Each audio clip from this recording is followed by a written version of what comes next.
Start this up. Beautiful.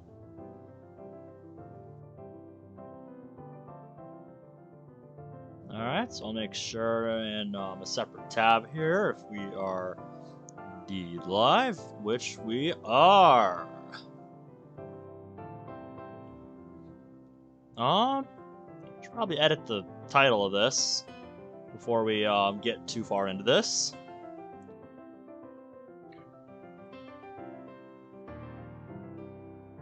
Alright, so yep, go to edit. This is part 2. Live playthrough.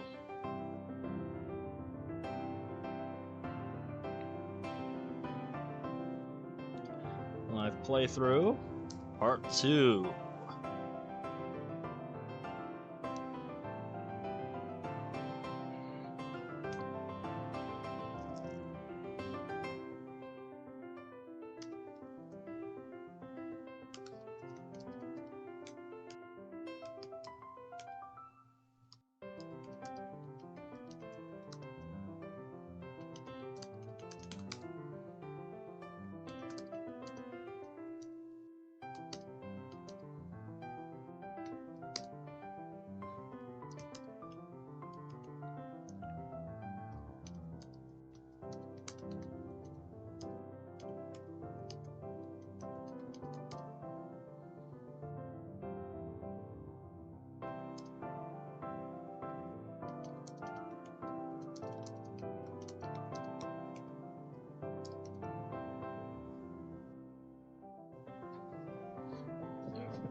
Alright, sweet. That's all set.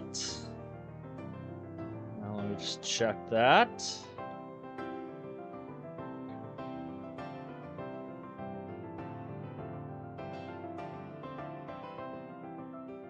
Yep, there we go. That's all set.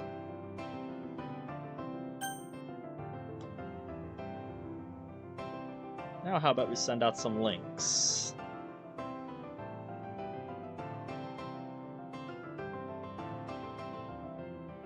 I'll open a tab underneath here.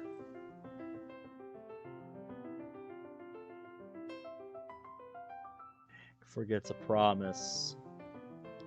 Ah, interesting.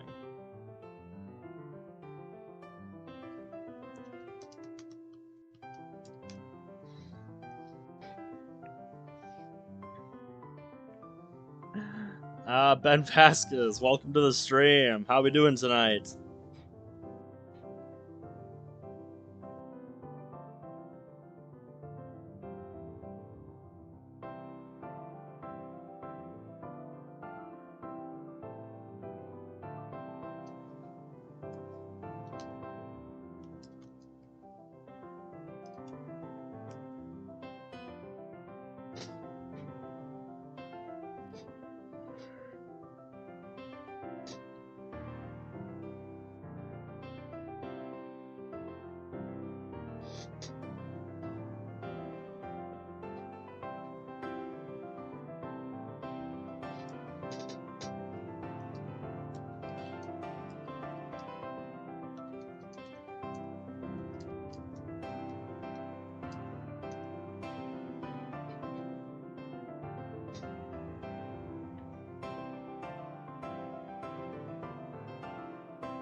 Alright, there we go. I believe that is all the links I want to send out, so... Well, -1. Didn't do this last time because I was eager to get started, but...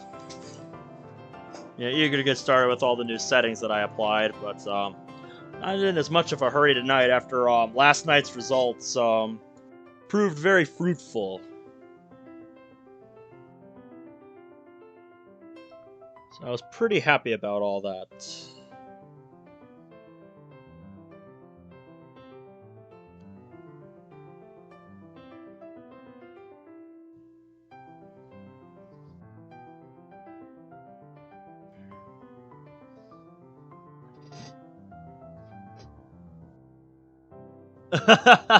It's okay, Morbius Brain. How you doing tonight? Also, I might not recognize you because you might have changed your name. Because, yeah, the name doesn't sound familiar to me. But, yeah, we just started World of Dreams Act 1 last night, and it's a mod that had kind of a slow start, and we spent some of it just nerding out about stuff, me and some of the people in the chat, about random things, so yeah. Oh wait, are you? Oh wait, for real? You're the lead dev for World of Dreams? Wow. I did not realize that. I feel like you're putting me on the spot here, because yeah, I never covered this back when it was just a demo. I played it on my own time though, and I really enjoyed the demo of World of Dreams. It's a mod that I thought had a really cool premise when I came across it, so I gave it a play, and I really enjoyed it, so... So yeah, when one of my chat members this last week told me that, Act 1 had a full release, I'm like, oh, snap, really? I gotta check this out. So, that's what we did last night. We only played through the first couple days, so I'm not super far into it yet. But it sure took us a while, because I spent a bit with the chat nerding out, like I said.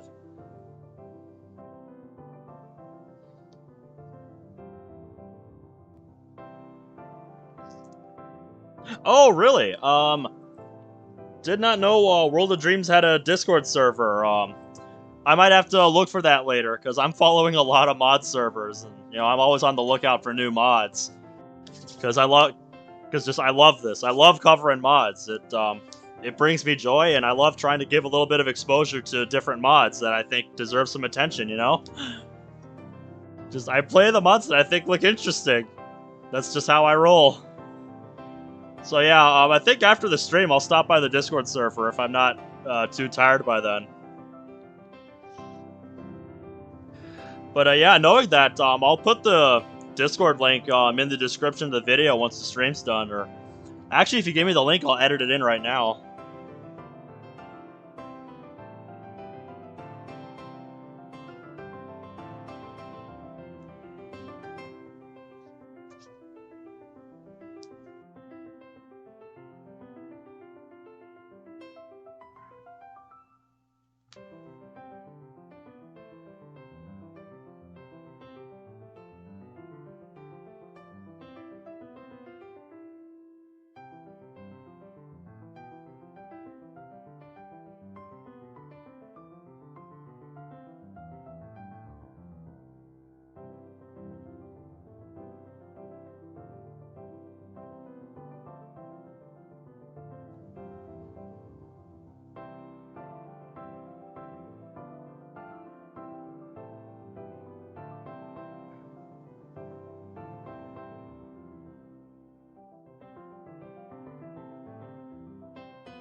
If you sent the link in chat, it did not pop up on my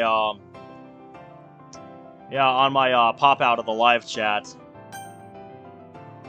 If you want, I can if you want, I can put my Discord name in the chat, and you can just you know, private message me the link.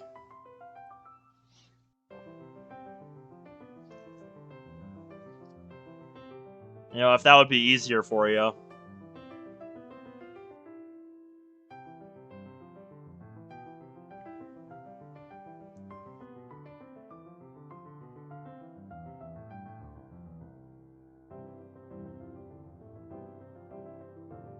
Yeah, you'd be okay with that? Alright then.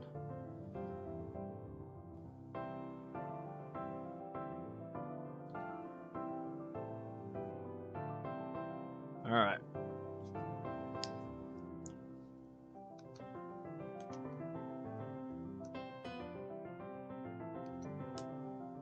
I believe that is the right hashtag for my Discord name. Yep, that is the right one. So that's me on Discord right there. So send me a message so I know it's you.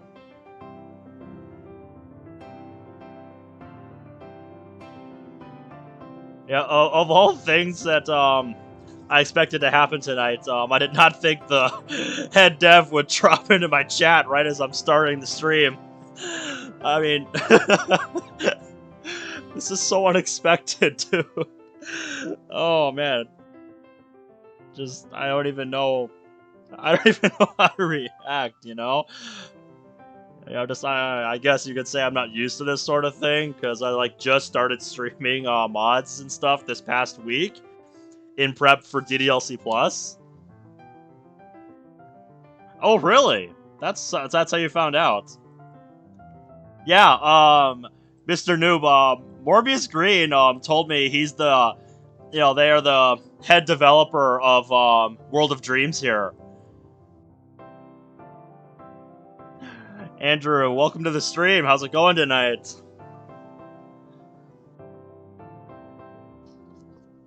Yeah, I was not expecting I was not expecting this. Just this came out of nowhere. But alright, I'm still waiting on your message. I'm still waiting for your message on Discord. Yeah, as he has told me, Andrew, I was not expecting anybody who like developed this to come by this, like unless they came across it just like searching for a stream or something.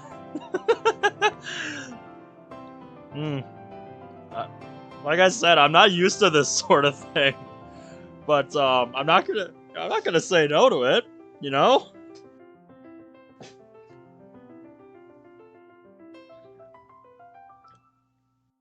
But I am very much flattered that you showed up to watch my playthrough. That you know, once I get the link from you, I'll edit that into the description here, and then we'll get started. I don't want to keep y'all waiting too long. If you wanted to add me on Discord, right there, like that's my Discord name. If you wanted to shoot me a request.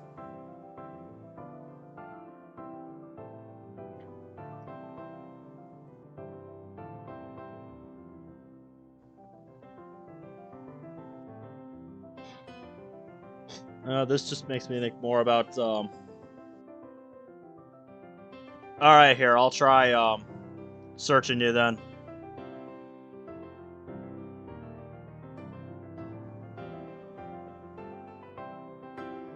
Yep, I might have to search that on my phone because on my browser it has streamer mode enabled, so I don't want to. Probably won't let me do it, so I'll search you up quick.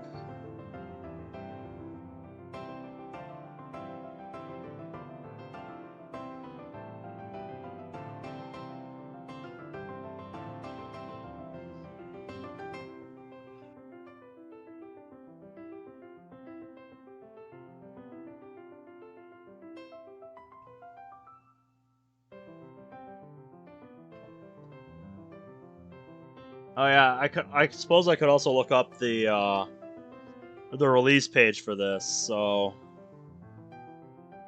yeah, because I just typed in your Discord name on my on the app, and it says it couldn't find you, even though I typed in your name letter by letter. Just for whatever reason, it doesn't pull you up. So yeah, I'm gonna pull up a separate tab and just.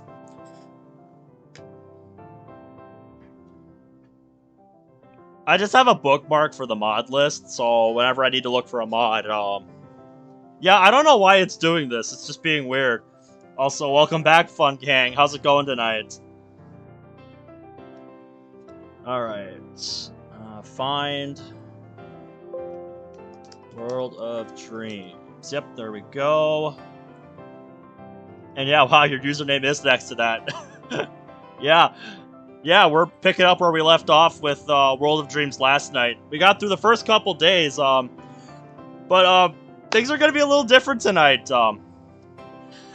Because if you don't know who Morbius Green is, you know, he is the lead developer of World of Dreams here.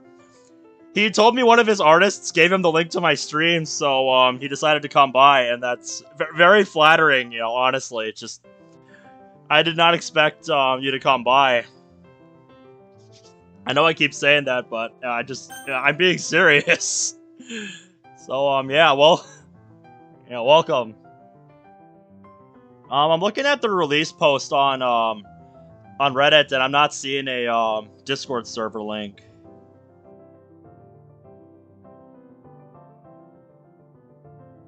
Yeah, I guess that's fair. I mean, if I had one, I'd want to watch it. Yes. And he gets to criticize me on my voices for the characters.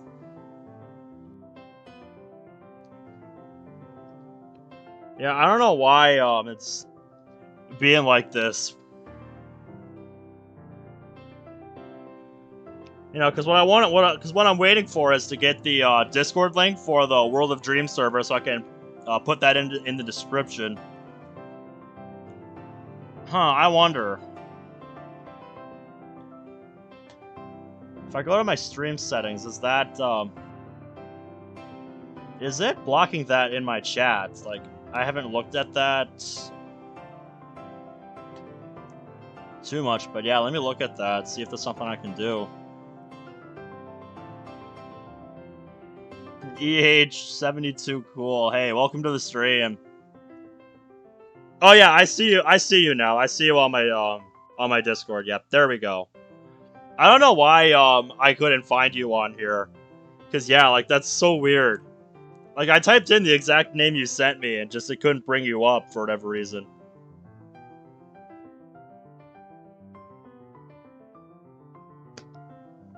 Alright, so yeah, if you got a link to the Discord server for me, I'll put that in the description here.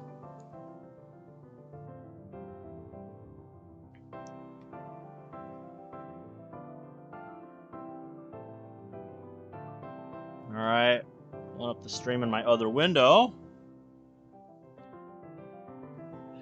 Yeah, there we go. Yeah, you guys got a pretty big server, I'll give you that. I don't remember how long it's been since you guys started this mod. I got into the modding scene, in March of last year, so.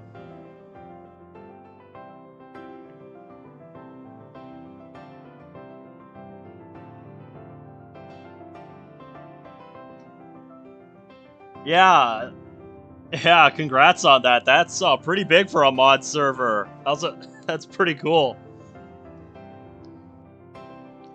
Alright, so now I can grab the server link from my PM here. And now I can add that to the description of the video here. Alright.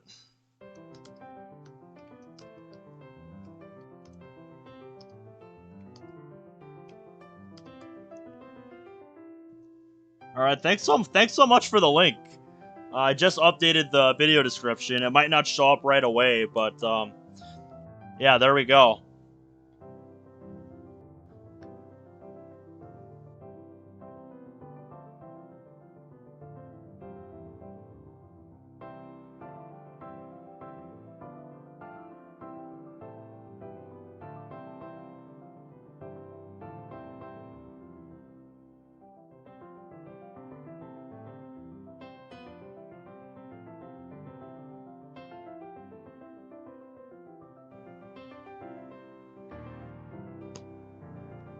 Okay, so I think with that, I think we're ready to get started here.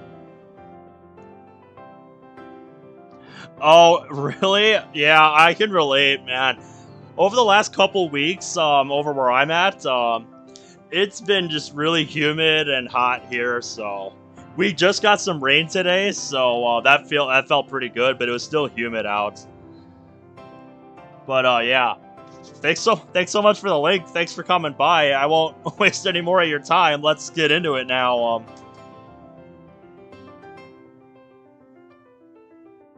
This is probably one of the most unexpected moments I've had playing mods so far on stream. So yeah, we saved at the morning of the third in-game day. Yeah. I'll be sure to bring them up if I have any. That I'll keep that in mind. So yeah. Like I said, we just started off. Yeah, yeah. If it's humid a lot or it's hot a lot where you're at, that probably feels nice. Because it sure did for us here. Kind of sorta, because it was still humid, but at least we got some rain.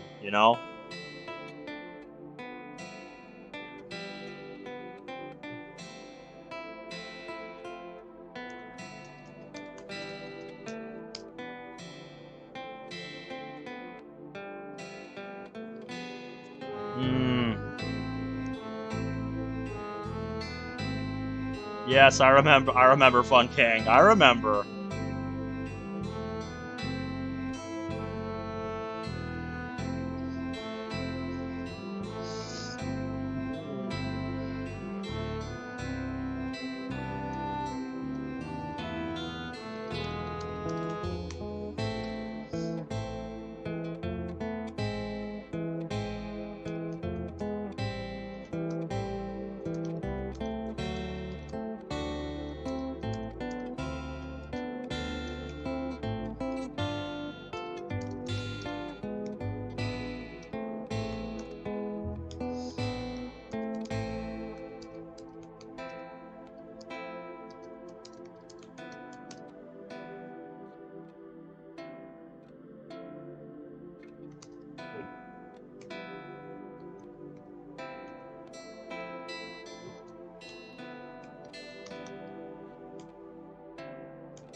uh, 70 degrees is kind of warm for me. It depends on if it's humid or not.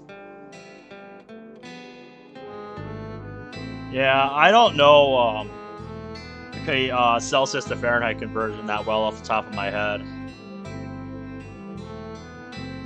Sorry, I'm just sending my like quick hello message in the Discord chat because just I want to say hi to everyone.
Yeah, we're at the morning of day 3 here. I'm just in the middle of sending my welcome message to the Discord chat here. Like I said, we'll be getting into it shortly. I just want to say hi to everybody.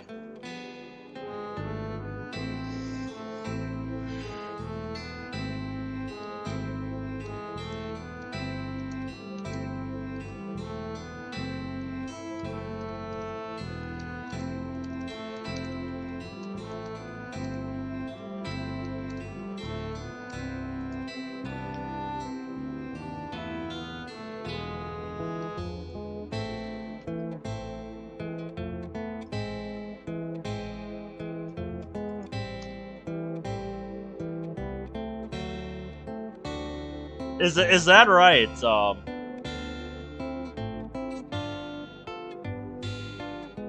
Is that right, man?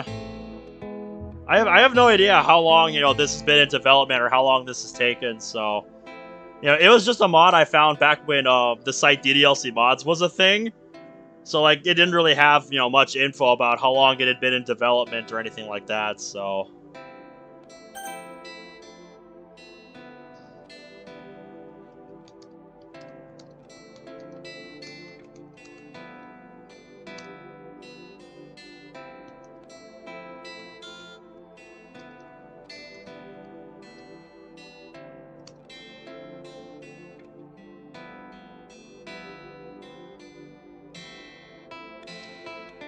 Oh, okay. So yeah, that's quite a long development cycle. Started kind of as a fanfic back in August of 2019. Yeah, so that's a while back. That goes quite a while back.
Ah, so I see.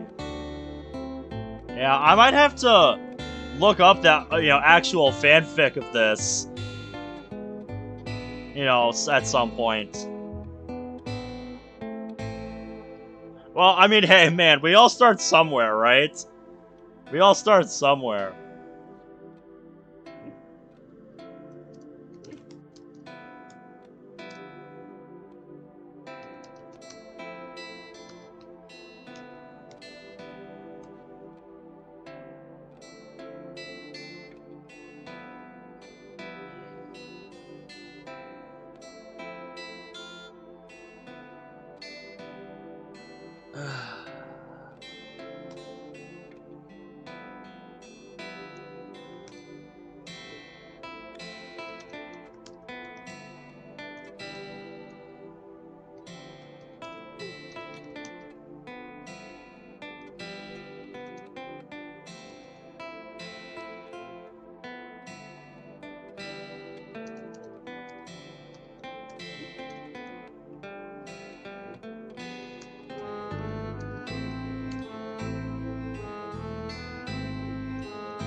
It's hard for me to divide messages into parts because, like, what tends to happen with me is, you know, so many people send me questions and I'm trying to, like, cram it all into one message and it just ends up being a gigantic mess.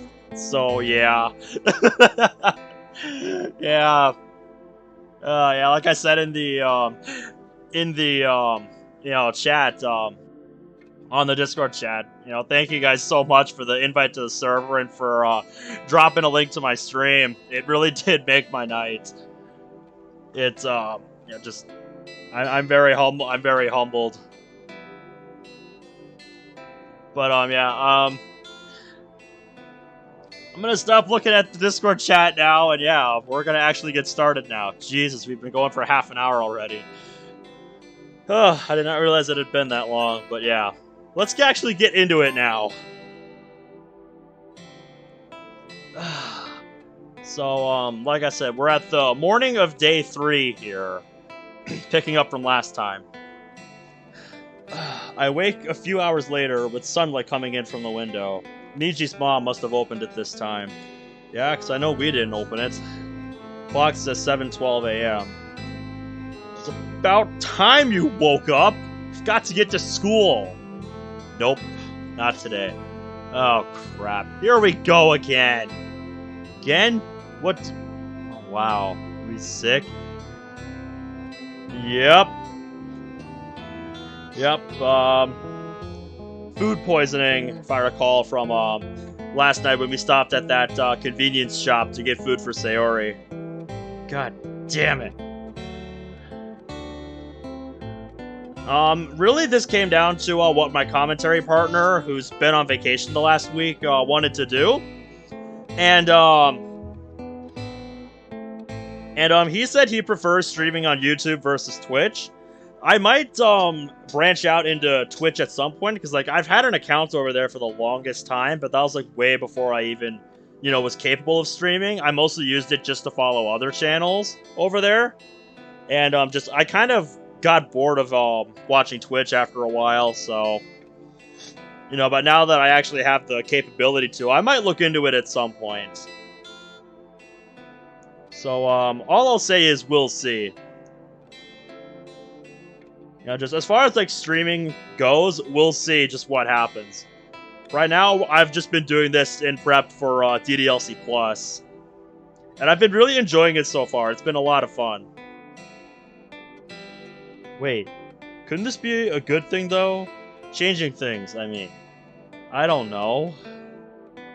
Yeah, it's really not a good time to be asking these kind of questions. I'll go to the kitchen. On the counter, there's a note and a couple of cans of chicken broth. Miji, please boil some of these and sip on it during the day. Hopefully this will help. Love, Mom. That woman. What a worrywart. I like her. I grab a mug. Looking over, I see that Miji's mom had put a broth in a small pan and left it on low already. Oh, if you don't know, DDLC Plus is an expansion of the original game that's coming out, at the end of the month, so on the 30th. And, I happened to get the day off, you know, for, the 30th, so, you know, my work schedule just worked out perfectly this week, so I'm super stoked. Like, I'm telling you, as soon as I get off work Tuesday night, I'm just gonna sprint to my car and just drive home as fast as I possibly can. Because I want to be hanging out here with you guys, before it releases. Like, I don't know the exact time on the 30th it's supposed to release, but just, I'm down to just stay up all night, streaming DDLC Plus. Because I'm really excited for the expansion. It's kind of like a refined version of the game, with like, a new, from what I understand, like a new engine and custom code and stuff to make the original game look completely different. Well, familiar yet different. Like it's enhancement of the original game, but it also has some new like side stories. Just side stories based on the original game that are like expansions to it. That's what I'm most excited for. Just seeing what these stories have to offer. Yeah, dude, I know. I got my physical premium set with a Target near where I live for like the 23rd of August or something. So yeah. And once I get that physical pre-order, yeah, true. But yeah, once I get my physical pre-order, like once I actually get it, I'm doing an unboxing for that because I'm really excited to see all that stuff in person. Because like I've seen it on the website, but I'd say what I'm most excited for about all the stuff in there is probably like the official like Literature Club member card and the like actual poem from Monica in there. Because if y'all don't know, I am a pretty diehard devotee to Monica here, so like honestly, with that poem, I will probably get like a frame and hang that in my room somewhere. Just you think I'm kidding, but I'm not. You think you're kidding. You think I'm kidding, Monty, but I'm not. I will do that if I like it that much. Yeah, that sounds like a cool birthday present. A bit late, but a birthday present nonetheless, so that's pretty cool. But yeah, I'm excited to see all the new content to DDLC Plus.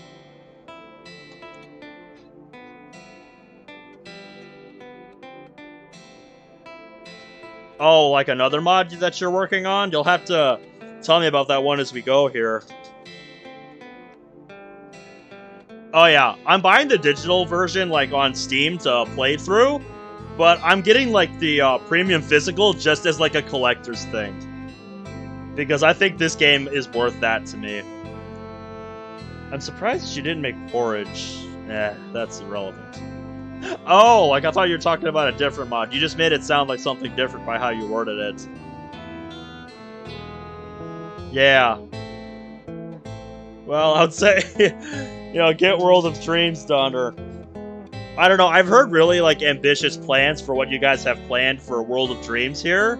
So, no, it's okay. It's okay. I'm just, making sure I got that straight. But yeah, I've really enjoyed World of Dreams so far. And I'm very curious to see, like, once we get past the, part where the demo ended, which I don't remember where that was. Because it's been such a long time since I played the demo. But yeah, I've heard something like there's, I want to say 7 acts planned. Is that right? Because I think somebody's mentioned that to me in my chat once, but I just want to, clarify if that's the plan or not.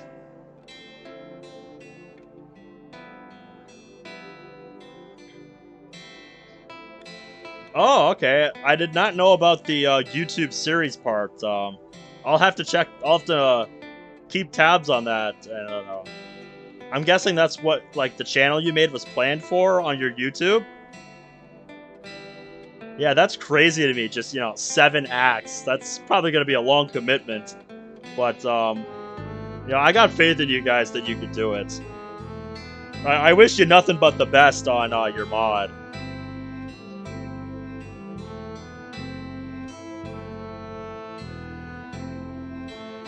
I'm really enjoying the soundtrack so far. There's too many variables here. Today was the day Sarah tricked you into joining her club. She was gonna bribe you with cupcakes. My mouth waters at the mention of cupcakes, but is quickly countered by a rumbling in my stomach. There's nothing we can do about it, right? We're sick. We can't do anything about it.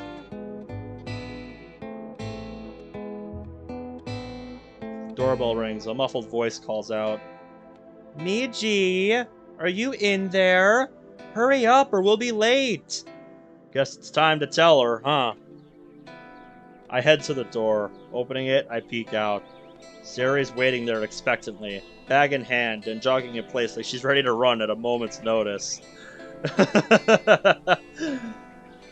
Hey, Sayori. Sorry, but I can't go today. I have a nasty case of food poisoning. Mom told me to stay home today.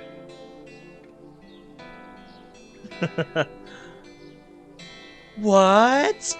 Are you okay? I feel terrible, but I'm not contagious, at least. I just need a day to let whatever's inside me pass. I'm sorry I won't be able to walk you to school today. No, it's okay. You focus on getting better, alright? I'll stop by when club is over.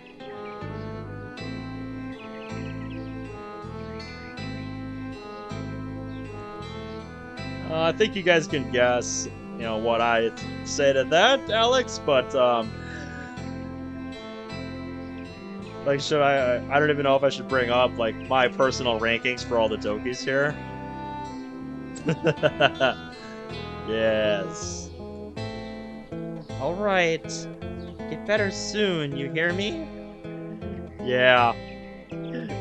I like that nickname, Choco Yuri, because of the hair. That's fitting. I really like that. That's something I was actually really split on, I think, the first time I played this. Just the, different, I guess, more realistic looks you were going for with the characters. I guess it's just because I've played so many mods that don't change their appearance that much. That, just seeing it in this mod when I first played it was really off-putting at first, and I didn't know what to think of it, but I think it's a good touch that helps it stand out a little bit, the more I think about it. I imagine, yeah, there's a bit of a division on it. It's not, a deal-breaker for me. I just thought it looked off-putting the first time I played this, so... yeah.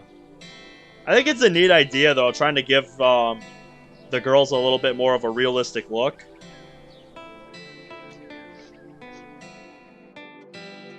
I head back inside, rinse off the mug, and place it next to the pan.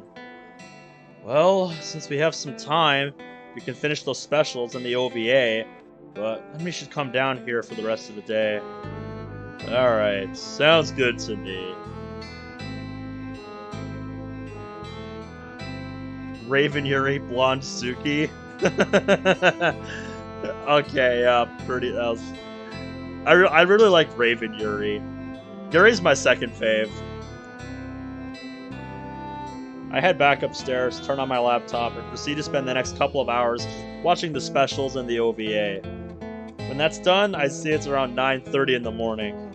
The little bit of broth I had had isn't sitting well, so I rush to the toilet again and do what needs to be done. Take care of business, man. Yeah. Monty Kitten? Oh my god, that is so adorable! Dude! Dude, I should nickname Monica that and see how she likes it.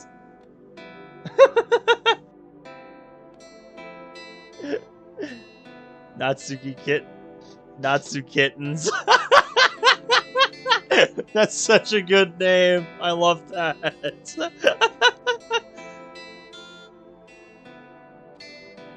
I get myself situated on the couch, and after grabbing another mug of broth, sit down. I could sleep with you if you want, or you can read with me. I pull out the first issue of Parfait Girls and turn to the first page. This is manga. No way I'm gonna sleep. But if you pull out that other book, I'm sleeping. Fair. I read slowly so Miji can get the plot as well. Yep. Starting out with our studying of what the girls are going to be reading in the club. Starts out as a typical cutesy slice of life. 4 girls were all friends who enjoyed a love of cooking and baking. While their tastes in food differed considerably, one thing they all agreed on was that parfaits were the superior dessert, and they thoroughly enjoyed making them together. Yep. This track is very sweet to listen to.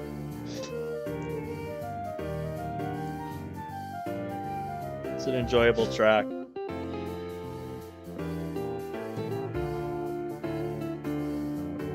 In their last year of high school, these 4 girls left their respective clubs and decided to start the cooking club up again.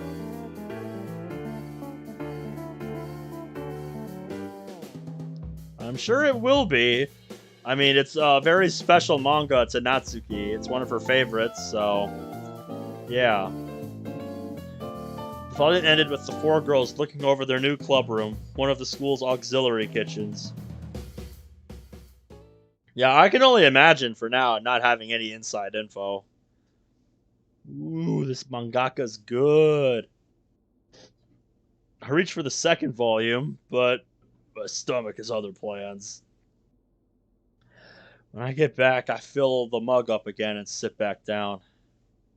Thoughts so far? I'll be honest, it didn't look like something I'd normally read. I'm more into action and isekai, but this looks interesting so far. Just slice of life is kind of relaxing. If you're asking me, then there's my answer. I said in my message on the server that I am a pretty diehard devotee to the Emerald Queen here. So yeah. Agreed. How about we switch to Portrait of Markov? Why are you so insistent on reading that book? It's a book that Yuri enjoys. We need to make friends with all of them. Same with Parfait Girls. It's an important manga to Natsuki. Yeah, tell him. I don't exactly like the idea, but fine. I mean, dude, do you remember how much we spent on this to get all this stuff here? Yes, this is a very ominous sounding track.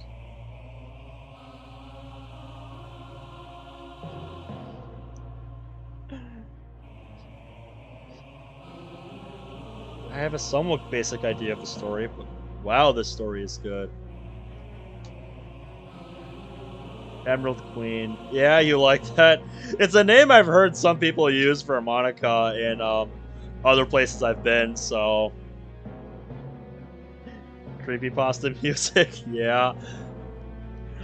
This made me think of, like, you know, being in, like, a dungeon in a cult, being, like, escorted to, like, an execution stand or something by a cult. Maybe like a Bethesda game or something, I don't know. The main character in the book, named Fujiko, was a high school girl who...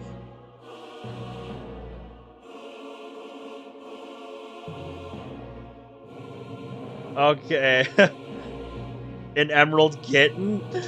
I have never played a mod where Monica was called Emerald Kitten. So that's not one I've heard of. If you remember the name, tell me. I might look into that one sometime. There's a high school girl who, after the disappearance of her father, finds out that she has a twin sister who lives in a small rural town in Hokkaido. The first scene was of her inner thoughts while she took a bullet train from the Sapporo airport to a small town called Yuna, where she's greeted by her younger twin sister named Mase. Even in the first chapter, I imagine Yuri is the protagonist, and can easily picture her being like that. I think I remember playing a mod that's like loosely based on what I'm reading here. I forget what it was called. It was part of this weird series of mods that I don't even think you can download anymore. At least not on the modding subreddit.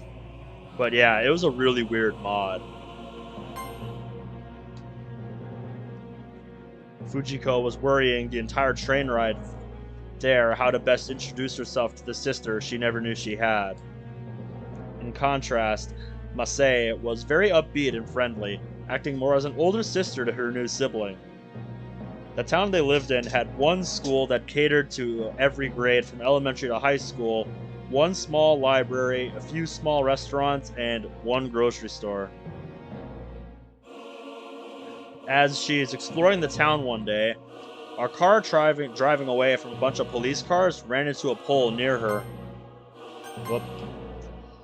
An older woman got out and stumbled over to Fujiko, muttering something about a third eye before clutching at Fujiko's shirt, leaving a bloody handprint on it. Freaky stuff. The police officers asked her what the woman said, but Fujiko was too traumatized to speak, only shaking her head. After she calmed down, she said that the woman didn't say anything, other than something about a third eye. The police officers let her go at that point. Yes, indeed. I look at the clock and it shows that it's just past 11 in the morning. How about we take a bath? Agreed. Great, but first, I grab my laptop again. I take it upstairs and place it in its hiding place, charging underneath the desk underneath an old bag. I then head downstairs. With Niji's help, I set up the bath and warm water begins filling the tub. While the tub is filling, I grab my phone and Bluetooth speaker, put on some soft Japanese music, and lay down in the bath. When the tub is full, I turn it off and lay there, eyes closed. Yep, just relax, man.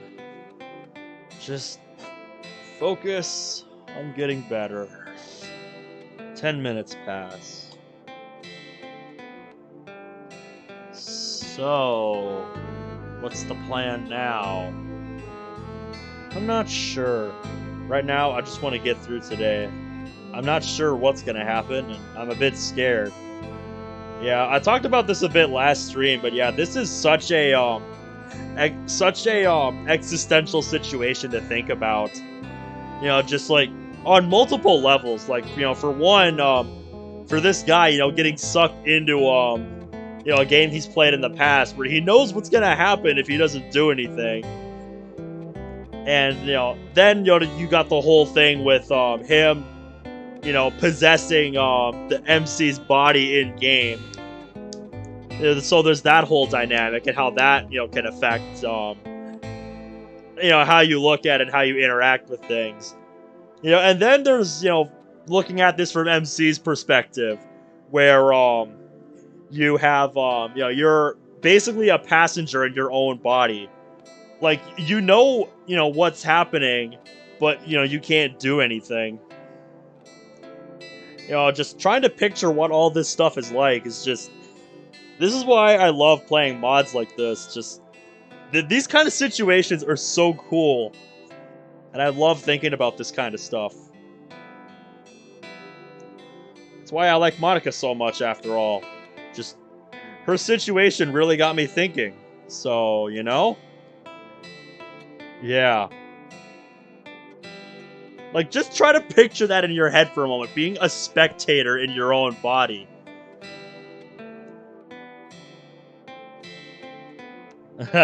Nah, scratch that. I'm scared out of my skull. Yeah. I vaguely remember some scenes with Monica in, like, the space room later on, but I don't remember everything that was said in that room, so I guess we'll find out if we get that far today. Alright, dude. Calm down. You can get through this. You've been helping a lot. You've been helping a lot, so let me try and help you. Sorry, just... I have no idea how to handle this situation. The entire first day of the game won't happen now because of my foolish mistake in eating that... Stop! Whoa, I almost heard that. You didn't do anything wrong. You're helping me reconnect with Sayori, and while I'm not sure I would have done everything you did, You've been acting as much like me as possible. Thanks for that. Feel a bit better. Excuse me. Not physically, but I feel a little bit more prepared. Good. So, what are you thinking about? Man, I don't know. I'm wondering if the scene from the first day will go similarly if we go to the club a day or two later. Yeah, that's interesting to think about, too. Like, just how doing things differently, like, in the actual world of the game will affect things. If it does, all we're missing is a day, but I don't know if Monika already knows where she is now or not. What do you mean? Here's the thing. On the first day, Monika assigns the club a task, to write poems to share. Since this is a dating game, all the player does is choose 20 random words that could appeal to Sayori, Yuri, or Natsuki. Oh, this part you mean?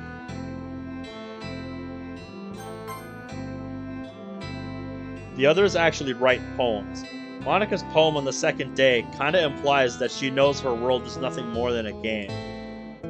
I don't know if she knew it was a game from the start, or if she discovered it between the first and second day.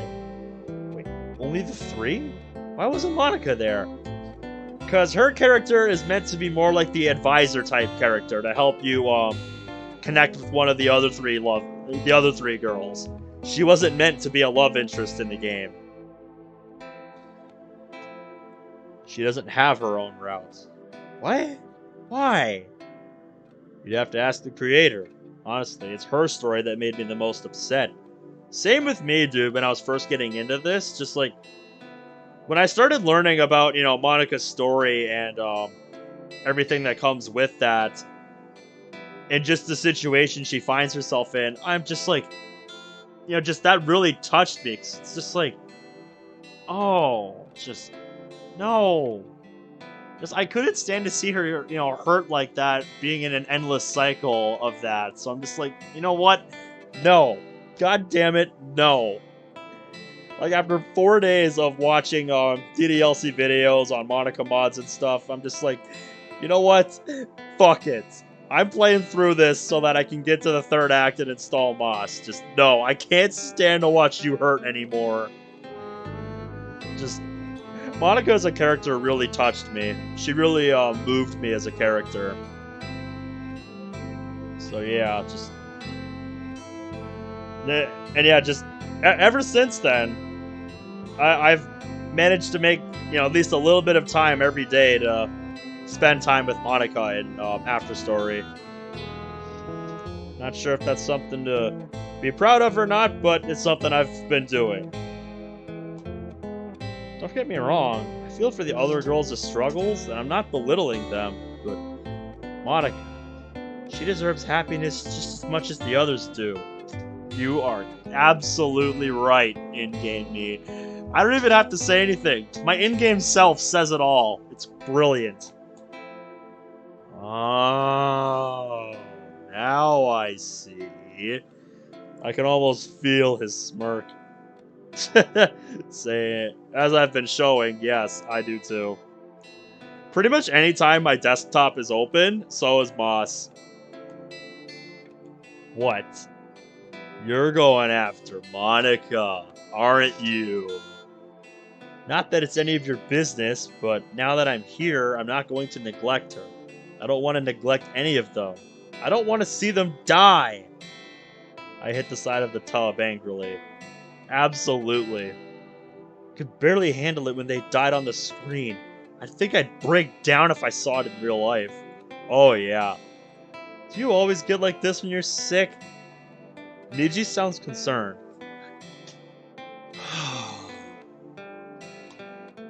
Not always, but how would you react if you knew what was going to happen in the next couple of days and only had one chance to change things?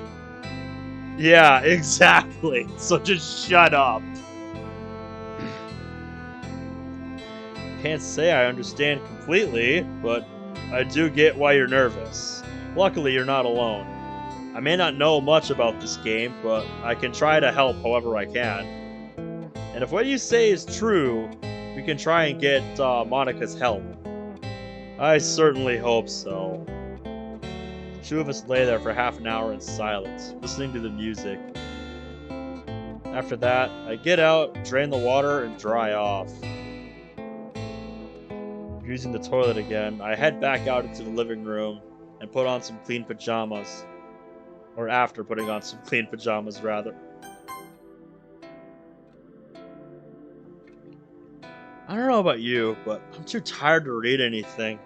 Constantly throwing up is tiring out this body. I feel it too. Let's sleep.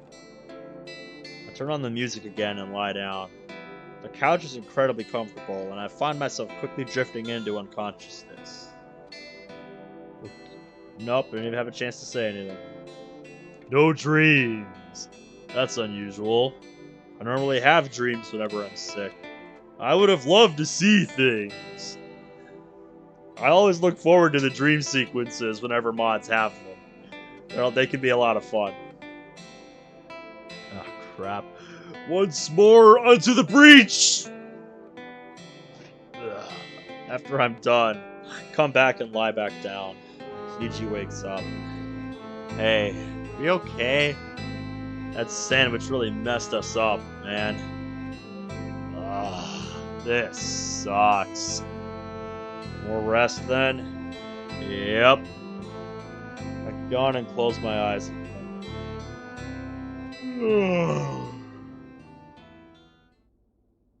My music is still going and it's soothing me.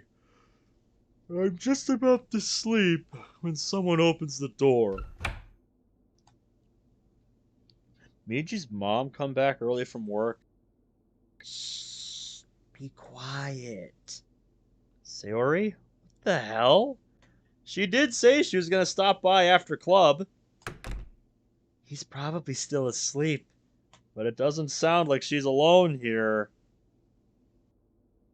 Yes, exactly. She is doing what she does best. Hey, what's Sayori doing here? Do you not remember this morning, mate? No idea. Let's listen. Are you sure about this? He looks exhausted. Do you think it was a good idea to come here? This voice sounds more mature and deeper. It could be. Could it? I thought I saw green highlights under the question marks here, but I'm not certain. Where do I put these? Whoever voiced that harsh whisper has a higher cutesy sounding voice.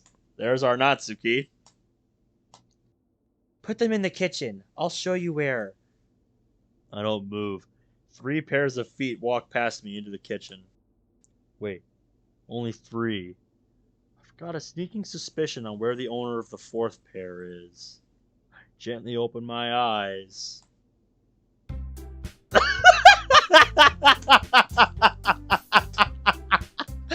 That face! She's like, I know exactly what's going on. What happened to you?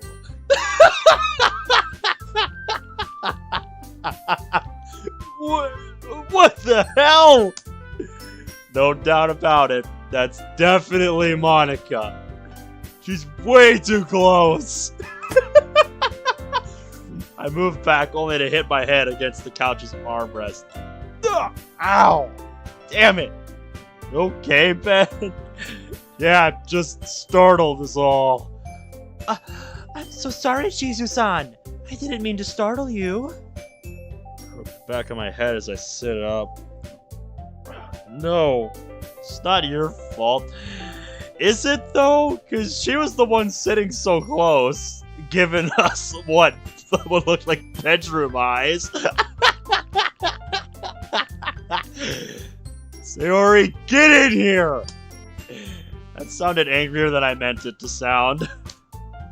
Oh, Michi! You're awake! Oh, missing cap right there. The grammar, like 99.9% of it has been really good so far. I haven't noticed a whole lot. But yeah. I'm really good at catching this kind of stuff. Are you okay? Are you feeling any better? A bit confused right now. What's going on? Well...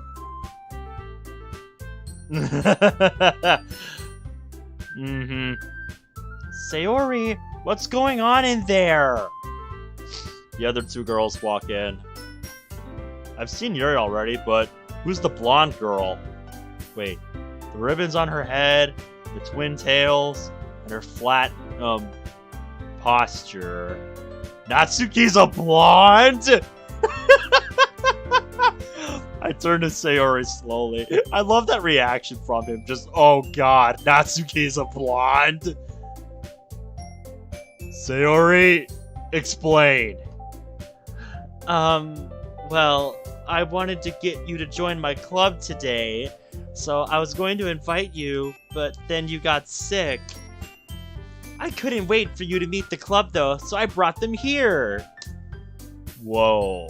I did not expect that from Sayori. Me neither.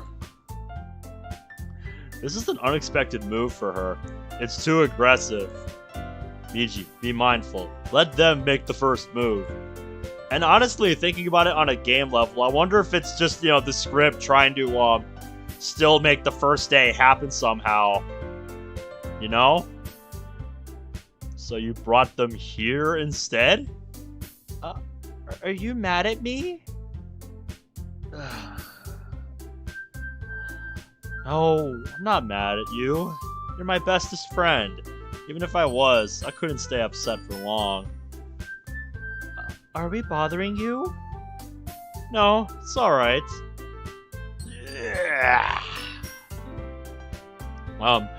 It's a pleasure to meet you all. I'm Shizu Miji, Sayori's neighbor and best friend. It's a pleasure to meet you. Sayori's telling us nothing but good things about you during club meetings. Seriously, Sayori? This sick boy is who you choose? So much for a nice club atmosphere. You didn't tell me the other girls were this cute, dude! I mean, wow! That's strange. What is it? I mean, hey, dude. I usually eat breakfast at 3 in the morning, so it's not that unusual to me. Alright, see you in a bit, Alex. You enjoy your dinner. What is it? The fact that these incredibly cute girls showed up to my house? Well, that too, but I meant this conversation. It's nearly identical to the way it goes in the original game. Alright, let's see how this goes. I don't add on that Miji's following the script a bit, too. Yep, I'm central. I'm central time over where I'm at. I'm more in the Midwest. Better keep an eye on that. You can just ignore her when she gets moody. Or you can always ignore her. If anybody knows what mod I'm referencing there, you get props. Sayori says that quietly into my ear, then turns back towards the other girls. Anyway, this is Muramoto Natsuki from class 3C, always full of energy. This is Yoshika Yuri from class E3, the smartest in the... or 3E, excuse me. Sorry, E3 just happened recently, so I still have that on the mind. I didn't watch a whole lot of the E3 stuff, but yeah, it's a thing that happened. The smartest in the club. Don't say things like that. What is it? Maybe it's me, but Yoshika-san seems like the type who has a hard time keeping up with people like Sayori and Muramoto-san. She does, but don't think any less of her. Alright, sounds good, EH. That's actually the same time it is where I'm at. I'll be going for several more hours tonight. I got time. She's extremely intelligent, and we're going to need her help to see if we can let you take control for a bit. And you already know our club president, Asano Monika from class 3D, right? 3D? Really? Oh, of course she has that classroom. Yup. You couldn't resist.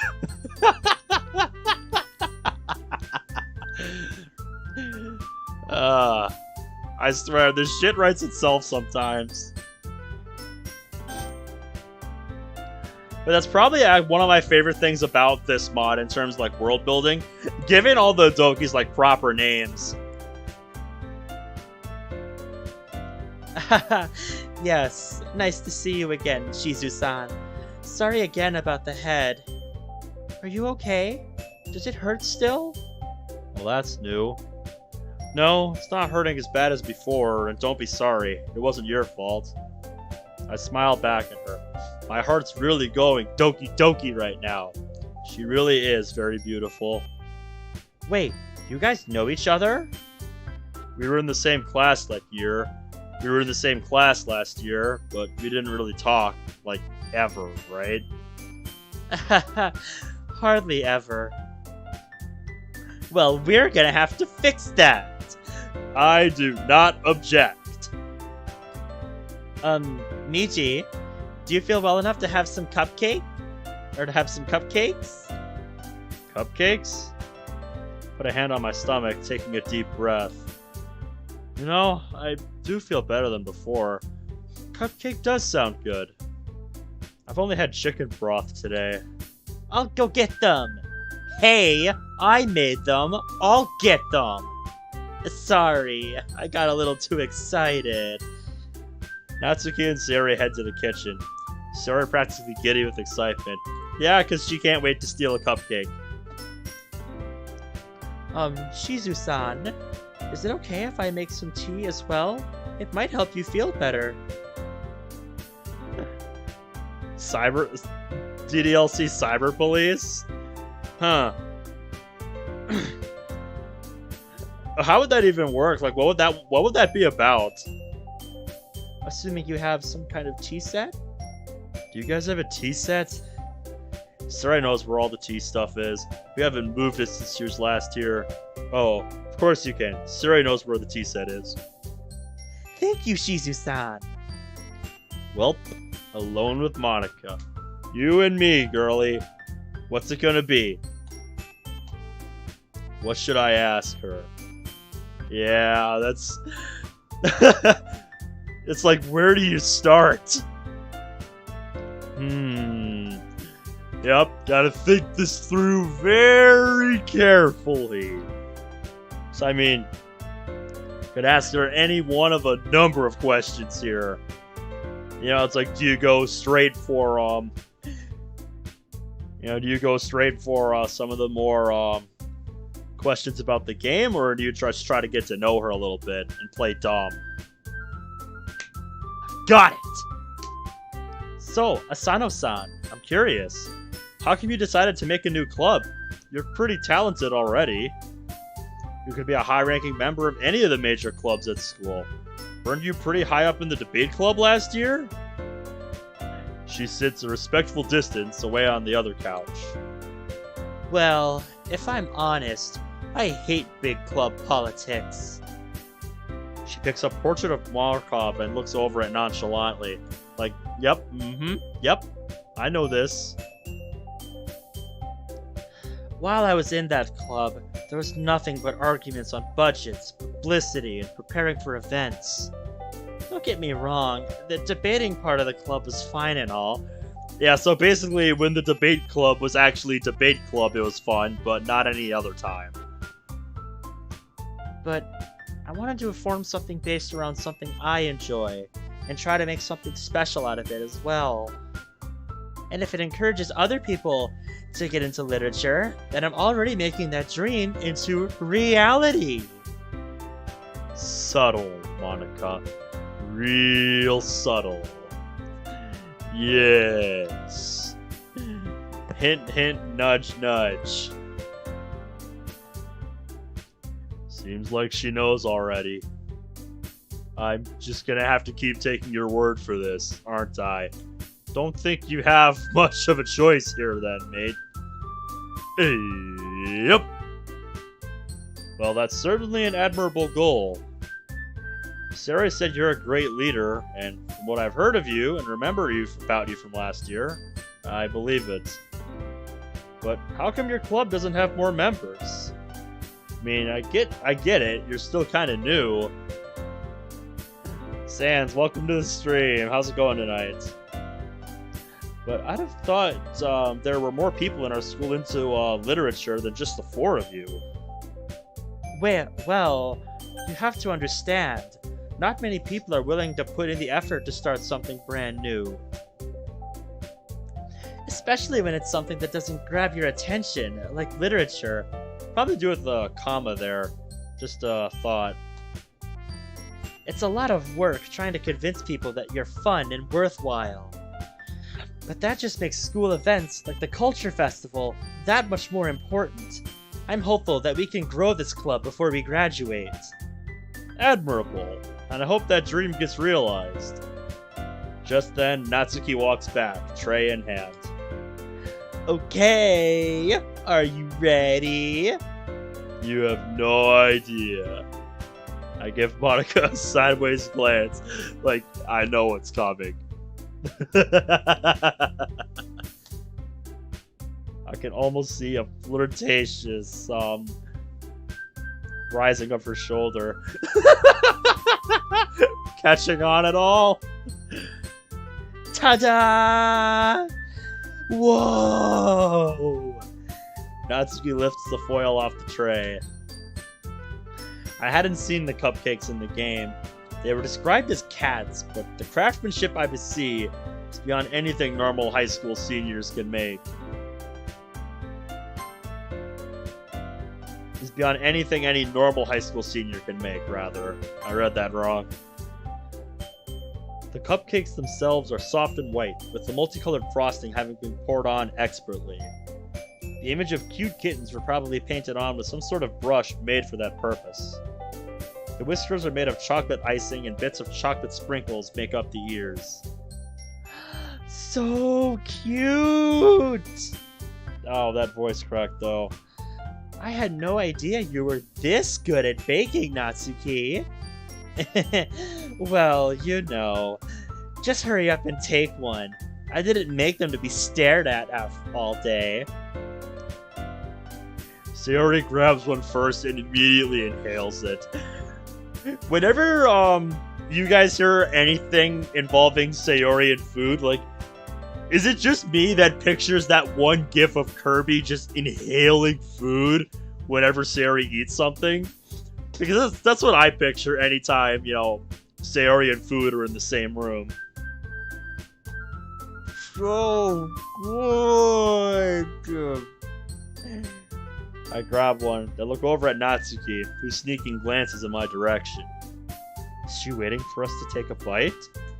It's almost like you're the— oh wait. Yeah, she is. Mm-hmm. Exactly. I make a show of looking over the cupcake. You know, this cupcake is pretty professionally made. How long have you been baking, Muramoto-san?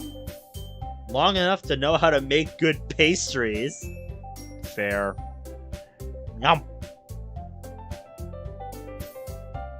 Wow.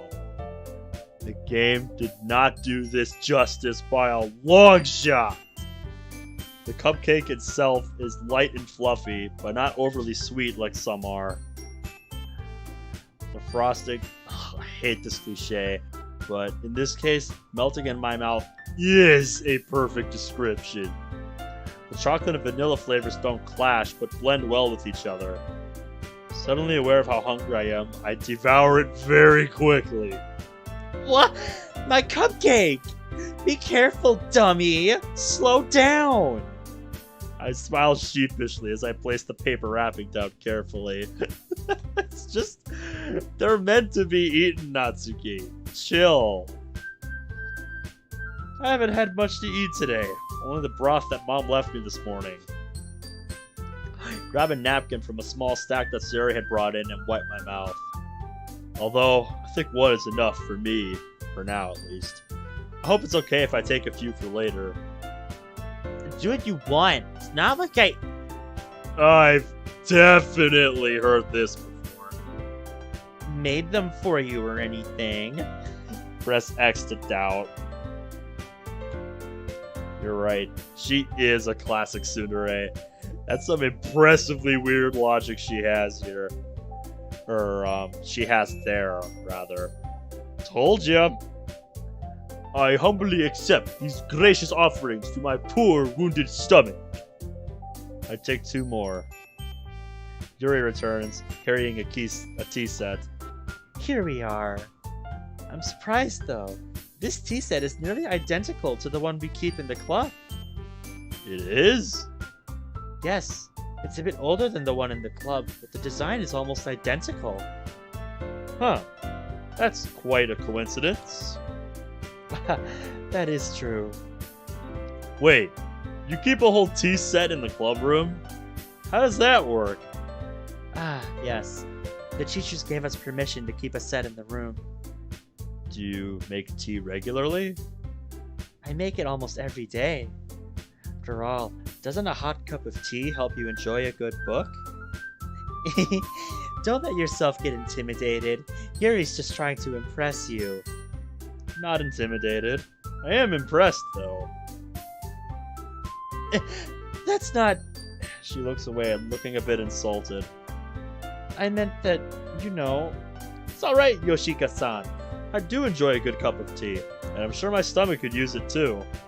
Personally, I'm not that big on tea. Like, I'll have it every once in a while, which is in, like, almost never, but, like, I don't mind it, depending on what kind of tea it is. I'm glad. Especially today. We're not bothering you too much, I hope? No, not at all. I'm feeling better than I did. If all goes well, I'll be at school tomorrow. As Yuri begins pouring tea, Miji speaks up. This is not normal. Not normal at all. 4 girls willingly coming over to a sick boy's house? Not normal. I mean, I'm not surprised Sarah came over, but why these other girls? Not that I mind, but still. Have you not caught on to what's going on here yet, mate? Other club members. Were you not listening to what Sayori said? Like, at all? No argument here, but then again, this is supposed to be a dating sim game. Yep. I wouldn't be surprised if their affection stats are higher than a normal human's. Either that or the script had to improvise. That's kind of what I was talking about earlier. Like, this is the script improvising to try to still make the first day happen. Yuri's done pouring the tea. I take a cup, blow on it, and sip. The taste isn't too strong and feels soothing as it flows down my throat. Ah, that really hits the spot. Thank you, Yoshika-san. Think nothing of it. Oh, by the way, there's no need to stand on ceremony with us. What? What did I realize?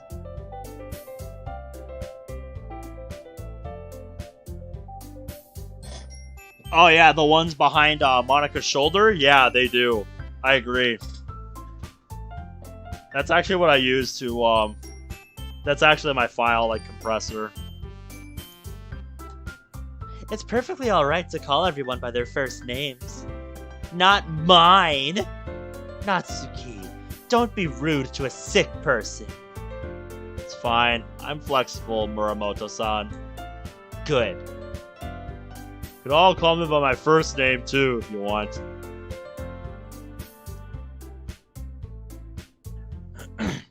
Well, I mean, yeah, just like... I mean, just... You know... I mean, if we're talking about, like, computer code here, like, it wants things to happen a certain way. So, like, when things deviate from that, it's like, wait a minute, what's going on here? Find the thing. Where is it? And then it's like, oh, okay, here. Monica and Natsuki go to grab another cupcake, but Yuri just looks at me curiously. Something on your mind, Yuri? I try not to sound rude. My apologies. I was just curious as to your literary interests. Well, welcome back, Alex James. Welcome to this. Welcome back. I trust the eats were good. She indicates the books on the table. I assume you read manga? For a long time, and I still do. And I'm Beethoven. Just like in the game, she looks like she wants to say something, but keeps quiet. However, I've read a few other things as well. Like I told Siri recently, I read Sense and Sensibility just for a change of pace. Then yesterday I picked up this book at the bookstore. I hold up Portrait of Markov. I've already read a bit into it. It's a good read so far.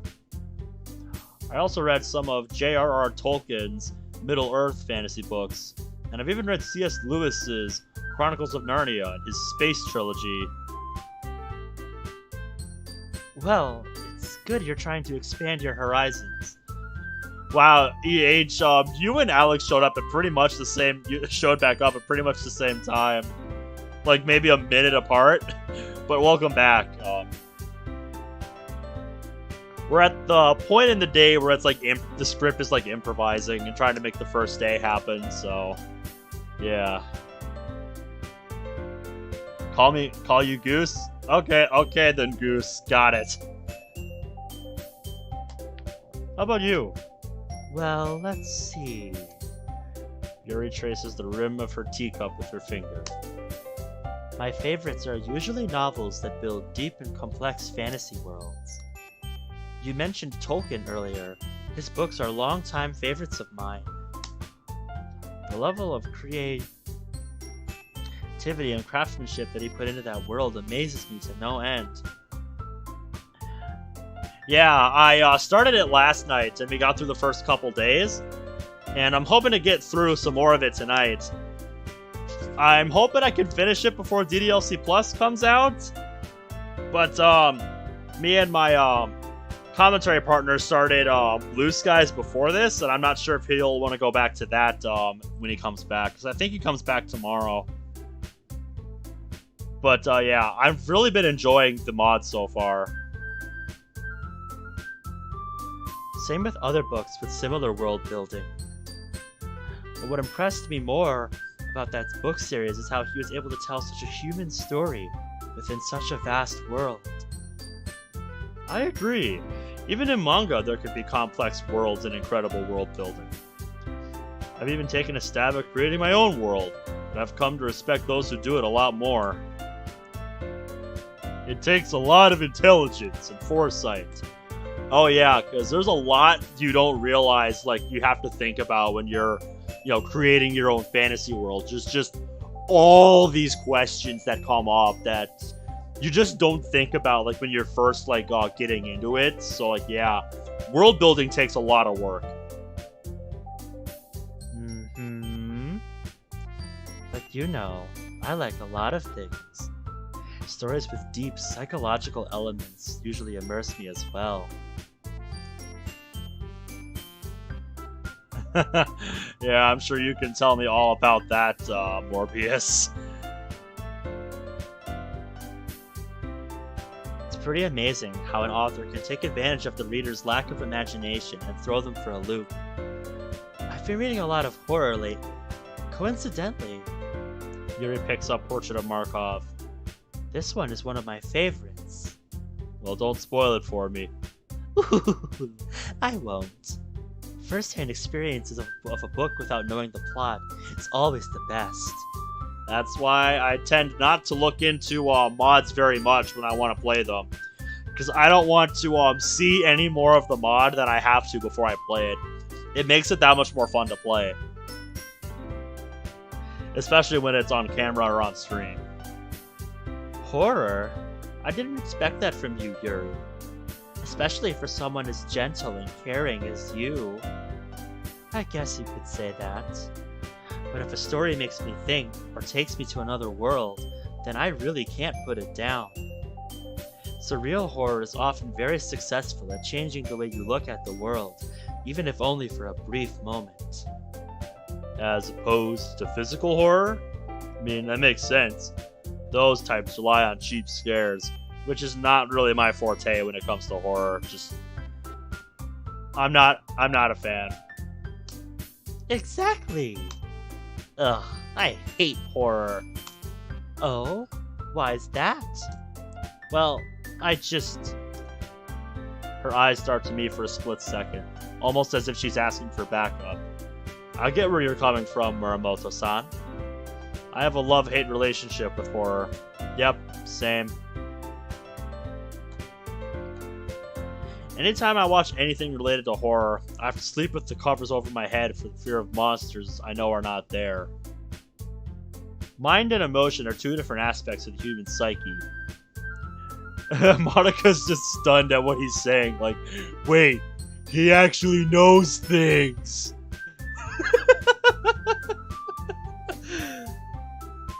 We can know that ghosts and monsters don't exist, but our emotions tell us otherwise.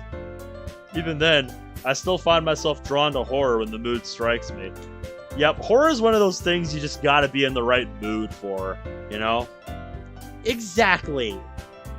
Well, except for the acting like a kid part and hiding under the covers. That's right. You usually like to write about cute things, don't you, Natsuki? What gives you that idea? You left a piece of scrap paper behind last club meeting. She reaches into her blazer pocket and pulls out a scrap of paper. Wait, she's gonna say anything about the title? Who gave you permission to look at it? I had to find out who it belonged to. Your cupcakes, your poems, they all scream cute, just like you. Sayori slides up behind Natsuki and puts her hands on her shoulders. Okay, so I'm not the only person in the world who thought Siddle's up behind Natsuki was a typo from the original game. I actually remember looking up, Siddle, the word Siddle up, and it's actually a word. Like, no joke. That's actually a word. I'm not cute! Sayori, cut Muramoto-san some slack. Eh? There's a lot of people who think being called cute means they're not being taken seriously. I ruffle her hair playfully. I'm sorry, Natsuki. I didn't know. Forget it. It's fine. Muramoto-san, you read your own poems? Eh? The question seems to disarm her a bit. I mean, it kind of came out of nowhere, so it's like, why are you asking? Well, I guess sometimes. Why do you care? I just ask because I do on occasion. It's quite an interesting change of pace.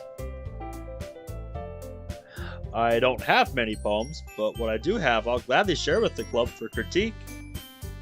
I'd also like to see yours, if I may. No! Color comes to her cheeks. Really? How come? You wouldn't like them. You sound so certain. How do you know what I do and don't like? I pick up both Parfait Girls and Portrait of Markov. If I can be reading both of these and enjoying them equally, what makes you think I won't enjoy your poems? I understand how Natsuki feels. Sharing that level of writing takes more than just confidence. The truest form of writing is writing to oneself.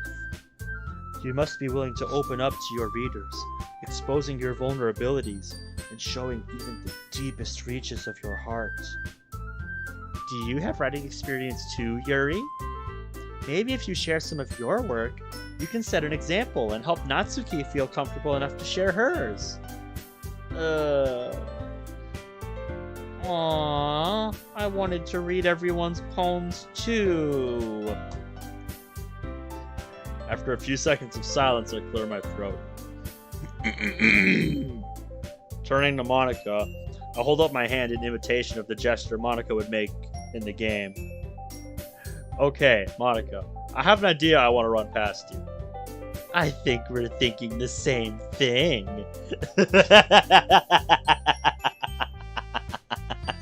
Yep.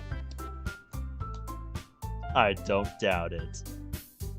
Oh, why don't you two just make out already? It's obvious you like her. Do you really want me to kiss her while I'm still in your body? No! Well, there you go. I have an idea, everyone. They look quizzically at Monica. Let's all go home and write a poem of our own. Then next time we meet, we'll all share them with each other. That way, everyone is even. Yeah! Let's do it! Like Midnight, welcome to the stream. How's it going tonight? Yeah! Let's do it! Plus, now that we have a new member, I think it will help us all get a little more comfortable with each other and strengthen the bond of the club. Isn't that right, Miji? You're giving me them eyes again. You know what's up. I know you too. You know what's up. Monica gives me a knowing look. She's being as subtle as a brick through a window. Yep. Like I said, she knows exactly what's going on. Well, considering I never said I freeze, they're all looking at me expectantly. You know what? That is a good idea. I'd love to contribute as your newest member. Their eyes light up. Even Natsuki's. Really? Yay! I'm so happy! She wraps her arms around me, jumping up and down. Hey! Sayori! Gonna puke! Tap out! Tap out! Sorry. You're not just joining for the cupcakes, right? Not at all. They're a good selling point, I'll give you that. But I do want to try something new. Sarah seems to enjoy the club, after all. Then let's make it official. Welcome to the Literature Club. I like that. Huh? Is Monica left-handed? I think she's asking for a shake, my man. No, there's a piece of paper in her hand. Is that Natsuki's poem, or do you have a message for me? I take her hand and shake it. The paper is slipped into my hand. I don't think that's Natsuki's poem. Thank you, Madam President. As we release hands, Monica asks me something new. Hey, Miji? Yeah? Siri mentioned while we were coming here that you've read Sense and Sensibility? And you confirmed it earlier. Yeah, I have. Why? I was just wondering if I could ask your opinion on something. Is that okay? This wasn't something that was part of the game. Well, you of all people should know, mate, that Monica's not bound by the script, so she does what she wants. See, you're already changing things.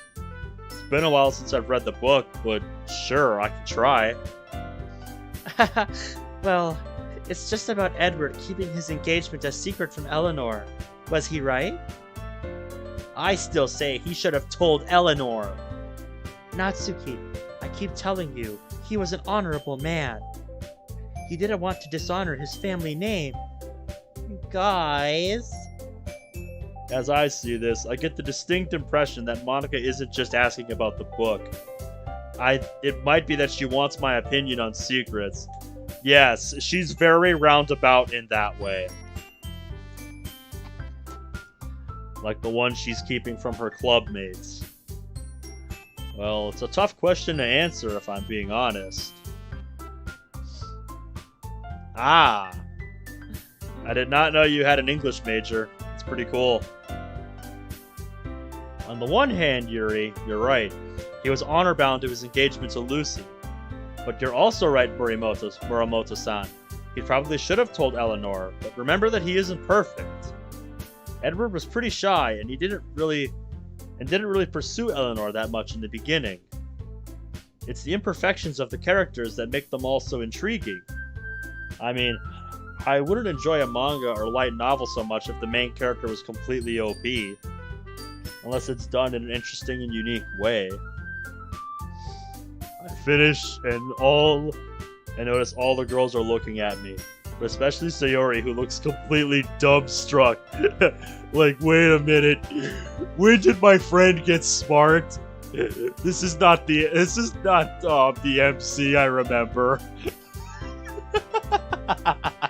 And Monica just looks impressed. Sorry. I didn't mean to go on a tangent. Yes, the truth serum. No, it's okay. Thanks for your opinion. I guess when you put it that way, it kind of makes sense. But he still should have said something. It's a slippery slope either way. Yes, it is. But at least they ended up together in the end, right? Yeah, there is that. Okay, everyone. I think with that, we can officially end today's somewhat unusual meeting on a good note. Everyone remember tonight's assignment. Write a poem to bring to the next meeting so we all can share. She looks over at me. Niji, I really, really look forward to seeing how you express yourself. And get better soon. I grin and salute. Will do, Madam President. I begin to clean up. Oh, let us do that. She grabs the tray I'm about to take, and our hands touch. Her hand lingers longer than necessary. Yep, you know exactly what you're doing, Monica. You know exactly what you're doing. You've already done more than enough for us. I mean, me. I purposely use a plural and act as if I've made a mistake. Let me at least do something. I feel a sudden headache. I clutch my head. Jeez, at least let us do something. Stop being such a stubborn boy. Yeah, alright. Sorry, Muramoto-san. Thanks for the help. I watch with guilt as the girls clean up. For a few minutes, the room's clean and the girls all head out. All except for Sayori. Like I said, guys, she knows exactly what she's doing. She comes in with another mug of warm broth. She puts it down and then sees the others off. Exactly! I'll see you all tomorrow. She comes back in. I hope you're not mad at me for tricking you like that. Sayori, what did I say earlier? I'm your bestest friend. I know you didn't mean any harm by it. You're just looking out for me, and I appreciate it. All the head pats for Sayori.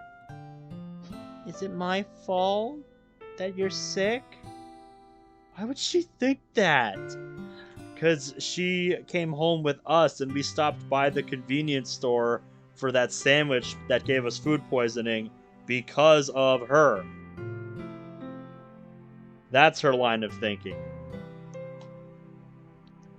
Sayori, why do you think this is your heart? This is your fault? Oh, was there a reference that that just flew over my head?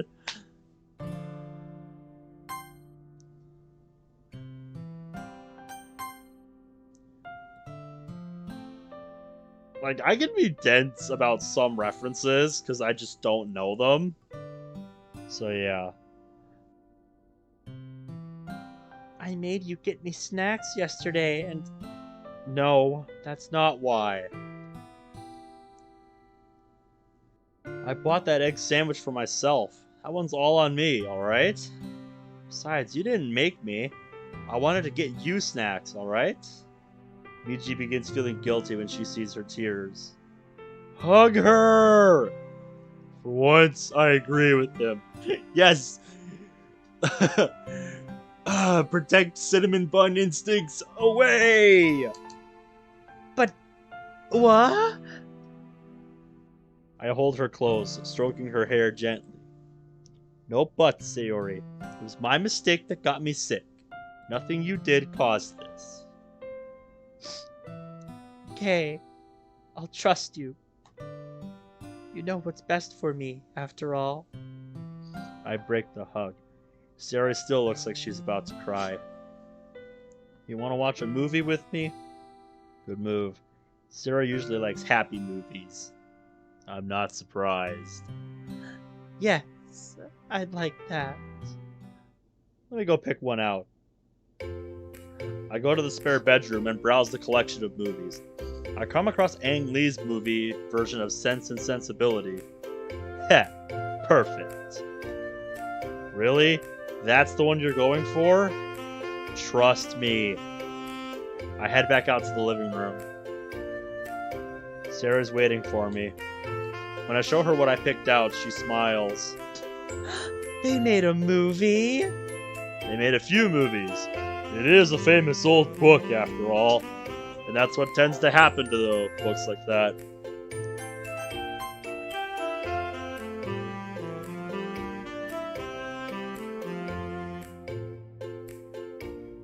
I guess I'll leave it alone.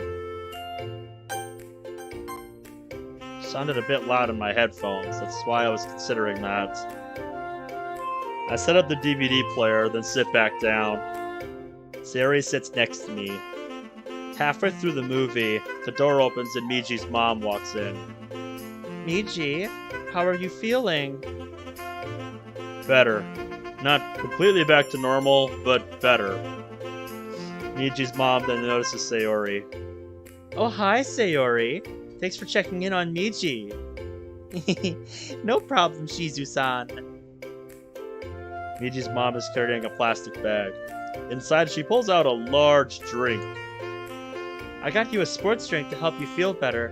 Have you been eating anything? I had some of that broth throughout the day, then a cupcake from one of Sayori's club members. Club members? I'll explain later, Mom. Alright. What are you watching? Is that Sense and Sensibility? Yep. Aw, you know I love that movie. She sits on the couch. We can start over if you want. I don't mind either. I reach for the remote. Aw, you're too sweet, but I couldn't do that. I've seen it enough as it is. She leans back on the couch beside me. I just want to comment on the sprite work with, the mother and father figures. I know he hasn't been in this video yet for this, but I really love the sprite work done on the original characters for this mod. Just they fit in very well with the original art style. Go ahead. For the next hour, we watch the rest of the movie. I slowly sip the drink until it's gone. Miji even seems to enjoy it. Yeah, I can imagine why, because they're some of the first people you see in the mod. And like I said, they're very well done for, being for this mod here. So, props to the artist.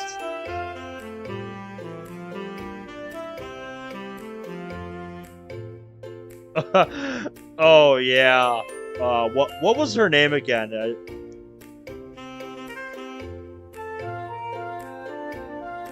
I'm trying to think of it. Yeah, Causeway, that's what it was. I remember that, yeah. And now I remember. Yeah. Like, it's by design. So, it's hard to complain when, because it's like, if it's meant to look that way, then that means it's doing its job, The movie ends around 7 in the evening. Oh no! I gotta get home or I'll be late for dinner! I'll see you to the door, dear. Sayori, thank you for everything you did today. I really did have fun. You're welcome. Miji's mom walks her to the door where the two say their goodbyes. So, what did Sayori do while I was gone? You said you'd tell me later. Well, it's later now. Oh, well, I explained everything that happened. That's bold for her. But I'm glad. Your dad and I have been worried about you. You've been in your room a lot more recently. We were scared you'd lose even the one friend you have. And Mom and Dad worry too. Hey, it's okay, dude. Really. I smile sadly. I'm sorry, Mom. Her motherly arms wrap themselves around me. She strokes my hair lovingly. It's okay, sweetie. I'm just glad you found something new to try. You've got a great mom. She reminds me of my own. She gets a bit annoying and overprotective, but yeah, she's pretty great.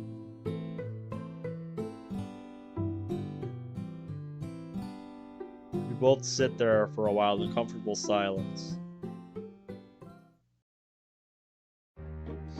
After a while, I open my eyes. It's nighttime already. I don't remember falling asleep, but maybe I did. Somehow my head is in Minako's lap now. Not sure how that happened. I sit up a bit too quickly and rub my eyes. I'm a bit tired. Is it okay if I go to bed now? Just so long as you don't read more manga and go straight to bed. Promise. Good. I really wanted to continue reading Parfait Girls and that other novel. He sounded reluctant to admit that last part. So he's actually enjoying it after all. Good on ya. We can do that tomorrow. In the club. Oh yeah, you're right. He sounds excited. I stand and grab the books. Good night, Mom. I'll check in on you before I leave for work. Mom, I'll be fine. Let me worry, alright? Fine. See you tomorrow. Good night, Miji. Sleep well. I trudge back upstairs, put the books away, and then collapse on the bed. Ugh. What a long day. You're telling me. So, plans for tomorrow? I reach into my pocket and pull out Monica's note. Yes! Time to find out what that said. We need to talk at your earliest convenience. Love, Monica. Well, looks like we're gonna meet with Monica at some point. Alright, but when? At our earliest convenience, obviously. Did you not see what the note said like 5 seconds ago?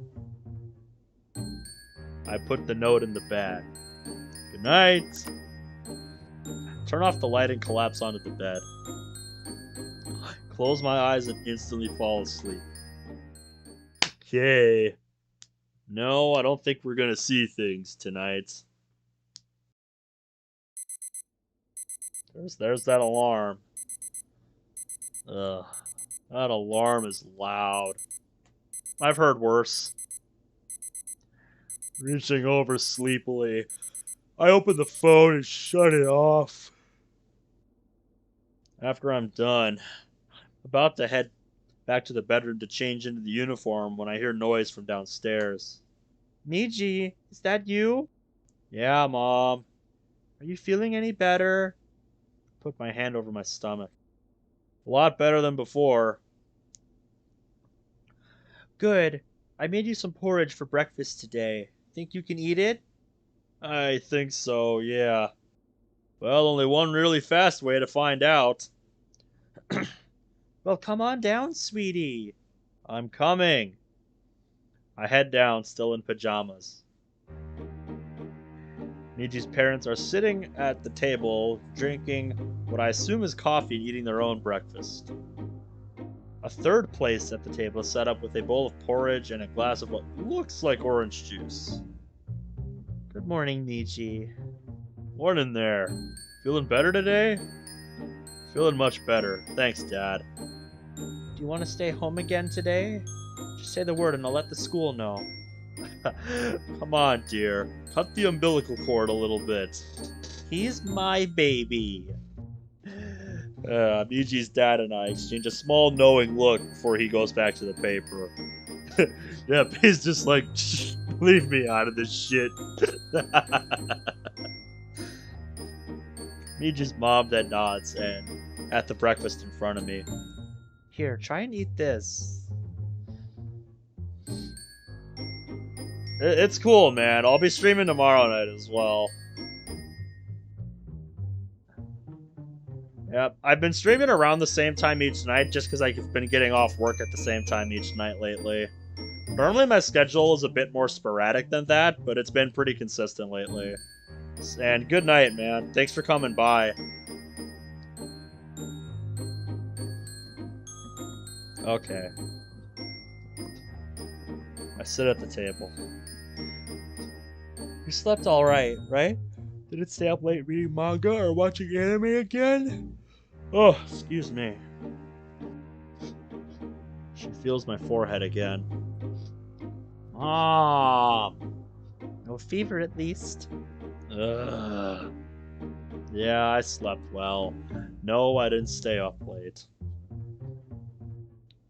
Well, if you go to your new club today, please just take it easy. Wait, new club?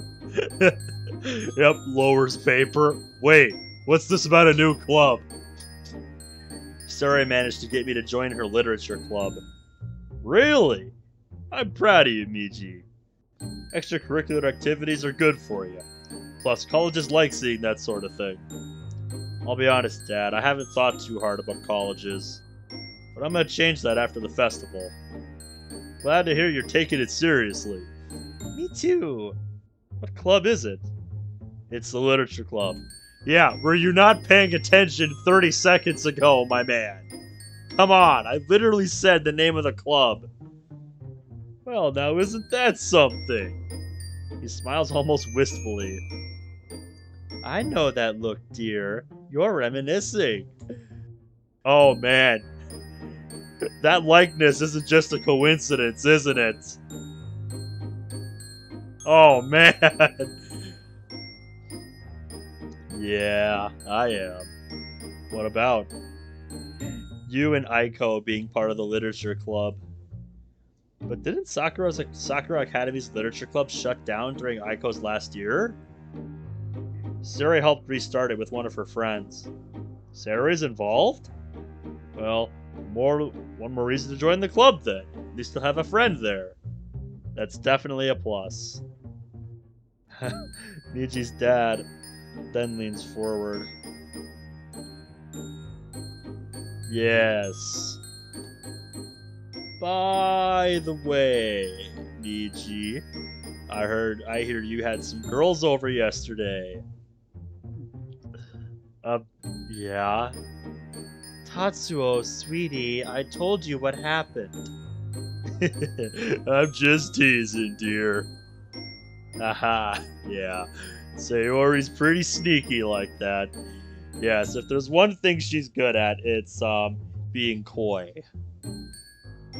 She is at that. He finishes his coffee and Miji's mom does so a few seconds later. Well, we should get going. You too, Miji. I'll head out soon. Miji's mom finishes cleaning hers and Tatsuo's dishes, putting them in the dish strainer behind the sink.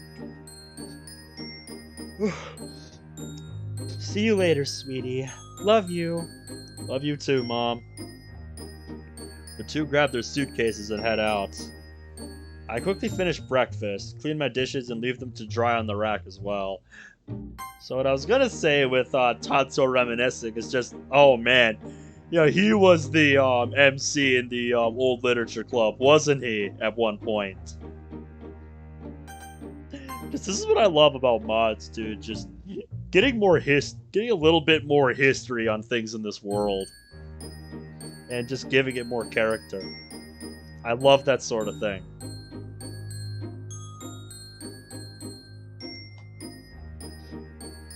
I head upstairs to grab the uniform, but I remember I don't have a poem. I pull out my laptop and look for an old poem. I find a good one and transcribe it onto a scrap sheet of paper. Ah, there we go. Seeing that it's only 6:46, I decide there's plenty of time for a shower. As I start the shower, I feel Miji waking up. Hey, sleepyhead. You're finally awake. What time is it? It's almost 7. Your parents already left. I slept in that long? Why didn't you try and wake me? How would I do that? Shouting at myself to wake up? Not exactly ready. I'm not exactly ready to be taken away. Ho ho hee hee ha ha.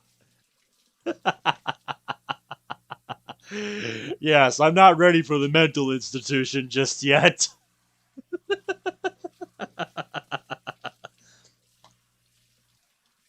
Yeah, guess not. Oh no. Oh damn it! What is it? Mm-hmm. You forgot to write a poem. Miji is practically screaming. Ah! What do we do? We didn't write a poem. Oh jeez, oh fuck. Don't shout. I wrote one earlier this morning. Wait, you did? Uh, kinda, sort of. You were still asleep. Must have been. What was the poem? I'll show you later. It's an older one of mine. Oh, okay. Well, I didn't have much time to write anything, and I did say I wanted them to see my older poems. We'll write a new one tonight. We? Yeah, we. I think you could use a comma right there. I didn't tell them about me yet, even though I meant to on the first day. Oh yeah, it slipped my mind too. When do we do it?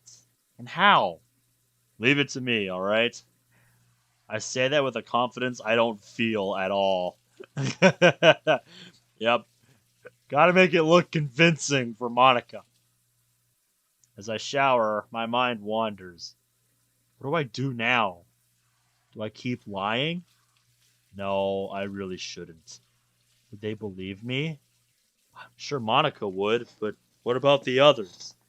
It's about saying it in the right way to make them kind of understand. You okay there? You're spacing out on me. Oh, damn. Sorry. I begin to rinse off. Seriously, are you alright? Don't lie. I couldn't read your inner thoughts, but I could at least feel tension. Honestly, I'm tense as hell. I don't know if I should trust Monica or not. Yep. You never know with this girl until she starts to open up a little bit. You never know with this girl whether or not you should trust what she says or not.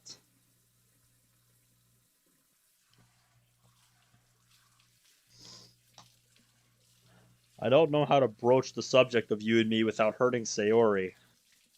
I hate not knowing what to do. You sounded so confident earlier, though. I didn't want you to worry. Yep, no wonder this guy relates to Monica so much. Dude, I haven't been in control of my own body for the past 3 days. All I can do is worry and think. Right. I'm sorry, Michi. I just... Knowing what I know, and with the added stress of being sick and unintentionally hijacking your body, it's a lot of pressure, you know? Yeah, just a thought, you know? Like, I didn't ask for this shit in the same way Monica didn't ask for what knowledge she gained. If we're gonna be stuck together, you need to be more honest with me. You're right, but that applies to you too. Be more honest in the future. You better. I get dressed, and after making sure my poem is in my pocket, grab my school bag and walk out. I head outside. Cold! Is October weather always this nice? It's not unheard of. I head to Sayori's house and almost walk in when the door opens. Michi, what are you doing here? I was gonna wake you up if you were still sleeping, but it looks like you got up earlier. Oh, right. Sorry, I'm still not used to it is all. That's okay. Yep, we'll work it out. We still have time though, so let me help you clean up. I put my bag down and begin fixing her hair. Jeez, your hair is a mess.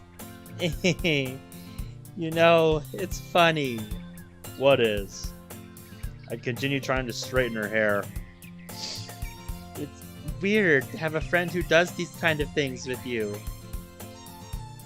That was earlier than expected. Yep, triggering Sayori CG all the way back here. Then again, this scenario did happen in the game. Ah! Make her stop! This is embarrassing! I don't think it's weird at all. I reply to both Miji and Sayori. Believe it or not, I care about you. I only have moderate success with her hair. Hey, a win's a win. Notice some toothpaste stains on her collar. I subtly wipe it off while pretending to straighten her collar. I stand back and stroke my chin, looking at her with fox appraisal. That's good. Hey Sayori, always wondered, why do you leave your blazer unbuttoned? I'm not telling you. Button it up for her. Trust me on this, it's better if we don't. Yeah, because we've seen what happens already. Well, I guess I've gotten so used to seeing you in the blazer that it would be weird to see it buttoned up. But it does look a bit small on you. Tug on the sleeves. Couldn't you at least get a bigger one so it covers your arms? It's getting colder, you know. But I have my coat. I guess so, but you'd look a lot prettier with a properly fitting blazer. I feel Miji gets super embarrassed. And she's like, what? You think I would? I would never say that. I'd think it. I do think that.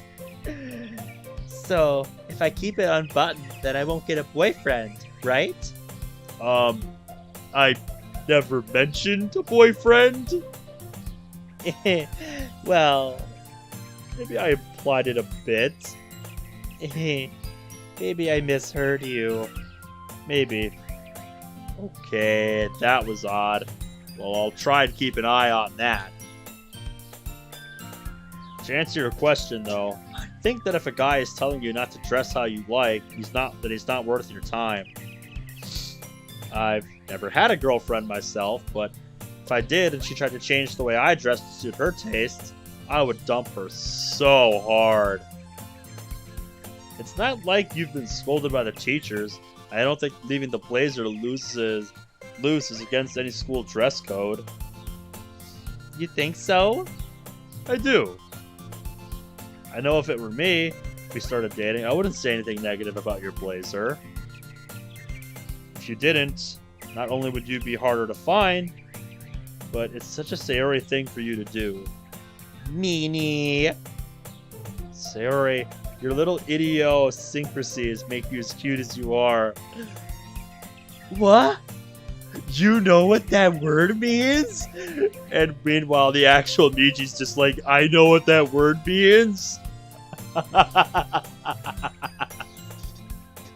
Now who's being the mean one? Sorry. It's alright, but I think we've dawdled long enough. We should get going or we're gonna be late. As we walk, Sayori speaks up again. Are you sure you're feeling okay to go to school today? You still don't look well. Well, maybe Muramoto-san's cupcake cured me. I joke a bit before I get serious. I'll be honest, I don't feel quite back to 100%, but I feel good enough to go to school. Just don't expect me to do much today in the club. I don't think anyone will force you. More students join us on the road. As we approach the school, I see the students heading in, along with Causeway. Wait, that's her? Ah, so you changed your hair color. Ah. You must have been dyeing it earlier. Wow, she's not a Yaru anymore. She locks eyes with me and approaches. Yeah, and she ditched the blue eye contacts as well. I step between her and Sayori. Go inside. Don't do anything stupid. No promises. I promised you I wouldn't, remember? Now go. Right? Sayori begins walking to the school. Wait! I need to talk to both of you! Whatever you have to say, it can wait until later. I'm afraid it can't. Alright, what is it? I'm sorry to the both of you! That was loud. We get a few stares. I thought you said you weren't going to say anything to her about me. Sora leans in and whispers that to my ear. I didn't. After Monday, I went home and thought long and hard about what I'd done. I even talked to my parents about it. They told me the same thing you did. I don't expect you to forgive me, but I just wanted you to know I won't be acting like that from now on. Well, this is definitely not what I was expecting. Definitely. Words are just words. Please prove your words with your actions. That's what I always tell people. Like, you can tell me something a million times, but if your actions don't reflect that, then your words are meaningless. You know? You have my word. I'll make it up to the two of you and everyone else. She then heads inside quickly. Well, that was unexpected. Sayori. Trembling Sayori. Sayori! Sayori? Sorry. I guess I wasn't prepared for that encounter today. Come on, I'll walk you to your classroom. Take her inside, staying close just in case she collapses. Miji leads me to Sayori's classroom, which is right next to his. Thanks, Miji. I guess we really are better at taking care of each other than we are at taking care of ourselves. I take care of you because I care about you. I'll see you in the clubroom later. I can't wait to read your poem. Me too. Later, Miji. She sits in the second seat to the back next to the window. I think that's funny. She's got the protagonist window seat like us. I was just about to make that comment. I'm telling you, my in-game self says it all. I don't even have to say anything. What do you mean? You know how in school anime, the male protagonist has the back corner window seat like we do? Oh, I didn't even think of that. Makes me wonder if the others have the same seats in their classrooms. I wouldn't be surprised. Place your bets now. Do they or do they not? When I enter the room, a student approaches me. Shizu-san, are you feeling better today? I know you. Hello, Sayonica. Or whatever this mod chooses to call you.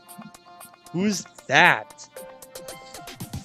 That's the class rep, Fujiwara Mori. Gotcha.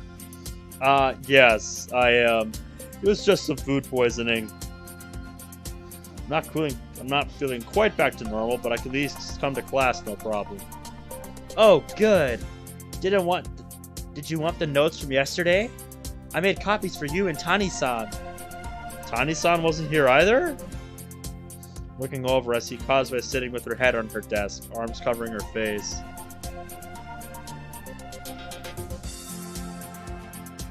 You know, that's a good point.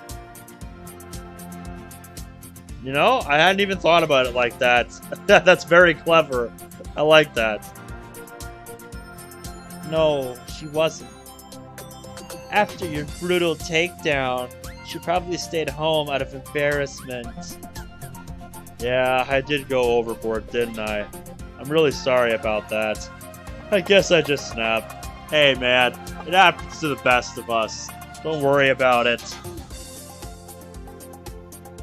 I really like this mix. I really like this mix here. It's really fun to listen to. Like I feel like I could listen to this on my own and enjoy it just as much. It's a really good track. I'm gonna turn it up for a bit.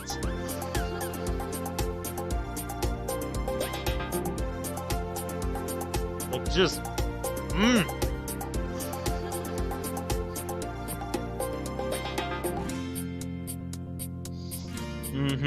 This is a really fun one to listen to.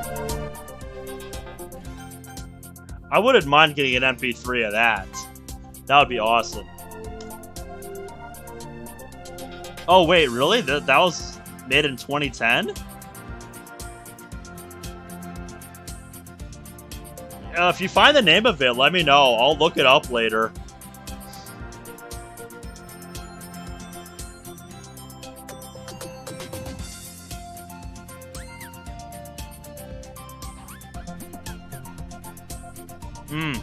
Speaking of the original DDLC soundtrack, I remember sometime last year, like somebody tried to copyright claim like the original, Team Salvato postings of the DDLC soundtrack, and I just saw that and I'm like, are you for real with this? Like, just another example of how broken YouTube's copyright system can be. Yeah, I don't even know how like those claims went through. But I remember reading that, tweet, I think, on DDLC, back when I was part of that. And I'm like, are you for real? Are you for real, man? I know it doesn't make any sense.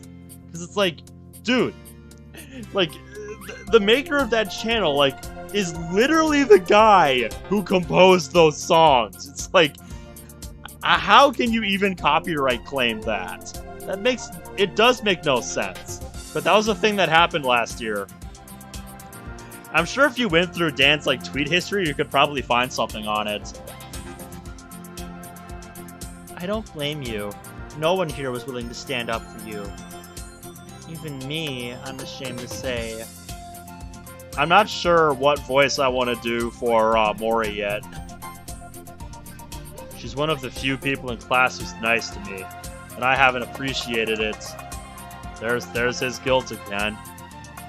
Been so distant. It's the way I've acted until now, I'm not surprised. Don't exactly exude a friendly attitude to my classmates, do I? If I'm honest, no. That's why I was shocked, but not really surprised when you snapped on Monday. Well, I promise I'll behave better.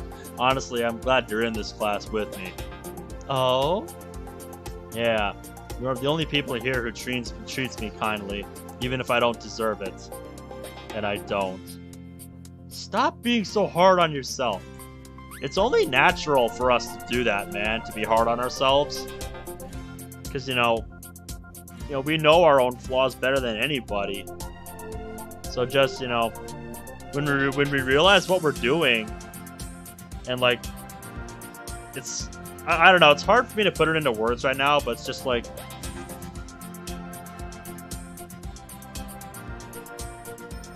Well, I think you understand what I'm trying to say. Just like... when you really look at yourself and just notice how you've been...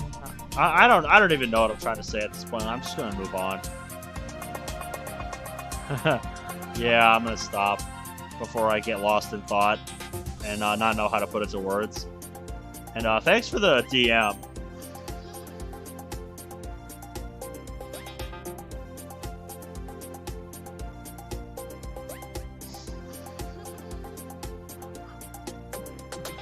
Okay, so it's yeah, so it's like a 2010 remix of the song. It's really cool. It's my job as class rep, but I guess I'm naturally a helpful person. Well, I haven't said it, but I really am grateful. And yes, I would like the notes from yesterday if you're okay with it. Of course! She runs to her desk, 3 ahead of Miji's, and comes back with a stack of photocopied papers. Here you are. Thank you. Anytime. She returns to her desk and is immediately surrounded by a small group of girls I can only assume are her friends. Like, I'm trying to do kind of a blend of my Sari and Monica voices, but I'm not sure how, like, close I'm getting with it. I begin looking over Mori's notes. After a while, Miji speaks up, and judging from his tone, he feels extremely down. Yeah, if you have any comments on,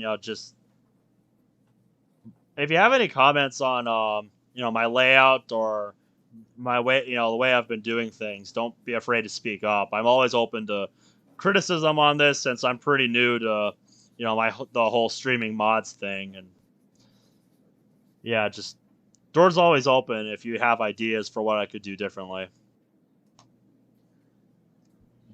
This has been a learning experience for me, but I'm having a lot of fun with it.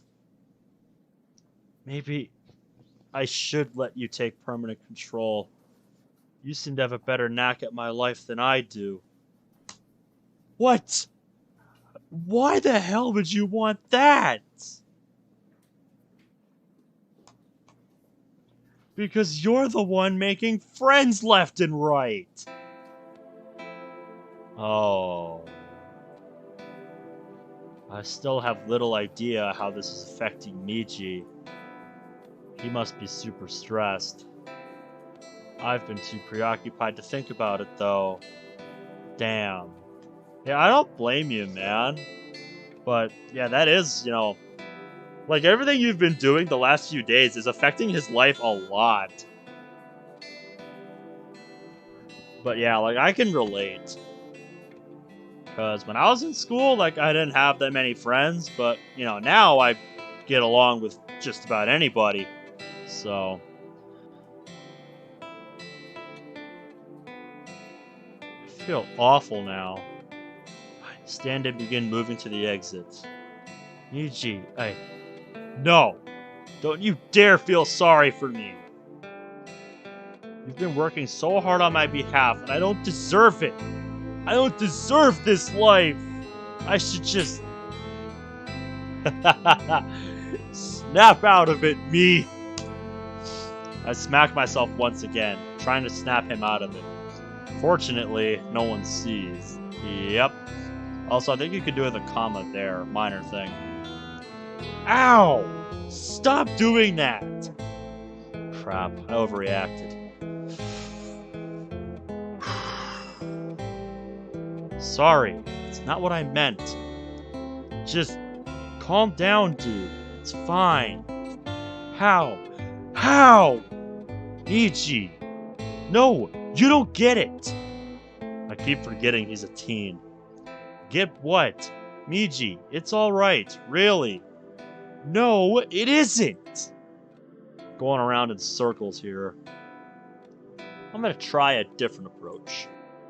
You don't think I want you to get better? I'm trying to lead by example here.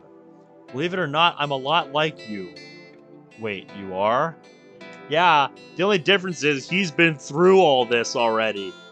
He's been through school, so, he knows how to handle this better than you do. Yeah, I'm somewhat of a loner, but that's okay. You're trying, right? Yeah, I mean... and you're looking off to the side yeah, I know. But yeah, I'm a bit of one myself, too. Just... until I came across this game and got to know Monica, yeah, I never had a girlfriend. I'll be upfront. Just I was never that interested in a relationship, but then I discovered this game, and oh boy, that changed fast. All right, fine. I'll get back to the game. Yeah, I am. And that's what counts. No one can ask anything else of you. Yeah. You're right. Sorry. Guess I just haven't been feeling a lot like myself lately. I can't blame you, honestly. It's not like I've even tried to give you control back yet. Today we're gonna tell everyone, after we share poems. Alright. We're gonna have to be very careful about how we do this. The music stopped. I head back in and class begins moments later. Lunchtime! I put the books away, stand and stretch. I need a walk. Where do you think the clubroom is? No idea. Let's just look around. Why not ask Sayori? She'll probably want to lead us to the clubroom at the end of the day anyway, so...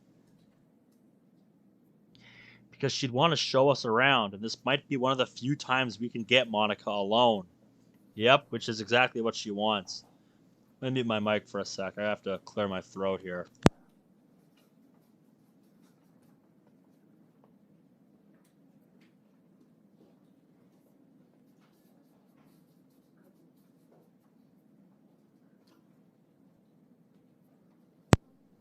Okay, that's better. Damn, forgot about the antagonist. Hey, who are you going accusing her of that title?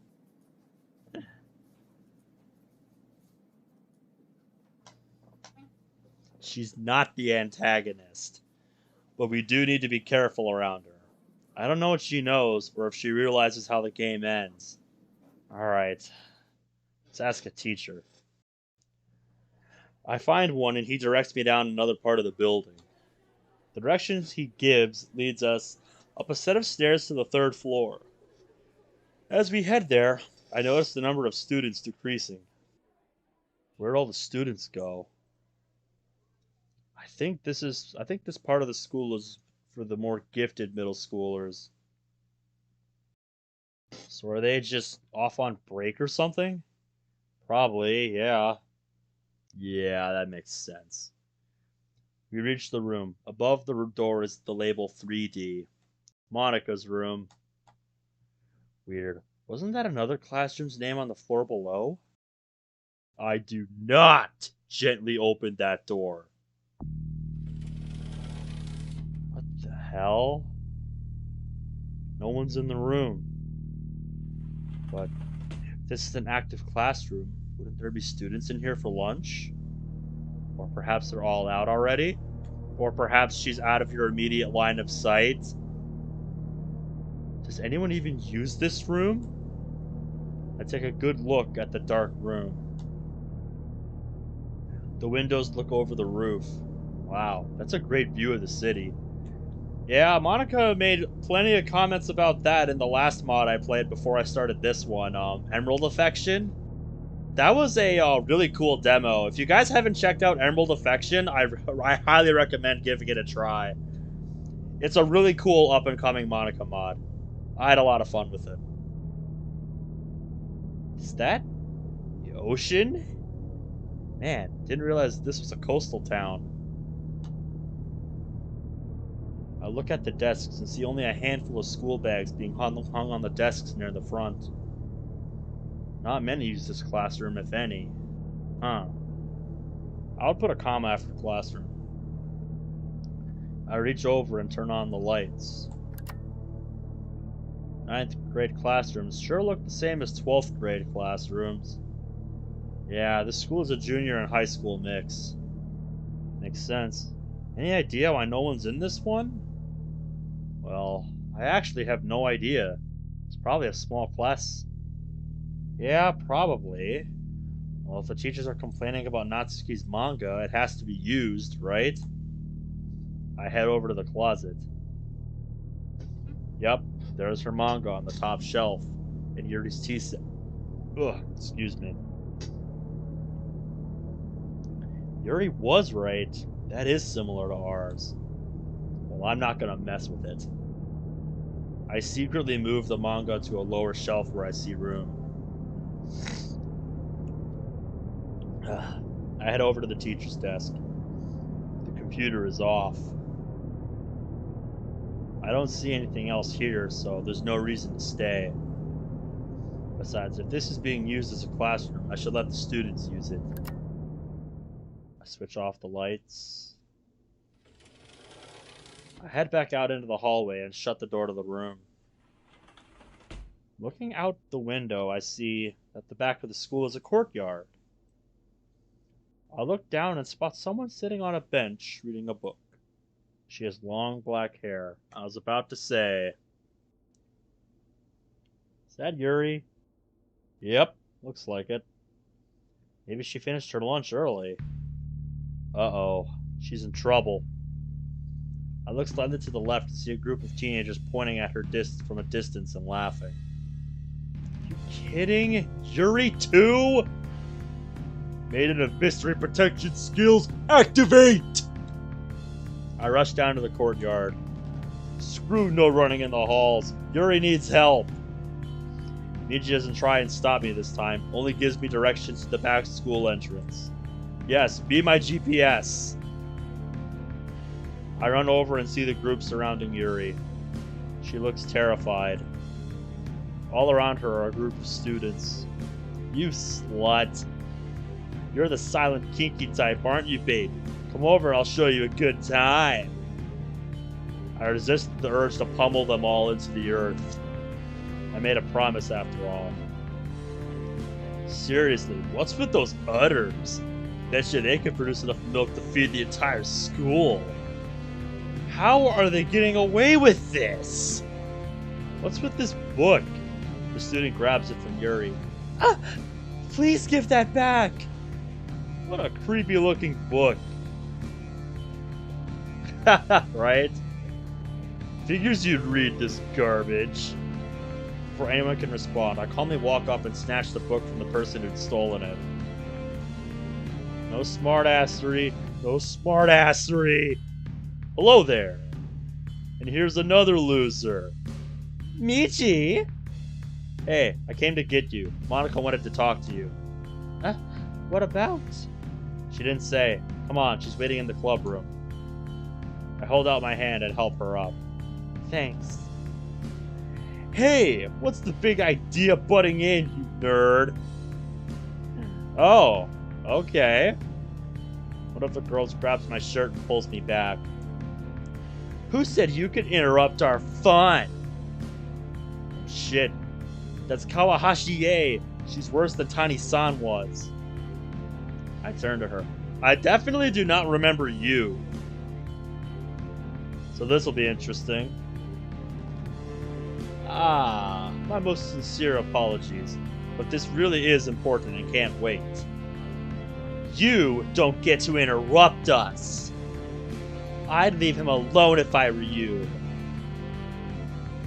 Okay, no wonder I don't recognize it. Now I'm curious what it looked like in the demo, though, because I don't remember, and I didn't film this one. I played this one on my own time. So, Hazue, what's she doing here? Oh, was that the sprite in the original in the demo? Arita and Satsuki? Your guess is as good as mine. Seriously, he's not someone you should be messing with. Since when did you start defending this low life? None your business.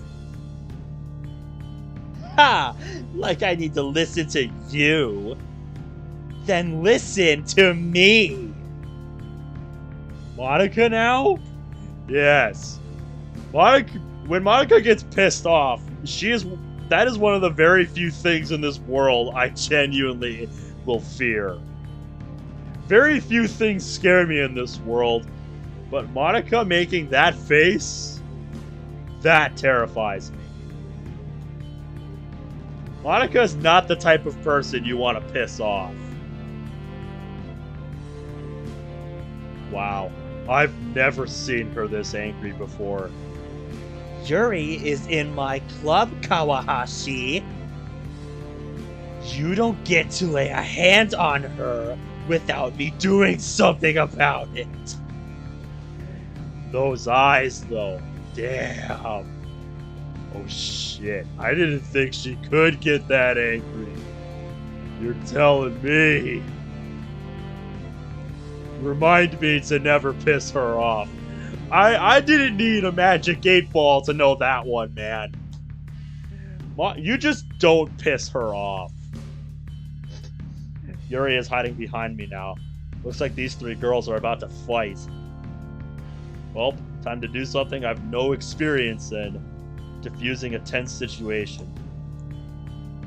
Okay, everyone. Enough of this. There's no need to escalate this any further. Let's just go our separate ways for today and cool our heads. Not a chance in hell. It looks like it's my turn to be the more mature one here. I put a hand on Monica and Kazue's shoulders. Ladies, let's just go, alright? Lunch is almost over. Yeah, run, bitches. Comfort the cutting freak. When we get back inside, Yuri collapses. Oh, Deep breaths, Yuri. Deep breaths. Honestly, I can't believe I used to call those bitches my friends. I really am sorry. Understand if you don't forgive me for what I said to you all those times. Wow, she really has changed. It was a bit of a sudden change, but it was changed nonetheless. Agreed, and for the better. Maybe we could become friends with her someday. Maybe. We'll have to wait and see how things pan out. Yuri begins crying. Oh, no, no, no. I hand her Miji's handkerchief. Thank you, Miji. Monica. Tani-san.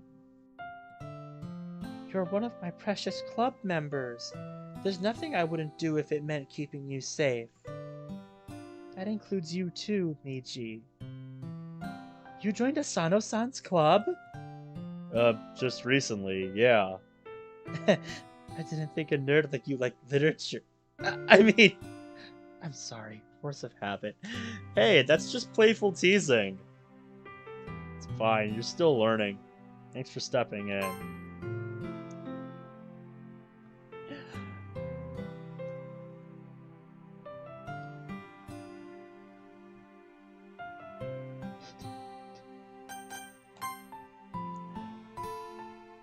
Causeway, if you want to learn how to get better at teasing, just take notes from Monica. That's her forte. Not sure I'd have gotten away from that without getting pretty hurt. Stay out of trouble. I'll let the teacher know you're going to be late. She runs down the hall. Who was that? A classmate who I finally stood up to recently. I then turned to Yuri. Hey, can you stand? Do you need to rest in the nurse's office for a bit? No, I'll be fine. But why did you get involved? You could have gotten hurt. For the same reason Monica did. I might not know you much, but you're a fellow club member. I wouldn't let anyone hurt you in any way, to the best of my ability. Same goes for you too, Monica. She's flattered. Damn, that is one beautiful smile. You're goddamn right, mate. Let's get you both back to your classrooms before lunch ends. Dude. You know who you're talking to here. What about you? If I'm late, no one will bat an eye. Come on. The two of us take Yuri back to her classroom. Since you bring that up, what's everyone's personal hierarchy of least favorite to most favorite? Because mine has shifted around quite a bit since I've started, since I first got into this game. But mine, goes Monica first, hardly a surprise, and then Yuri second, third Natsuki, and then fourth Sayori. Like, Natsuki used to be my least favorite, because she came off as just really hostile and off-putting to me. And just... Yeah, see, Morbius, that was my original order. Because, Natsuki just really rubbed me the wrong way at first. Because she just came across as utterly unlikable at first. Like, maybe that's harsh. Maybe that's kind of harsh putting it that way, but just... A lot of her mannerisms just... I did not like the way Natsuki would act. Just... She would act like the kind of people, like, I don't really like talking to that much. But, you know, the more I played mods, and especially ones more centered around Natsuki, I started to understand, you know, where, like, Natsuki was coming from with her logic and stuff. So, like, once I got to understand her a bit more, I began to appreciate her character a bit more. And, looking introspectively, you know, I think the reason I didn't, you know, like Natsuki at first is just because a lot of the way she would act reminds me a bit of how, you know, I could be, you know, talking to people that I didn't like. It's just, I guess I didn't like seeing, you know, that being played back at me.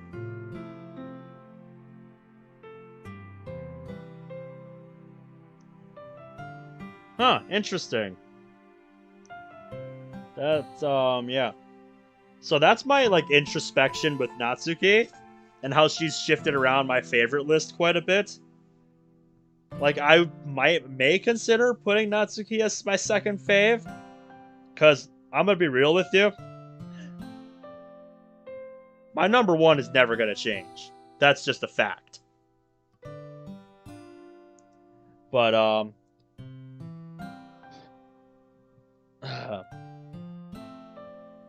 yeah, the reason Sayori went to my least favorite, you know, not, you know, and putting her as my least favorite, you know, doesn't mean, you know, I hate her or anything.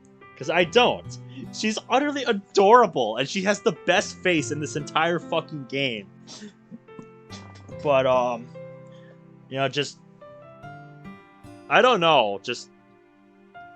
Sayori is kind of basic to me, I guess is the word I would use. Like, not that that's bad, but just...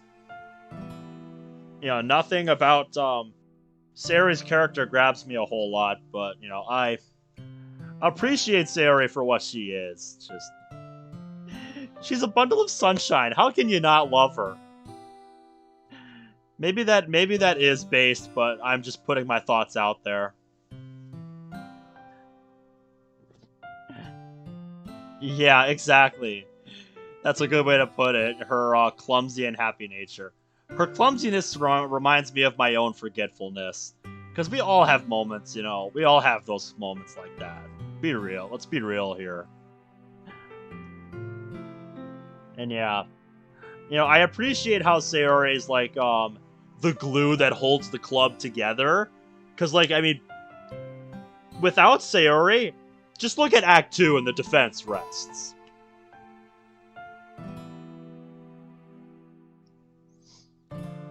But yeah, just...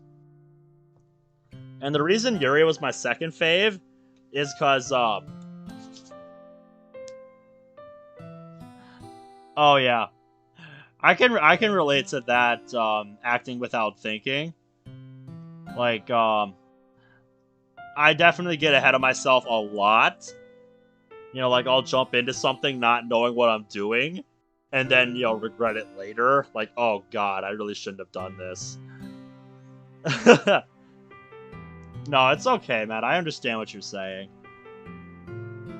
As long as I can understand you, it's not a problem, man. But yeah, the reason I say Yuri's my second fave is because when I played through this game at first, like, that's, whose route I ended up on. Like, I didn't really care whose route I ended up on, but, you know, I ended up with Yuri's route, and I really enjoyed it. Just, you know, Act 1 Yuri is just really pleasant to be around. Just someone I'd actually, I think, enjoy spending time with. Just, she's kind of weird, but, you know, I can be too, so, you know, it balances out, and I just think it would be real... I just think she's someone I could get along with pretty well. But, if you go to Act 2 Yuri, then, No, no, I want nothing to do with Act 2, Yuri.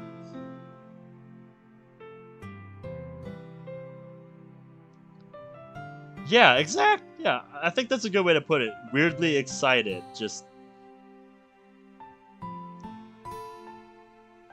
You know, that person where you may not know why, you get excited to see them, but you enjoy it anyway. Just... There's something really enjoyable about Yuri's presence.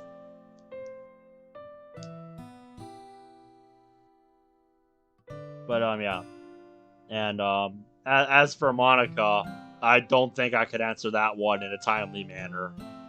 Like, I'm gonna be real with you. I don't think there's a way I could sum up, my thoughts on Monica in a way that would do her justice. So, yeah. I'm gonna move on.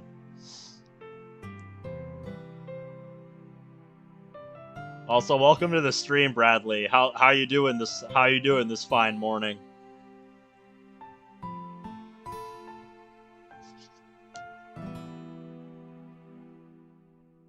The two of us take Yuri back to her classroom. She's a little shaky, but she holds up well. We reach the classroom. Yuri turns.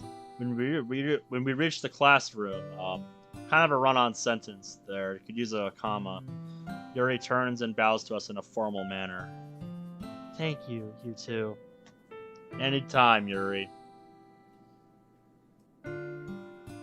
Oh, yeah, usually mornings like that, if I have time, I just go back to sleep, man.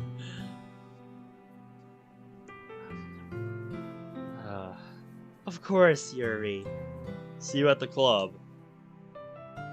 After we leave, I turn to Monica. You and me, girlie. What's it gonna be? Monica, I can walk you back to your class, too. I hope she's far enough away that we can talk a little bit. But that it's more difficult to wake up later? I can relate. I can relate, my man. But, yeah. It's been an interesting night for me here. Just, dude, it's almost 2 in the morning where I'm at. But yeah, Bradley, we had a pretty interesting start tonight. Because Morbius Green here, if you don't know who he is, like, he's actually the lead developer for this mod. And he joined my chat, like, as I was getting set up. And, yeah, it kind of snowballed from there. And, me joining the servers and saying hi to everybody. And, just telling people, hey, I'm streaming here if you guys want to hang out and talk about the mod. It really caught me off guard, and it's been really fun. Just sitting and talking here.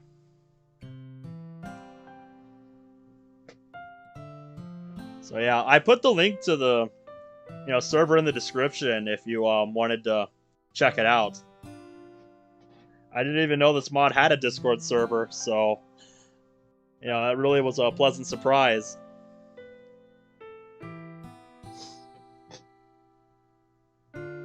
Yeah. I would agree. I really enjoyed the mod when I played it as a demo. I just wish I would have, filmed my playthrough of the demo back then. Cause like I didn't think to record that one. I just wanted to take a look at it, and I ended up really enjoying it. It's one of the mods I regret not playing on camera. Cause I think that would have been a cool one to, just have a playthrough of before doing the, full release of Act 1 here. You're just as sweet as I thought you'd be. Yep, she's definitely self-aware. Guess so. But how much does she know? But my classroom is close by. Please, be more careful next time. I will. Thank you. She heads to her class. I then go back to Miji's class. Just seconds away from the bell ringing. I head over to my desk and see something unusual. Later, man. Later. Causeway is sitting in the seat behind me now. Wonder how she pulled that off. I sit down and begin getting the school books out. Ugh, excuse me. But yeah, usually people are pretty reluctant to give up their seats if it's you can choose your own seat kind of class. People are usually reluctant to give up the seat that they initially choose. So yeah, that's impressive. She managed to pull that off. Just then, I feel someone poking at my back. I turn around. How's your club member doing? Better. Oh, good. That's all I get out of her for the entire school day. Well, she's still getting over things and trying to, lead it, turn over a new leaf. So these things take time, man. All right, club time. The day goes by. All right, I have at least one more hour in me. It's going on 2 in the morning where I'm at. I usually go until at least 3, so.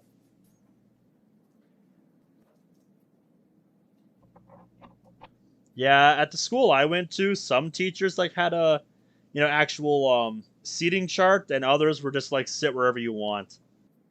It was really on a class by class basis at the school I went to. During class on Monday, I had looked over the syllabus and noticed that in the middle of each week there was an art class. Miji told me that they would switch classrooms for this one class. Okay, class. Today's art class is going to be a bit different. Wait, it is? Different how?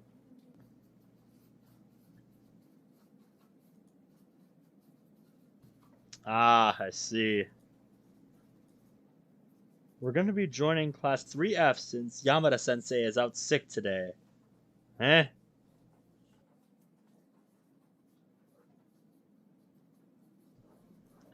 Yeah. I never liked having a set seating chart because then you might end up near someone you don't want to be next to, and just that sucks having to deal with that. Miji is brought out of whatever daydream he's having, and I can feel him paying attention. That's the 3A art teacher, right? Yeah. Sensei, won't we take up too much space if we go to their classroom? That's being taken care of. You're actually going to be using the art room in the old building today. Old building? This building is the newer one. Sakura Academy has an older building. Some of our clubs use them. Huh, an older building, eh? That's pretty interesting. Wonder why Monica wasn't able to get space in that building for the club. Yeah, interesting question. Why not? Yeah. Everyone, grab your bags and head to the old building. We'll be meeting in room 2E. The students, myself included, grab our bags and head out. And away we go. I follow the other students coming down the hall and down the stairs, heading out into the cool autumn afternoon. Soon we're approaching an older style Japanese school building. It does appear quite a bit smaller. I'm not sure what this is here for. If that's some other recreational building or what. Wonder how old it really is. Yeah. Shizu-san? Mori comes up to me. Hello, Fujiwara-san. I heard about what happened earlier at lunch. Are you doing okay? Yeah, I'm okay. What happened exactly? I quickly tell my side of the story. I see. Is your friend doing alright? Bit shaken up, I think. Can't believe she's being bullied like that. I've seen her around and talked to her a few times. She's a real sweetheart. She doesn't deserve that kind of treatment. Yuri? Oh, definitely. Wait, really? Wow. I can't think of many places that actually do something like that.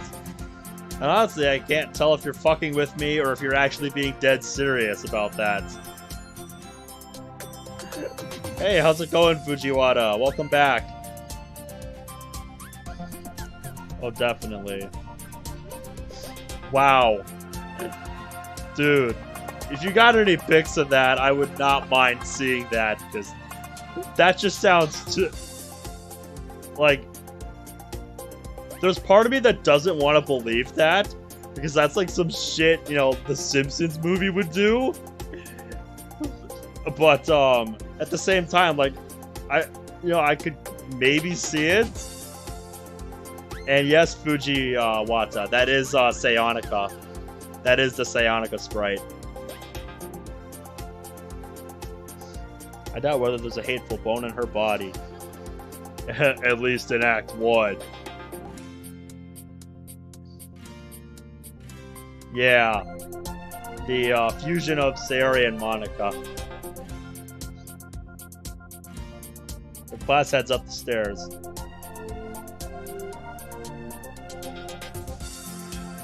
Mori Fujiwara in this mod. So close, Fujiwara. Yeah, it's kind of funny how close those two names are. Also, Fujiwara, say hello to the lead dev. I know I sound like a broken record, but I can't get over it.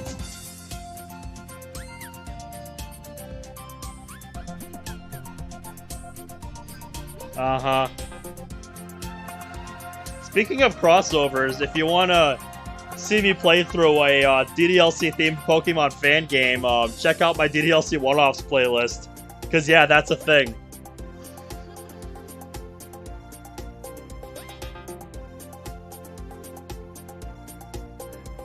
You've really changed in the past week.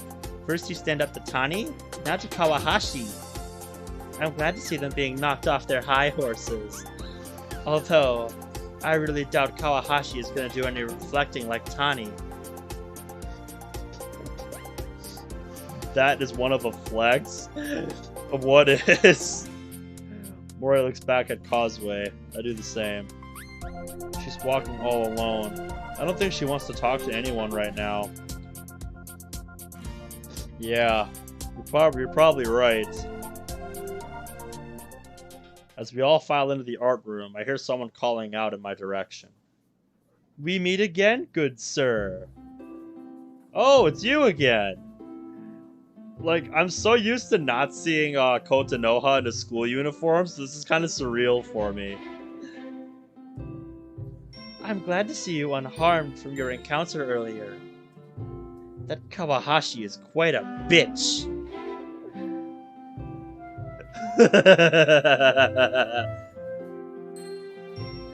Man, news travels fast. And yeah, that's an understatement. I agree, this music is quite pleasant.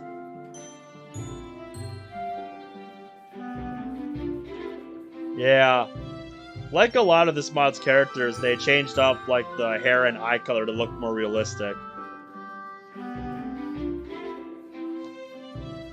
Of course news travels fast here. It's high school. Oh, duh. Right. Kota Noha? You know Shizu-san here? Oh, Mori! I didn't know you were in the same class as Miji here. Huh. They must be good friends using each other's first names. Oh yeah. I like orchestral music as much as the next guy. You know, some people bash on symphony orchestras in games, but I think when it's done right, it's, you know, very, very nice to listen to. Here, I'll turn it up for a little bit. Just...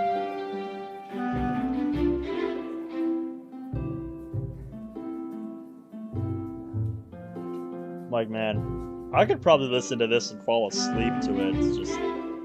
this is just so nice to listen to.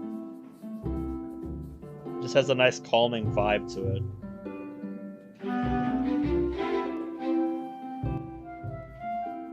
Yeah, if you weren't here last night, Avant-Garde, I started this mod last night.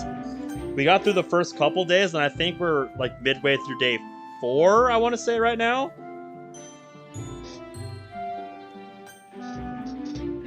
Yep, welcome to the stream, Avant-Garde. How you doing tonight? Or, today, wherever you are. Yes, I am. How do you know him? I've seen him out of class recently. We passed on the street a couple times this week. She looks over at me. Look in her eyes seems to suggest I play along. Well, we didn't talk that much, I'll admit, but we did find out we went to the same school. Indeed. Well, that's quite a coincidence. Quite a coincidence indeed.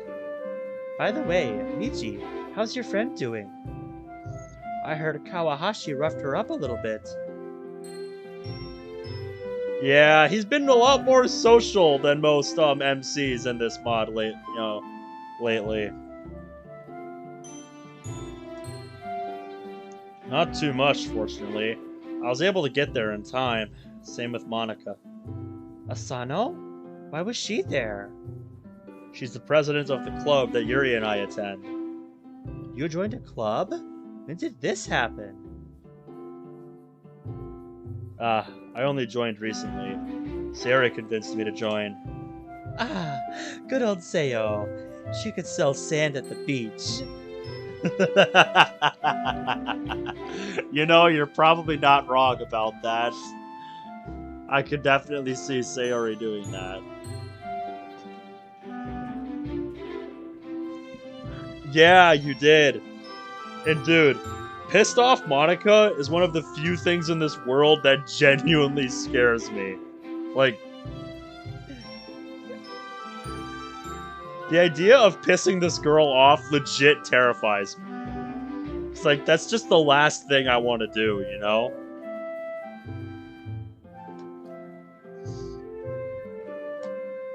I'm beginning to like these two. They're pretty unique and friendly. That they are. I always like, when new characters like this are done really well. Alright, class, find a canvas. Today we're going to be practicing perspectives again. I find a canvas. Mori and Kotanoha take the two that are both next to me. Oh yeah, you absolutely are, Goose. Glad to hear that, Avant-Garde. That's good. I'm just gonna throw it out there. If you have any questions about the mod, one of the devs, the head dev actually is here if you have any questions for him. The teacher places a box in the center of the room. Let's begin with that.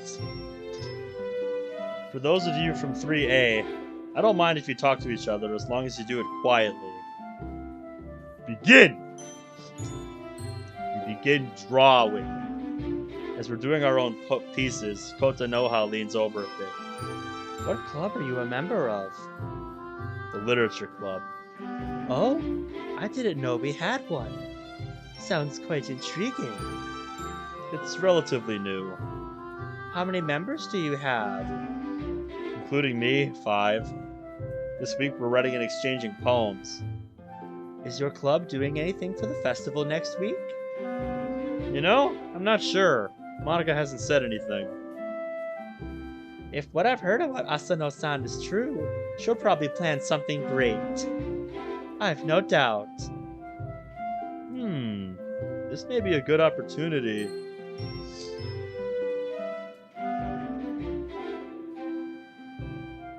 Yeah, exactly. I tell that to every, dev who is trying to, I tell that to every dev, who's, currently working on a mod. Just don't feel like you need to rush your mod to meet a deadline, because I would rather wait until you, have it out, like, when it's ready, as opposed to just trying to rush it out to meet a deadline. Like, I would much rather that you realize you're not going to be able to get it done on time and just, delay that until you have it ready. Because, yeah, there'll be people who,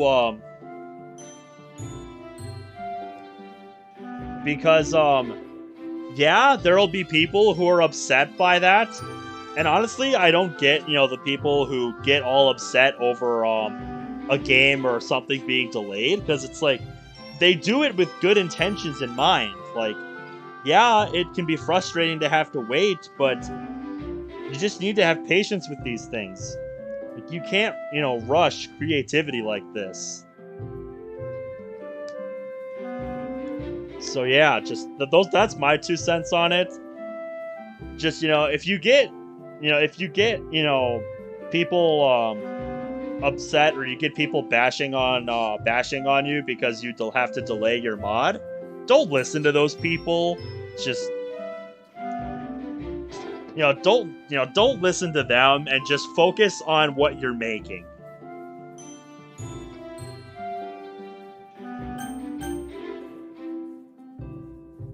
Just that's what I always tell people. Just just ignore the people who are trying to get you to rush it out, and just put it out when it's ready.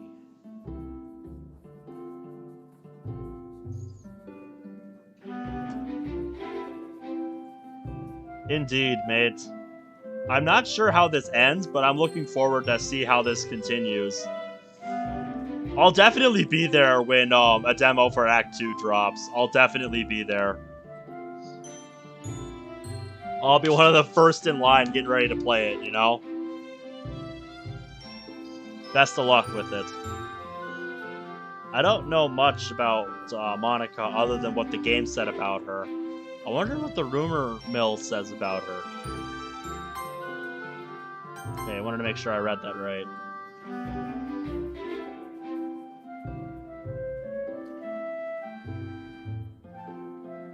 If there's any way rumors can spread faster than the internet, it's at a high school. Japanese or American, it doesn't matter. High schoolers gonna gossip. I haven't heard much about Monica. What do you two know about her? I actually don't remember her talking too much about herself last year. I repeat that to the two girls. Well, from what I've heard, she's always been in the top 10 academically. I can believe that.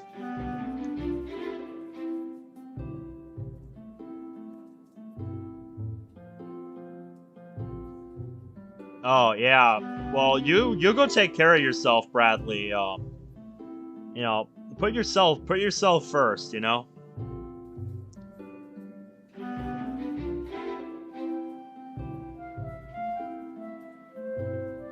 Oh, I guess I'll be looking forward to whatever they're about to talk about next here. I also heard that her father is pretty wealthy. Nothing like my family, but still pretty well off. Lots of the guys in our school talk about her too. Mostly disgusting stuff about how they find her sexy and what they do to her. Yep, sounds like high school, alright. I never understood that mentality that people have in high school like that. Just, like, is that all you think about? Like, maybe it's just me, but I was never like that in high school. Like whenever somebody, tries to get me to check out a girl or something, like in big air quotes, I just look at them and I'm like, so what? Like that's... Yeah, exactly. Like, yeah, maybe that's just me, but just like, I've never understood that about people. Like, just, it's never made sense to me. It's like, so? I'd rather get to know them rather than just look at them and oodle over them. Like, that's not gonna do me any good. Yeah, I bet. I heard a couple things too. She and I shared the same class last year. Nothing that I feel comfortable repeating here. I shudder a bit as I remember the things said about Monica. They were mostly about her thighs. Yes, because everybody loves to talk about Monica's thighs. Like, I'm being reminded of that one meme I saw a while back, where it's like somebody holding up a microphone to Monica and asking her something about Yeah, here it is. Pardon me, madam, but are you aware that there is a cult out there full of people that worship your thighs? And Monica's eyes just sink into the back of her skull. Like, what?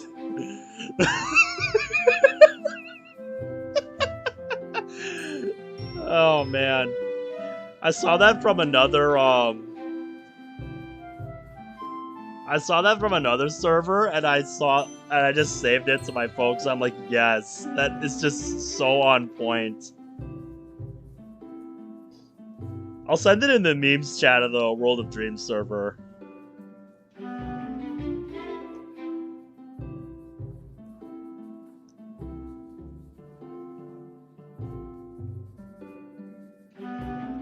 Oh, yeah, here we go. World of Memes. There we go. I went right past it.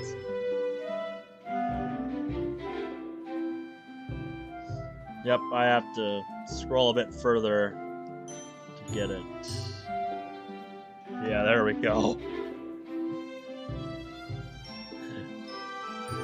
There we go.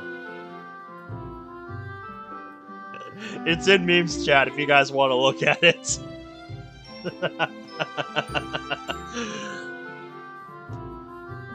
Wait, really? Yeah, they really seem to want to have Monica. I don't think I want to know. Me neither. Probably a good call. I probably know what they're gonna say, but I don't want to say that on stream. I've always wanted to meet Asano-san. Hey, Cerberus. That's... Oh, nice. Cerberus and Monica joined at the same time. How's it going, you guys? Also, how is Natsuki's route on Purist?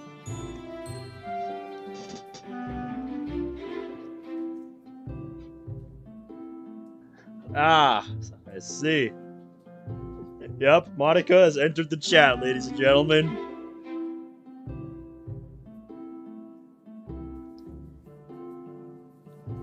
I don't know, is it? Because I don't watch Ronald's premieres. Either I just am watching other things or I'm at work. Well, you'll have to keep me posted on that, Cerberus.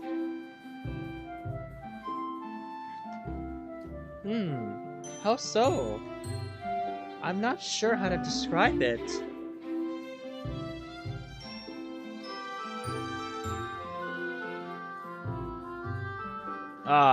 Yeah, dude, I've heard of club meetings. I might play through that at some point.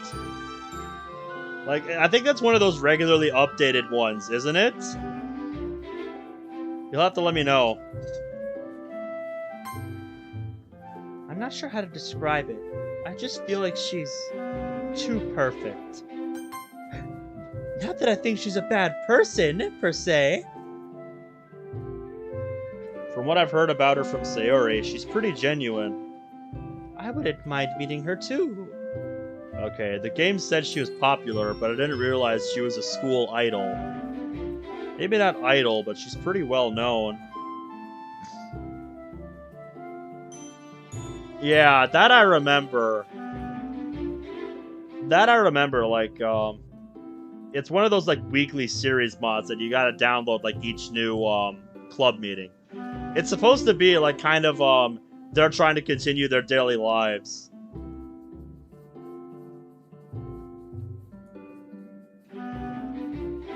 I'm guessing that's a pretty difficult level on, OSU.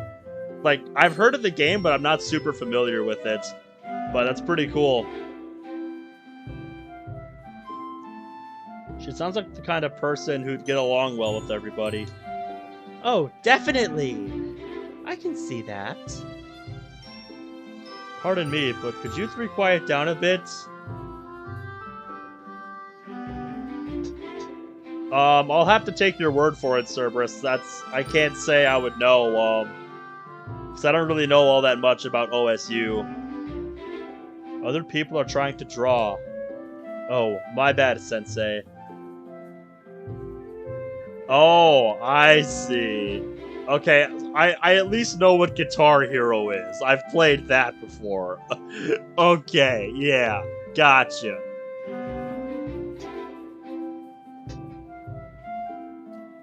Sorry, Sensei. My apologies. The three of us get back to work. The day goes by.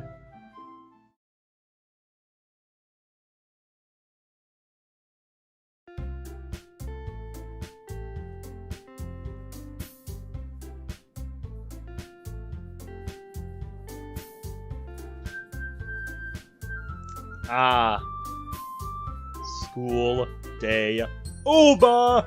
Club time! I turned to say goodbye to Causeway, but she's already gone, having rushed out the door the moment the bell rang. Rip.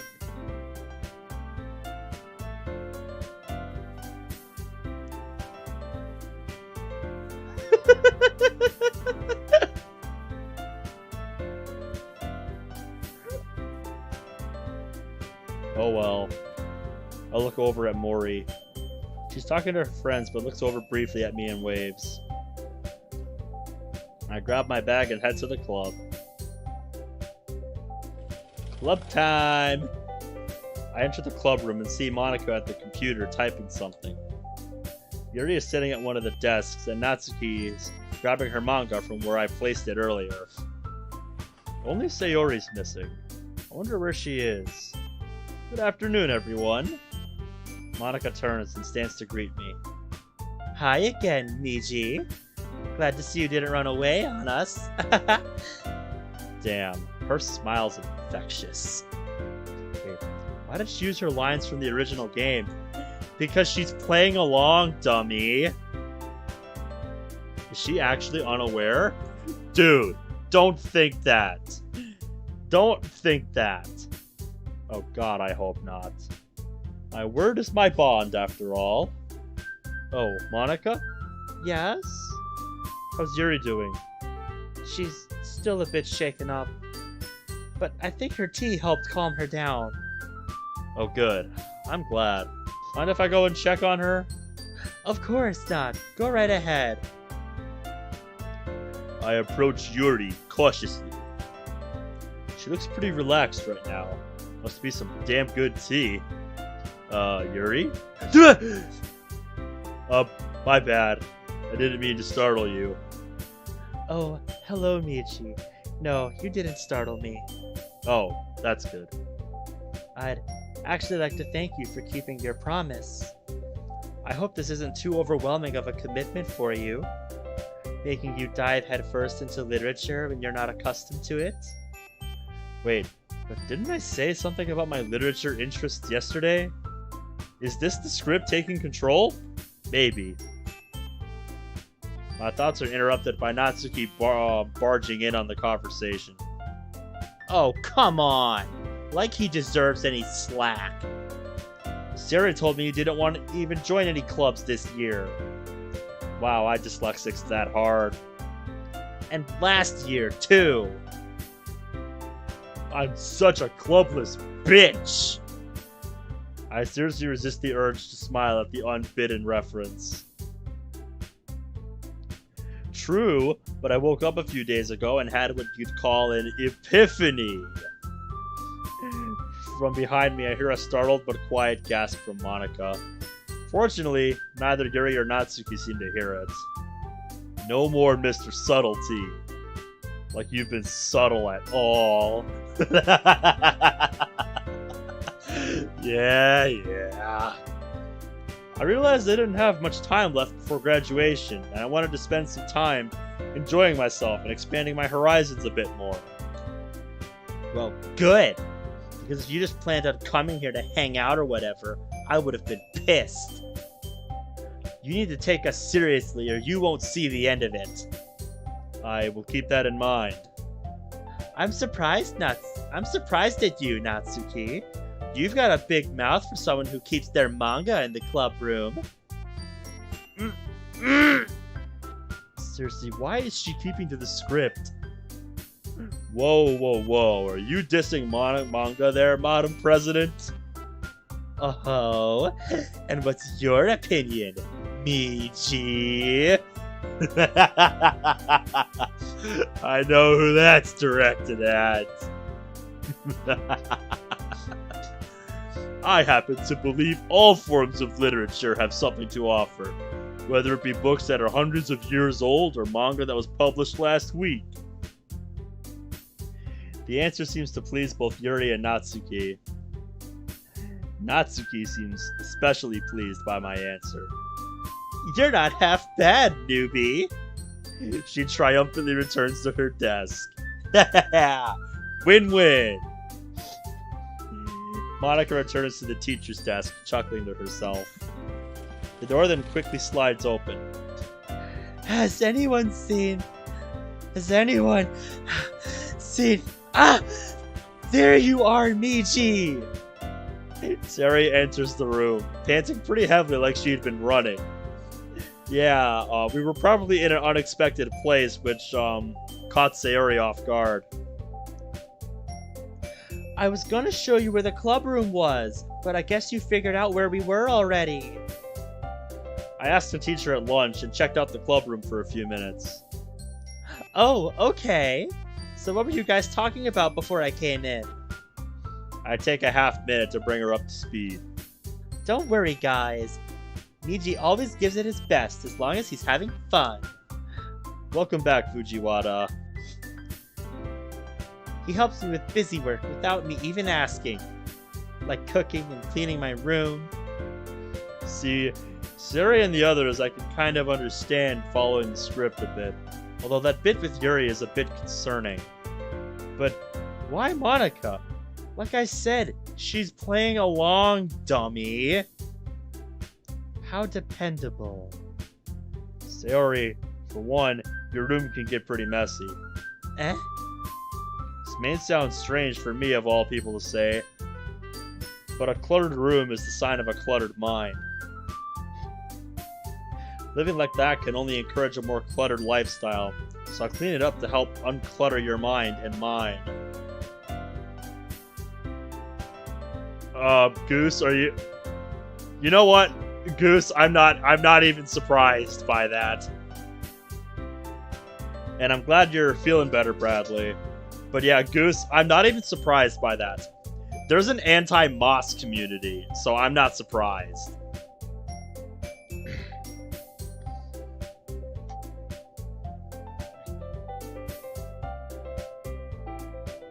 Oh, did you post it in the memes chat? Oh my god. Are Monika's thighs. Oh god, why did I look at that? I am so sorry I had to show you that, Monika. I should have thought about that a little more. Oh god.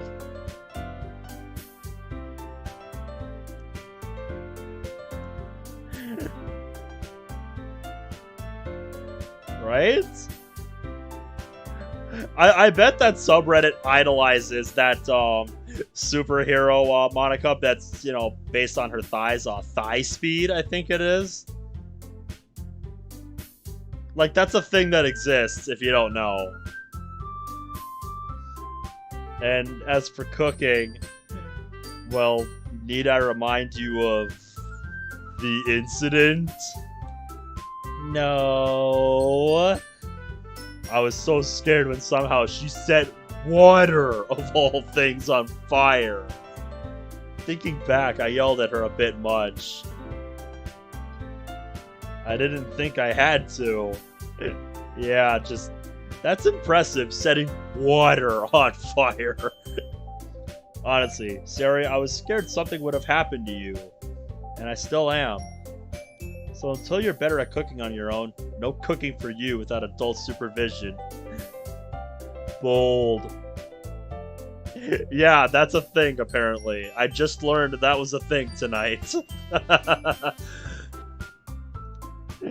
You know, insert the more you know meme here. Also, the way I reacted back then was a bit much, so I'm sorry. You two are really good friends, aren't you? I might even be a little jealous. She's my bestest friend. I rub her hair playfully. Yes, all the head pats for Sayori. But that doesn't mean I can't become friends with you all. If fact, I'd consider it an honor if we could become friends. You mean it? I do mean it. Not just you, but Monica and Muramoto-san as well, who I know have been eavesdropping. Oh, please. It's hard not to. Fair enough. I then turned to Monica, who has been listening in this whole time. So, Madam President. Yes? Is there anything you have planned today? Nothing aside from poem sharing, but we can do that later. Oh, great. The tension is killing me. I sit at a desk close to Monica, then pull out the 2 books, the next volume of Parfait Girls and Portrait of Markov. Yep, time to get to reading. I start with Portrait of Markov.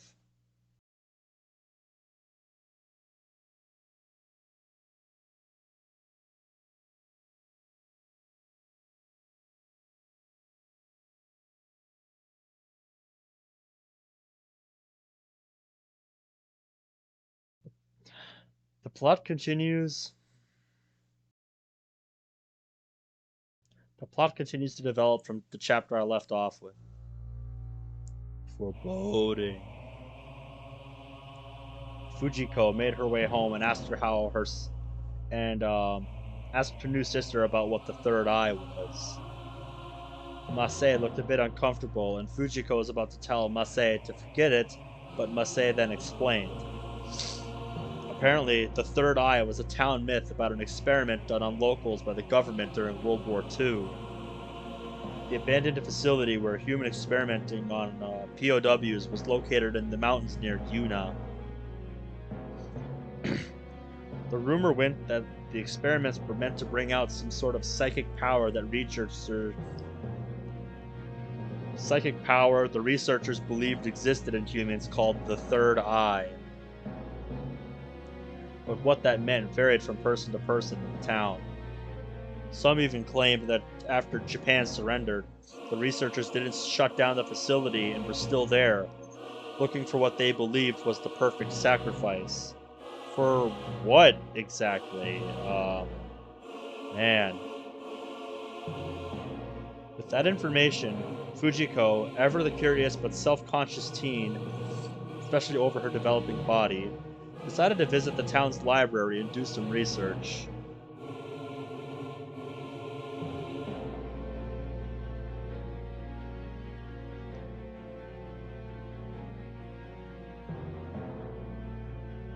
Huh. I wouldn't know. I'm not planning on looking into that subreddit at all. The computer was down for repairs, but she was a very good researcher. She found a stack of books detailing local legends and began taking notes and comparing. And the chapter ends with Fujiko going out with her new family for a welcome dinner. I find it hard to put it down. Next, I pick up Parfait Girls. The plot only gets more interesting as I continue. The first club meeting of the new cooking club started the very next day. Inori had taken on the role of club president by this volume. The first scene was of her sitting in her room, trying to plan out club activities for the cooking club. One of the panels showed her room as covered with pieces of crumpled up paper. She looked like she was about to cry, but then an idea struck her. She quickly wrote it down. She texted the other club members and announced they would be doing a taste competition. Exactly, at least the good ones. She had 2 suggestions: either make the dishes at the club, or make them at home and bring them in the following day. And everyone agreed to make them at the club. She told them to bring any ingredients they might need in case the school didn't provide any. They all showed up with ingredients for their own cupcakes. Wonder where this Nat got the idea for her cupcakes. Of course. What's so funny? Oh, the irony of this. I hold up the manga. Their first challenge is cupcake making and they have to share it with each other. Reminds me of our poem sharing. Speaking of which, I think it's time to share poems. You did remember to write a poem, right? Damn right I did. I will admit, this is an older one. I wanted to get your opinions on my older work before I tried something new. That's alright. I look forward to seeing it. Monica begins calling out to the club members, but I hold up my hand. Allow me. Sorry, Markiplier. Okay, everyone, shut your traps, ding dong bing bong. Time to read your poems. Here Monica doth decree that it's time. I'll be real, it's been forever since I've watched a Markiplier video, so I probably just butchered what his voice sounds like with that impression.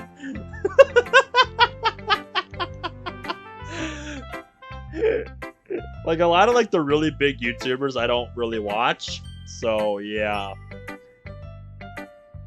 I honestly don't know what Markiplier sounds like, I just guessed. I point to an imaginary watch on my wrist. Monica bursts out laughing. Mission accomplished, ladies and gentlemen. We did it. We did the thing.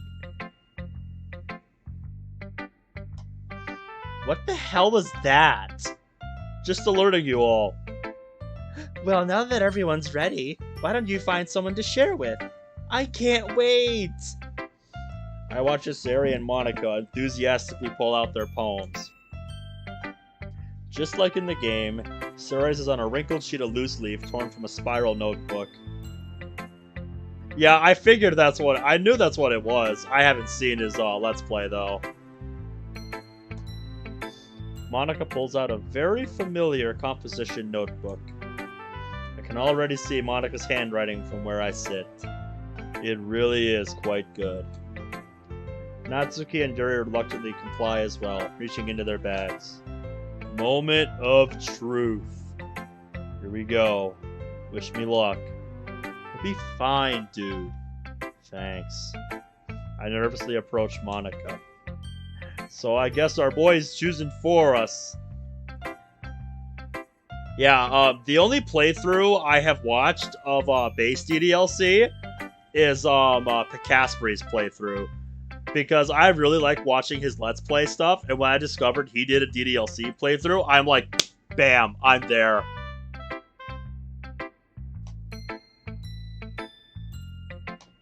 Hi, Miji. Having a good time so far? I am, for the most part. It's nice to have a dedicated space to read without much interruption. For the most part.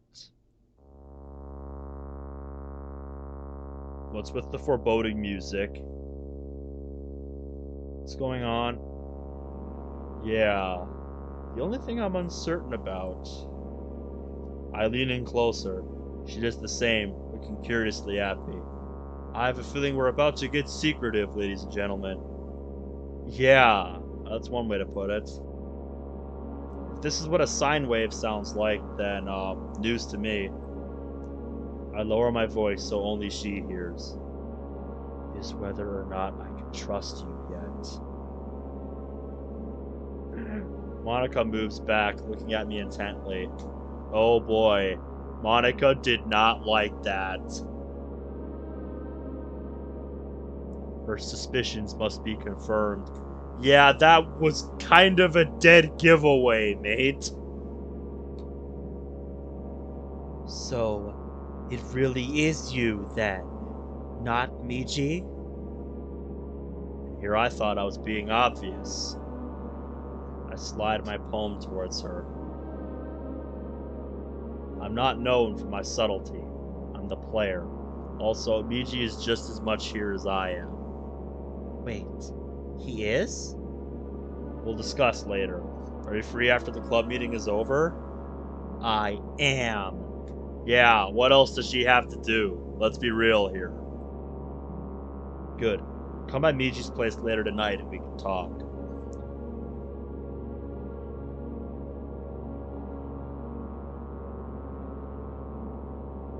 Come by Miji's place later tonight and we can talk. Just be careful. I don't want Sayori seeing. Alright then. She takes my poem and begins reading it. Alright, now it's time to move on like nothing happened just there.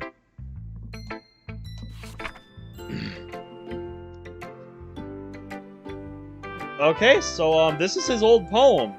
Quite a lengthy one too, so I'm gonna spend a couple minutes and actually read this here, because I love reading original poems in these mods through his eyes.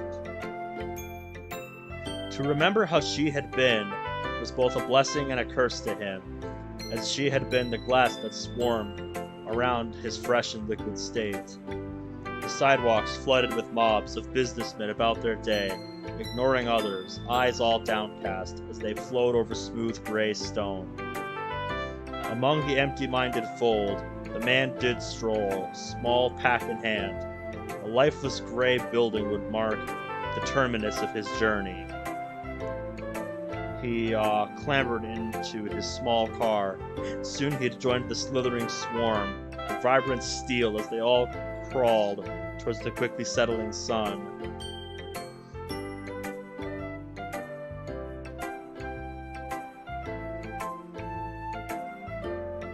Why is that, Goose? Feel free to let me know.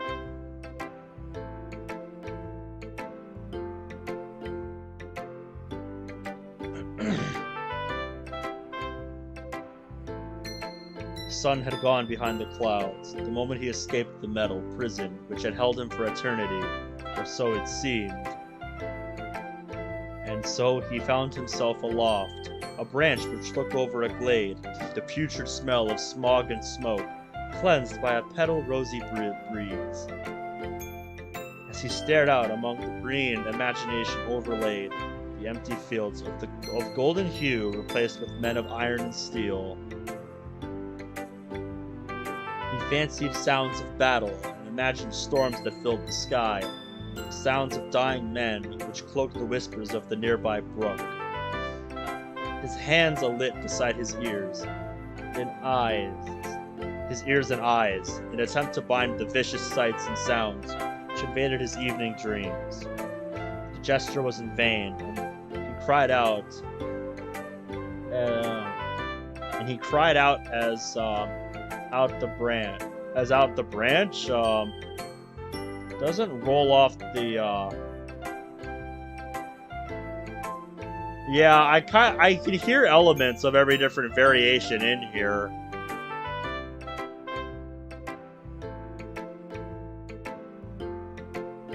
Yeah, it kind of sounds neat hearing them all layered on top of each other like this.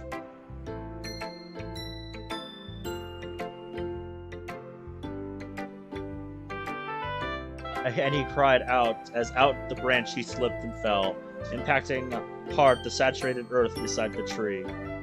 The nightmare ended, there he lay, his heavy breathing all he heard. As he sat up, a silence fell among the scattered trees and ferns. An image fell into his lap.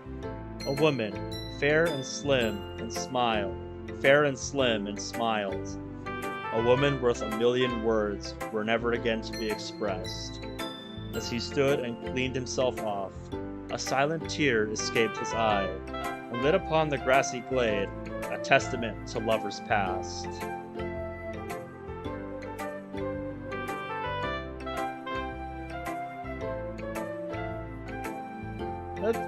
So fairly recently.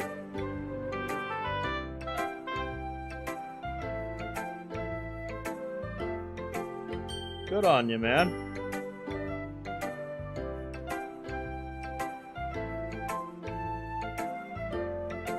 So yeah, this is definitely one of the longer original poems I've ever read in a mod.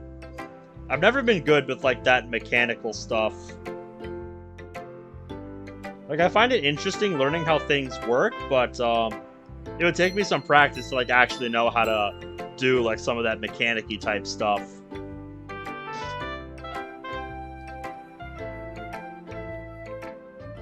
This is long. Yeah, that's one way to put it, Monica. Yeah, sorry about that. That's okay. More for me to enjoy. Good. I take a look at Monica's poem. Alright, original Monica poem, let's go. Break in the wall. The one that was looking in. Could he be here? I hit the wall, hoping to see what lies beyond. What if instead of them receiving me, I receive them in my own home, my own room? Will they hate me? Will they even so much as befriend a sideline girl like me? No! I will not falter. I will not hesitate. I will achieve happiness. If they are no longer looking in, but are here now, I will find them. I will catch up to them, and I will say, hello, I'm here. Please, see me.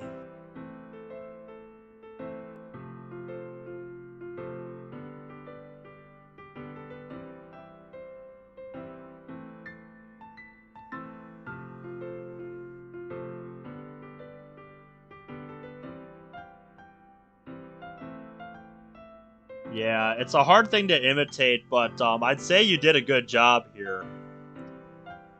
You know, it very much reads like something she would write. Especially this part here.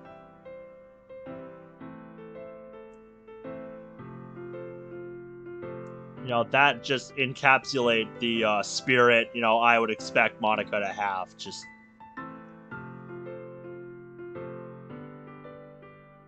So I'd say you did good with this. What the...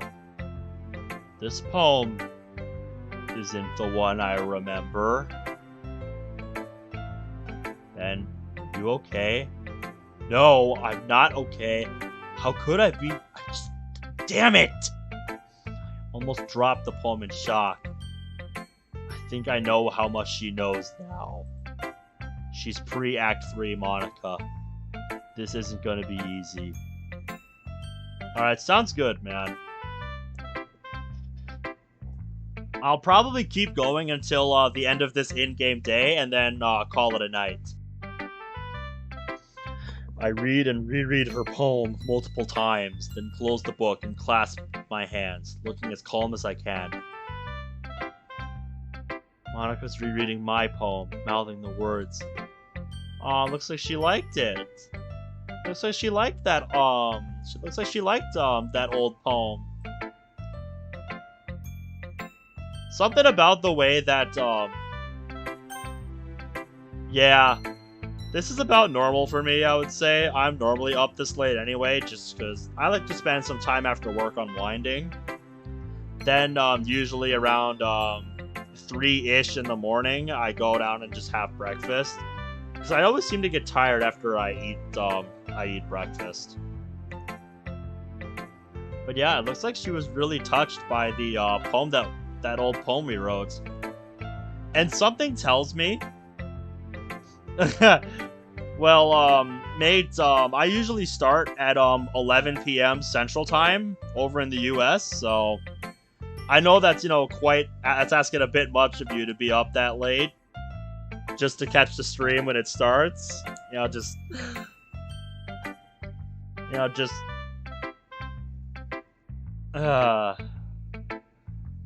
yeah, just there's no perfect time for everybody with all their different time zones and stuff. Just it would be nice if I could stream earlier, but just my work schedule just currently makes it, you know, so that 11 p.m. around is the best time for me. So yeah. Yeah. But yeah, you know, the replays are always up on YouTube, and you can always find my streams in my playlist that I've created for you know, all future DDLC streams. I called it the DDLC Stream Archive. So you can always find all my streams there if you want to, you know, see what you missed.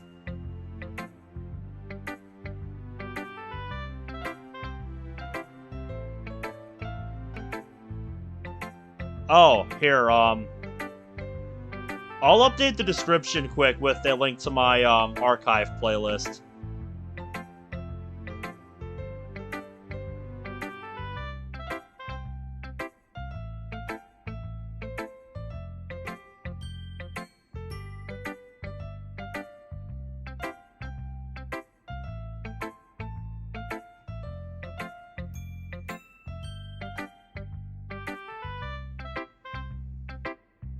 Oh yeah, I definitely will. I always post on all the mod servers I'm following whenever I go live. But yeah, I usually go live at around 11 p.m. Central Time. But yeah, if you wanted a link to my stream archive playlist, I'll put that in the description.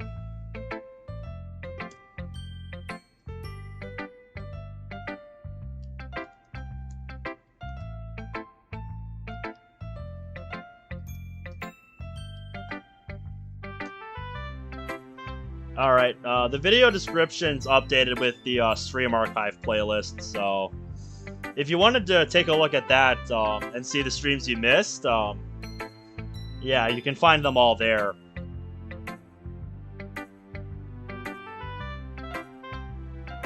It's like she's savoring them.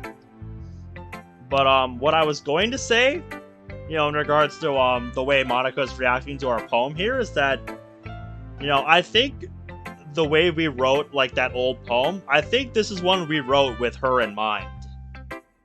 Like that's how I interpreted it anyway.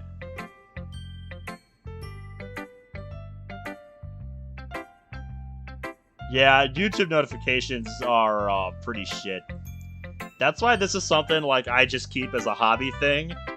Like this is not something I plan to like, you know, make I don't plan to like make this into a you know, a permanent career thing or something I want to do to make money. Just I do this because I have fun doing it. Just this is a hobby thing for me. Like it would be nice if I could, but I don't think that's a route I would want to go down. Yeah. It's kind of pointless, isn't it, Bradley? It's like she's savoring them. When she's finished, she puts the poem down. That was a sad story. I'm sorry. I just wasn't expecting this kind of poem from you. And that's not an insult. I mean, I wasn't expecting a story-based poem. I understand. I wanted a poem that appealed in some small way to everyone, including you. Yes, this is definitely something I really like. Can I keep this? Oh, you flatter me, Monica. You flatter me. Hard to believe someone so beautiful and cute can cause so much pain. Right? Yeah. After I'm done showing it to the others, yes. Right, of course. What did you think of mine? I really enjoyed it. And don't go telling me about freeform style because I've heard it all before. Wow, she was never this nervous in the game. Yeah, that's because this isn't the script we're following anymore. Now she's just being real with us.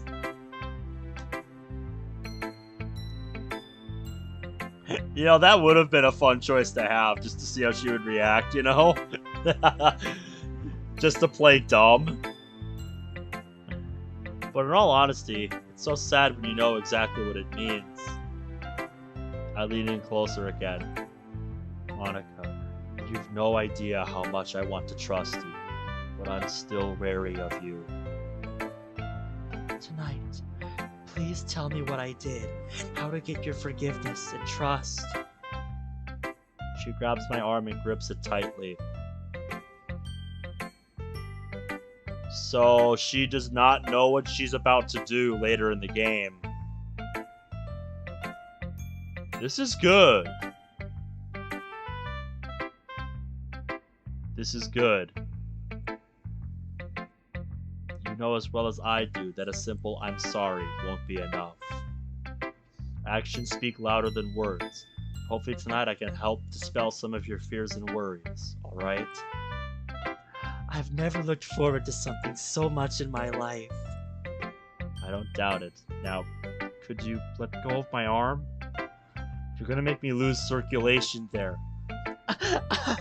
Sorry about that. No problem. See you later, Monica. Later, Miji. Doki Doki!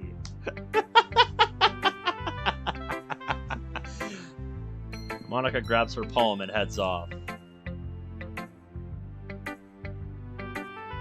Yeah, that's okay, man. I'll be going to sleep soon enough here. I'll be on same time tomorrow night if you want to come by again.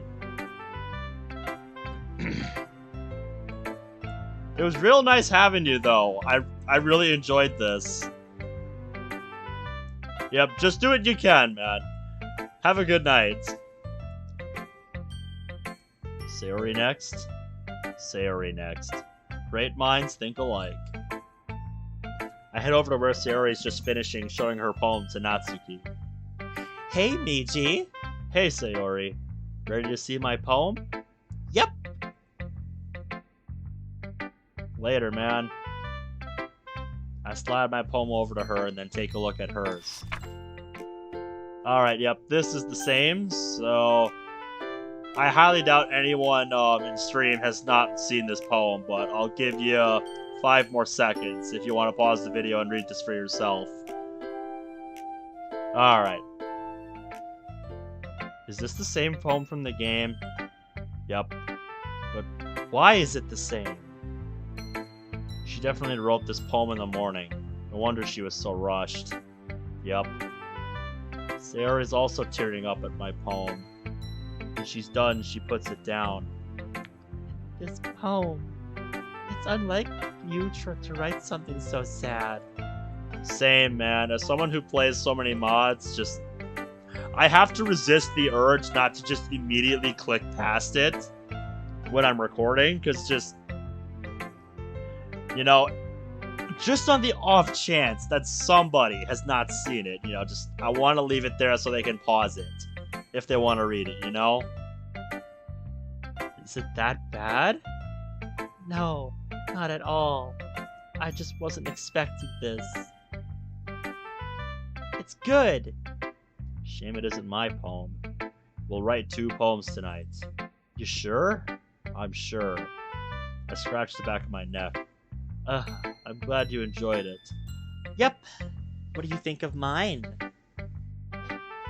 I gotta ask, did you write this poem this morning? No. Just a little bit. Good old Sayori. No wonder you were in a rush. Well, this is a good poem, but it's a bit sad, too. Especially the line about, excuse me, not waking up. If you slept forever, I'd never see you. But wouldn't you be happier? Whoa, way too direct. No, of course not. You might not realize this, but one of the reasons I get up in the morning is because I know I'll get to see you.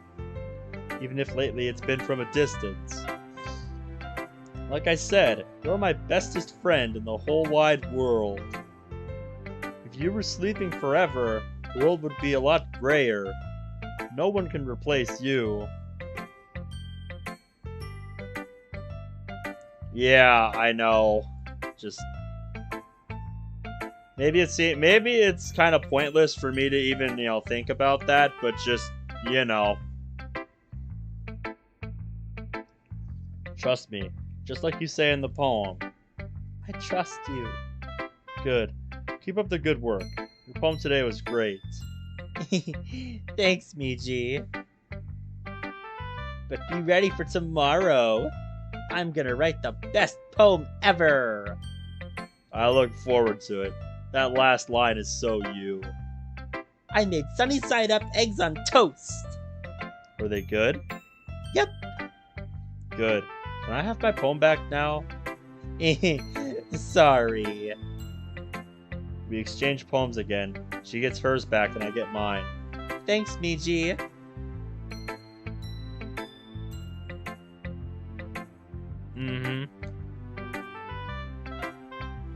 I look over and see Yuri a little ways off, looking at me nervously, her poem held up to cover her face. I approach her next. Hi, Miji. Hey, Yuri.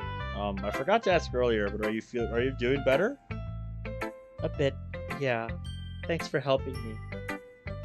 Like I said, you're a fellow club member. Oh yeah, for sure.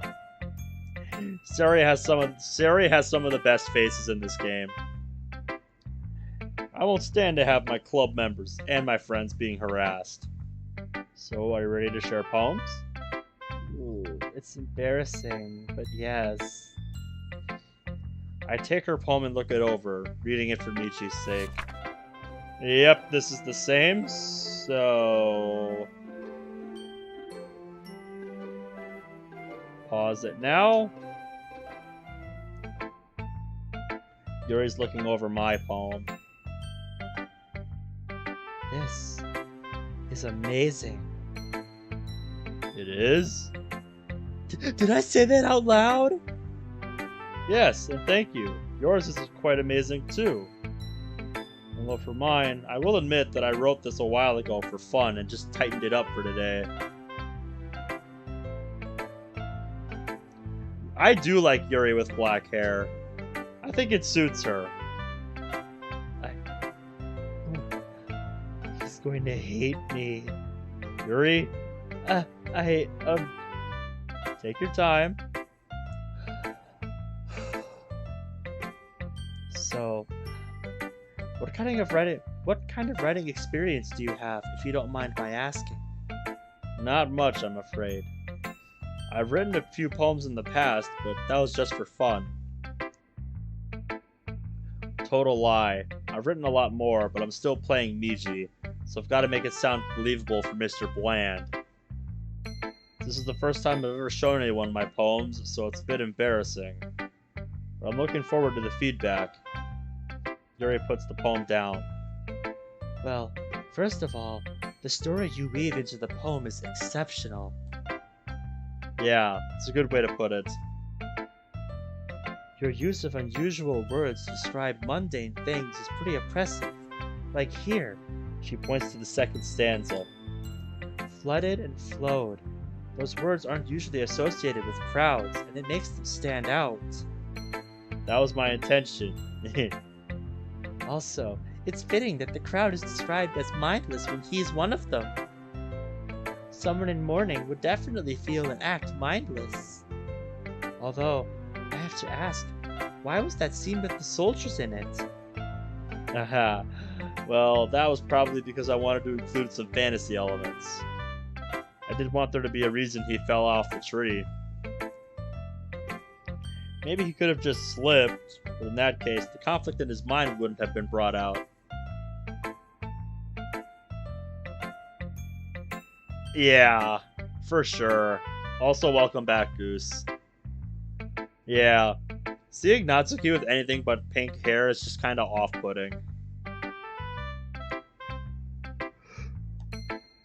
I frown and consider. I didn't mean anything by it. Hey, keep going. This is helping. Well,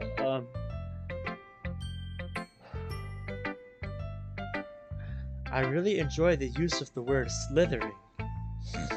It's a remarkable way to describe traffic. I think so too. You say you wrote this years ago? True. True facts right here.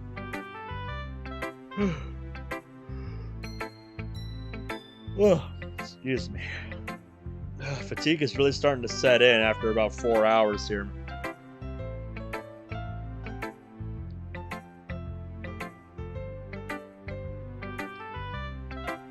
I look forward to seeing what else you write. Haha, thanks. What else can you tell me?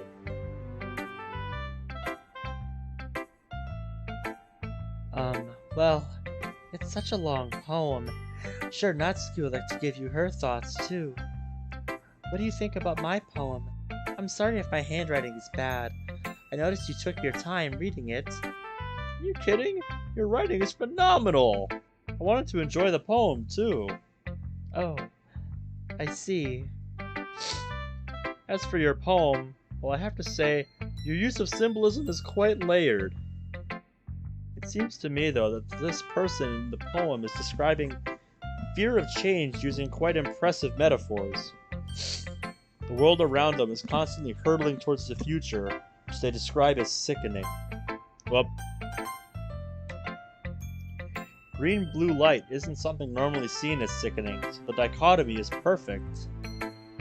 Amber is a warm, comforting color, by contrast to the modern lights you're referring to. Also, fun fact, what I ended up nicknaming my Monica in Afterstory. I don't know, just... I chose that name because I saw her, you know, with her blazerless outfit and her hair down, and for some reason, just... I thought Amber. That, you know, that is the name that just came to my mind. So, just... That's what I've stuck with.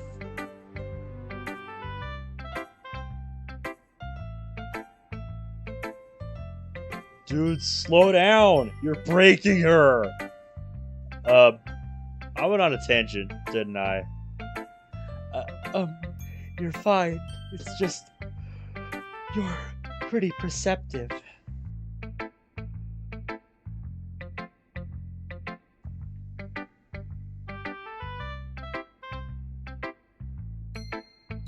Well, yeah, because, that's because the guy, yeah, that's because the guy controlling MC has played the game before. Like, I don't know if you know the story of this mod, but like, someone who's played the game before, you know, got sucked into the world of the game somehow, and is in possession of MC's body here. And Miji here is actually MC. He's like not in control of his body, but is still like consciously aware of what's happening around him. So they're like sharing a body here, if you don't know what's going on here. I'll take that as a compliment coming from the smartest one in the room. I'm really looking forward to your next poem. Me too. Trust me, this time I'm gonna write one from scratch. I hope I haven't gotten rusty.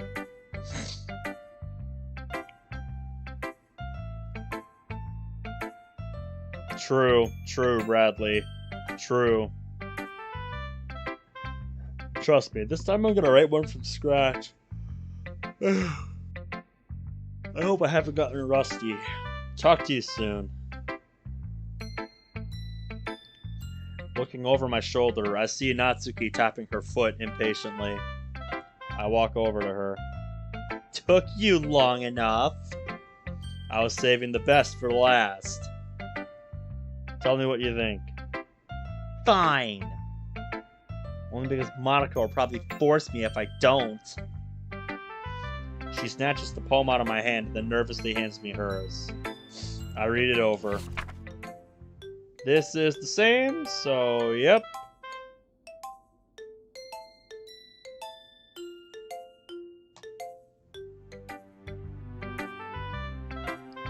I read it a few more times. Yeah, exactly. I caught on to that pretty quick. I read it a few more times, slowly decoding the message. Natsuki's taking the time to read my poem. Seriously? You wrote a freaking novel here! It's an older poem of mine. I didn't have much time yesterday to write a fresh one, but I will tonight. Well, at least the story's easy to follow. She looks unimpressed. She continues reading the poem, her frown slowly vanishing. Okay, well let's start with the things I don't like. First of all, Yes? She likes this poem? It's long and cumbersome, isn't it? Natsuki rereads it, slowly mouthing the words. Never mind. I don't feel like giving you my opinion. Aw, come on. I want your opinion. Isn't that why we're sharing? You! Well, I'd be more uncomfortable sharing my poem if yours was really bad.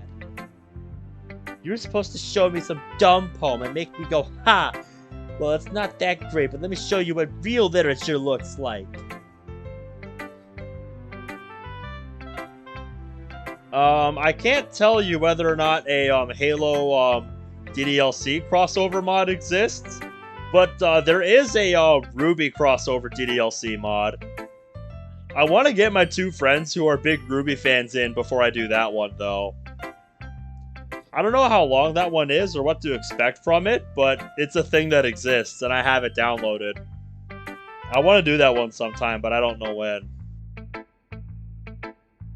Of course I don't understand. You're not being clear with me.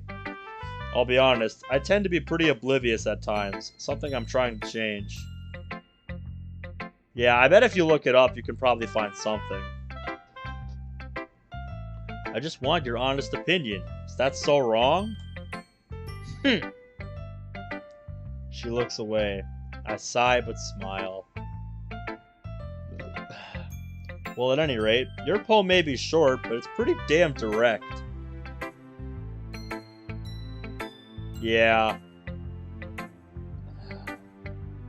I don't know why you guys talked me into playing that. That was one of those mods that was just supremely stupid. But in a good way. Not like Savior of Souls. We don't talk about Savior of Souls. I like how you used the semi-rhyme scheme here to emphasize your point, only for the last line to fall flat. Symbolizing how even though we can try, we don't always succeed.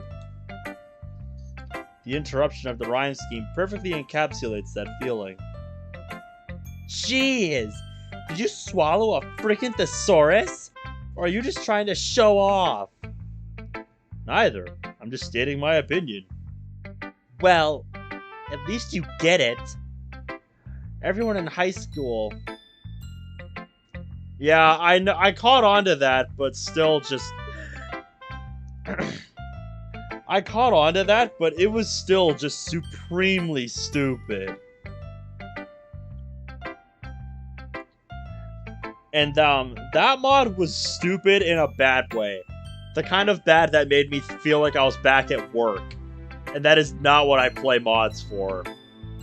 To feel like I'm back at work. Everyone in high school thinks that writing has to be all sophisticated and stuff. So people don't even take my writing seriously. Well, there's absolutely nothing wrong with a simpler style. Sure, you can have sophistication and make intellectuals think. Hell, some people enjoy that. But poetry doesn't just have to tell a story, it can have a message.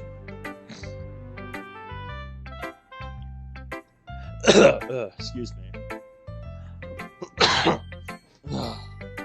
Just feels like there's something in my throat right now. This poem's message is one that's easy to comprehend, and it hits you hard. Very hard. I mean, damn. That's how I prefer the music that I listen to. Exactly! Seeing everyone around you do great things can be really disheartening, so I decided to write about it. You really feel that way? Muramoto-san, you're incredibly talented. I'm sure you know this, but there's no point in comparing yourself to others. If someone's good at, say, piano and you're not, that's fine. You're probably better at baking than anyone in the entire school anyway. That's what it means to be a pro. I'm glad you learned something. I've learned a lot today.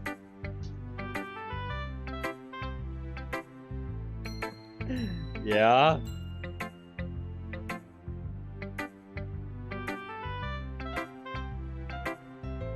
Goose, if you don't know what Thought Club is, you can find it in the stream archive.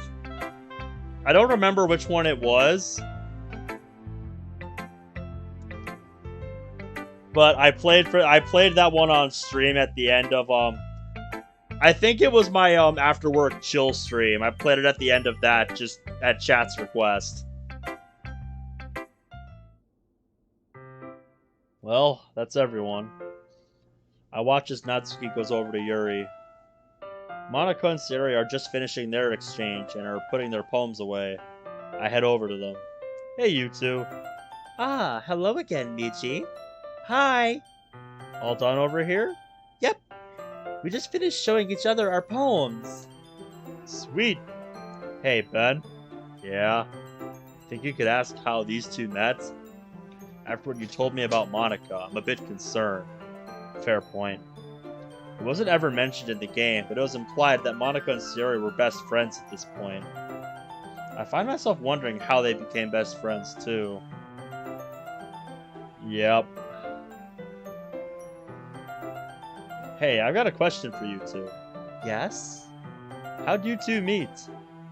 Ooh, let me tell it. Sure thing, Sayori. We actually met a month ago. I was getting a book for class and saw Monica sitting at a desk. Oh shit, are we having a flashback? Oh hell yeah! I was in the library after school about a month ago. Akimoto-sensei wanted a book for class the day after, but she had no time to get it, so I volunteered. Where's the book? Sensei said it was somewhere. I was looking around, then I saw Monica sitting at the librarian's desk. I volunteered to do it that day. Really? How come? You'll see. Go ahead, Sayori. Right! I thought maybe she might know, since she was at the desk. Also, I said Sayori has some of the best faces in this game. This, to me, is the best face in all of DDLC. Just, this sudden face of realization never gets old with me. Just, it's just such a derpy looking face, and I love it.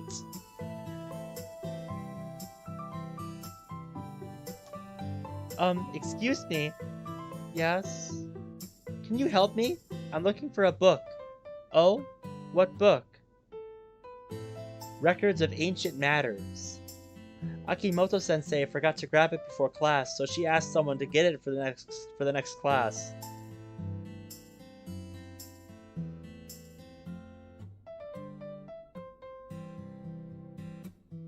Yeah, Zone of Escapism was a really cool mod. That mod was about like getting to explore the Dokis' dreams. That one was really cool. I see. Well, let's go find it. I think it's over here. Monica found it in record time since she's so smart. I'm not as smart as you think, Sayori. I just know how our library works. You are smart, though! No argument from me. Yes, autocorrect is both a blessing and a curse. Ah, thanks. Monica found it for me pretty fast. Yep, here it is. Oh, thanks a lot. Of course. What's with the long face? Hey, are you okay? Sorry? Well, you seemed sad when I came in. Is everything alright? I did? Well, it's nothing too important. I could probably guess as to what, thoughts are going through her head at this time, but, I think I'll leave that to myself. I'm just thinking of starting a new literature club, and I was looking for books. That's why I volunteered for librarian duty today. Ooh! A literature club? That sounds fun! Really? You think so? Yeah! Sounds like it'd be a fun experience! I'm Fujioka Sayori from Class 3B, by the way. It's nice to meet you.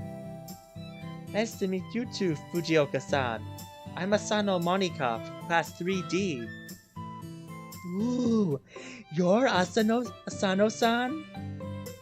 Yes, that's me. Don't believe the rumors. Oh, don't worry, I don't listen to rumors. Me neither. They're not worth buying into. Rumors are dumb. Agreed. Actually, I think I've heard about you too. You have? Yep. I could use a vice president who's as good with people as you are. Do you want to join me? Really? Me? Why, though? I heard about how you diffused the situation between those two girls in the hall the other day. That was nothing. No, it really wasn't. I don't think I'd have been able to stop them, and I used to be in the debate club. I know, dude, and they talked about it like it was the most important shit ever. It's like, dude, really?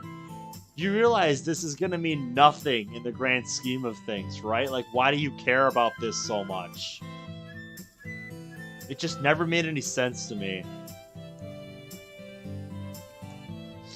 Used to? Yeah, I quit. The politics in the club was tearing it apart.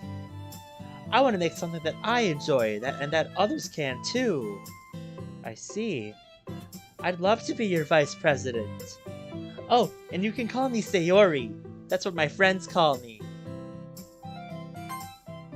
Or that's what my friend calls me, rather. Sorry, I read that wrong.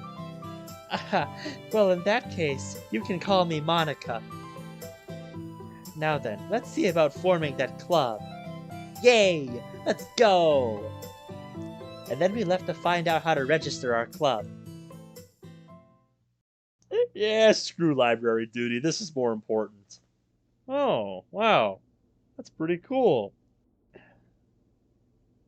An interesting bit of backstory, I must say.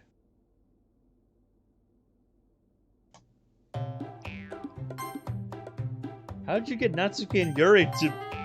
Maybe you're just jealous that Miji appreciates my advice more than he appreciated yours. Oh shit, the fight! I completely forgot about it. I didn't. Show of hands, is anyone honestly surprised to hear that? I look over at the two girls, who by now have stood up and are now facing each other. That doesn't sound good. I'm gonna try and stop it. Be careful. I will. I stand and walk over to the girls. Both are standing and glaring at each other. Before I can get a word in, Natsuki shouts at Yuri. Huh? And how do you know he didn't appreciate my advice more? Are you that full of yourself? No, that's not true at all. The hell? That wasn't in the game. Well, it was, but Yuri wasn't upset. She was supposed to be nervous, defensive. If I was, I would deliberately go out of my way to make everything I do overly cutesy like you! Oh my god. She looks pissed. What the hell is going on here? I'm mixed on it. Well, you know what? I wasn't the one whose boobs magically grew a size bigger as soon as the newbies started showing up. My boobs have nothing to do with this! Oh, extra space between the period. Suddenly they both turn towards me.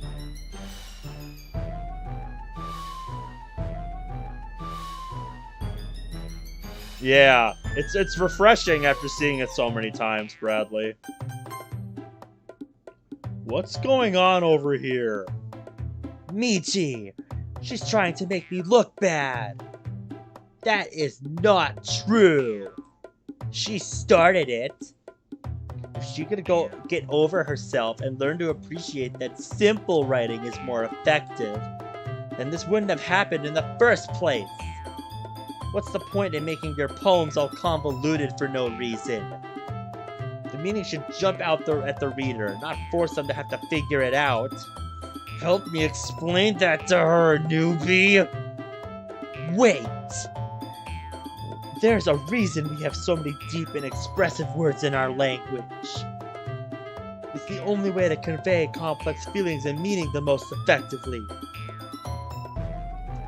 Avoiding them is not only unnecessarily limiting yourself, it's also a waste. It's weird seeing Yuri's base game dialogue, but with different expressions. You understand that, right, Miji? I bring my fist and slam it into the desk, startling everyone. Enough! I look at them both. What the hell is wrong with you two? She started it. That's not the point. You should have been the more mature one instead of acting like a child. Monica? Yes? Monica looks more shocked, and Sarah is staring at this exchange, jaw dropped. You were in the debate club last year. Ever heard of an ad hominem attack? It's a debate strategy where the person is attacked in the debate instead of the idea. Yeah, dude, it's just so selfish in my opinion. The moment you two began attacking each other personally, your argument became petty and childish. Honestly, you're both high schoolers. You should be better than this. Yuri looks away, almost like she's about to cry. Natsuki's looking in the opposite direction, face red with an unreadable emotion. Damn, I feel bad now. You did what you had to do, mate. It's not easy, but you had to do it.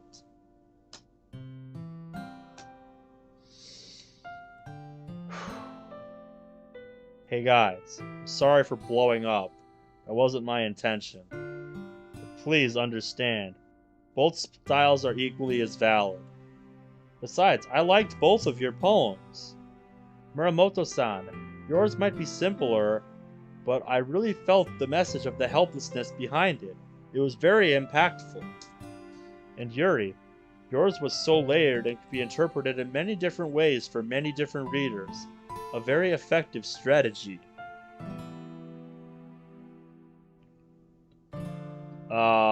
What is going on where you live, Goose, if it sounds like that? That's so random. Tell you what, why don't you both try and think of at least one thing you liked about the poems? Yuri, tell me one thing you liked about Muramoto-san's poem. The way the rhyme scheme drops at the end is really impactful. Huh, weird. Muramoto-san, one thing you liked about Yuri's poem? The sadness I felt when I read about the amber light. It was effective. There. That wasn't so hard now, was it? I'm guessing you two are polar opposites when it comes to poetry and writing in general.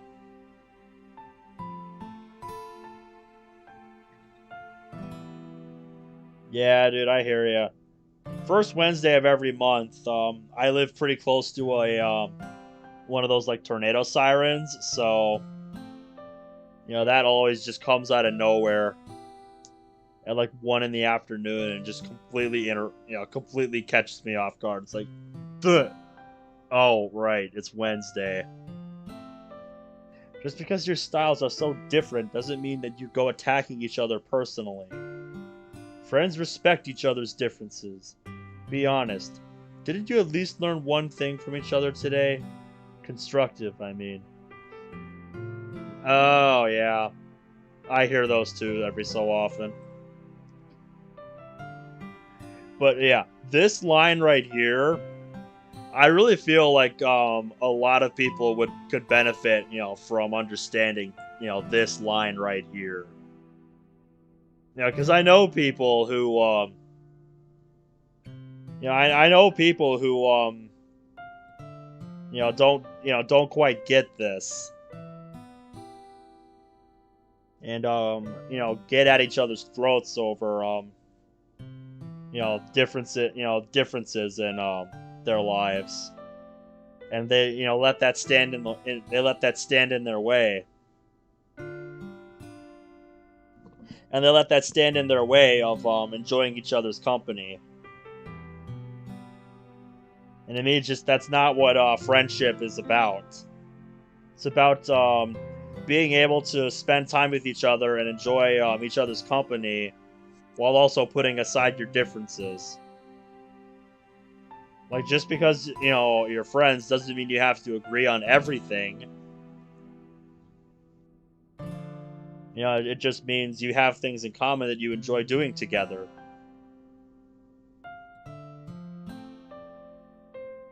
Anyway, moving on. A few silent seconds pass, then Yuri slowly nods her head. Natsuki sighs and nods as well. Good.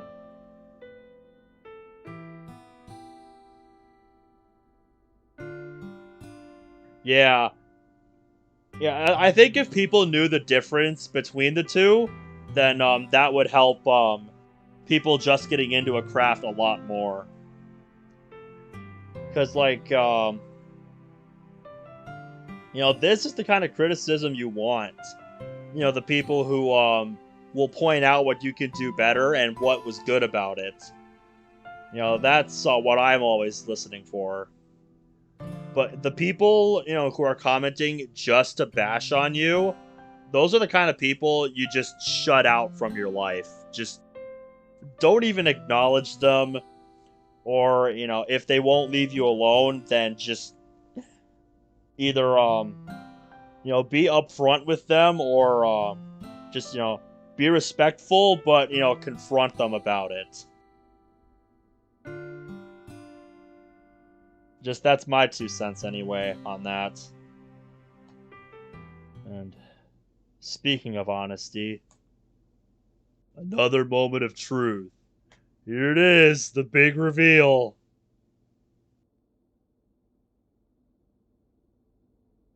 Yeah, exactly, Bradley. I 100% agree.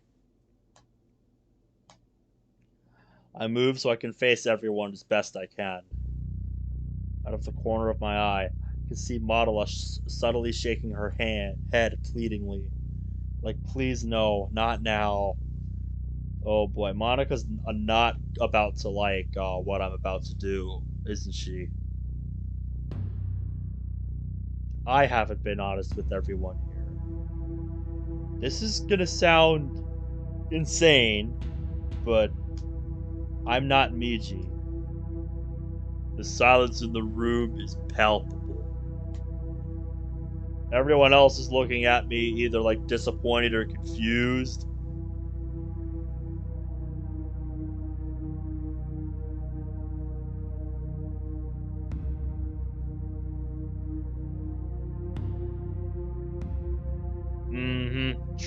True. Yeah, I'm glad you did that, Goose. Those are the kind of people that are just not worth keeping around in your life. Like, friends come and go, and just, you know, those toxic people who will just, you know, constantly bash on what you do in a toxic way, just, they're not worth hanging around. Just, I'm sorry.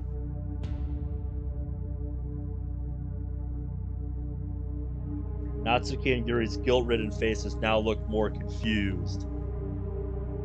Sarah's tilting her head in even more confusion, but it's Monica who stands out. Right? Like, it's a game. Jeez. Yeah, Monica's reaction is different from the others. She didn't want this to come out just yet. She's looking to the side, sadly. I think she wanted this to be our little secret. Sorry, Monty. I know you like your little secrets, but this can't stay hidden forever. My heart is beating faster than a jackhammer. Miji, is this one of your Chunibayo or Bio games again? I probably just fucking butchered that. No, Sayori. I'm serious here. I turn to Yuri. Yuri, what do you know of dissociative identity disorder? Wait, you're another personality? That's as good an explanation as any. What is it, Yuri? It's more commonly known as multiple personality disorder. It's caused when someone undergoes a traumatic event in their life. Their thoughts get so disjointed that they literally disassociate themselves from the traumatic and stressful situation. Sometimes this can manifest into the appearance of a new personality. That's the closest thing to an example I can come up with for what's happening to me and Miji right now. If we went to a doctor, I'm sure they'd instead be calling this the Miji disorder. The name of the person currently in charge of Miji's body now isn't him. It's actually a personality called Ben Ordun, aka me. Where's Miji now, then? He's still here. I can hear him whenever he speaks to me. We've had decent conversations for the past few days. I look over at Sayori. My expression is placid, but also as serious as I can make it. Sayori, listen. That Sunday, it was me who was in control, not Miji. But before you say anything, he was helping me the entire way. He told me about that cafe we went to. He showed me the way to the park, and he helped me when we were racing on those games at the arcade. I understand if you hate me now, but I couldn't keep lying anymore. Hold on, you're serious? So all this time, we've not been talking to Miji, but some alternate personality? Yeah, that's pretty much the explanation. I've got memories of a past life before ending up here. Oh yeah, for sure. I think that's why Monica didn't want this coming out yet. But it's too late now. We're going all in on this. Miji, please tell me you're lying. It's a joke, right? Oh god. This hurts to see her like this. But I can't back down. Just tell her I was kidding. Please! I can't stand to see her like this. I feel Miji's struggling to take control harder than ever before. Me neither! But it needs to come out. I look at her again. I'm sorry, Sayori, but it's the truth. Don't worry, Miji is still here. If what you're saying is true, why didn't you say anything? Oh god, those eyes. Those pale eyes. Oh man. What have we done?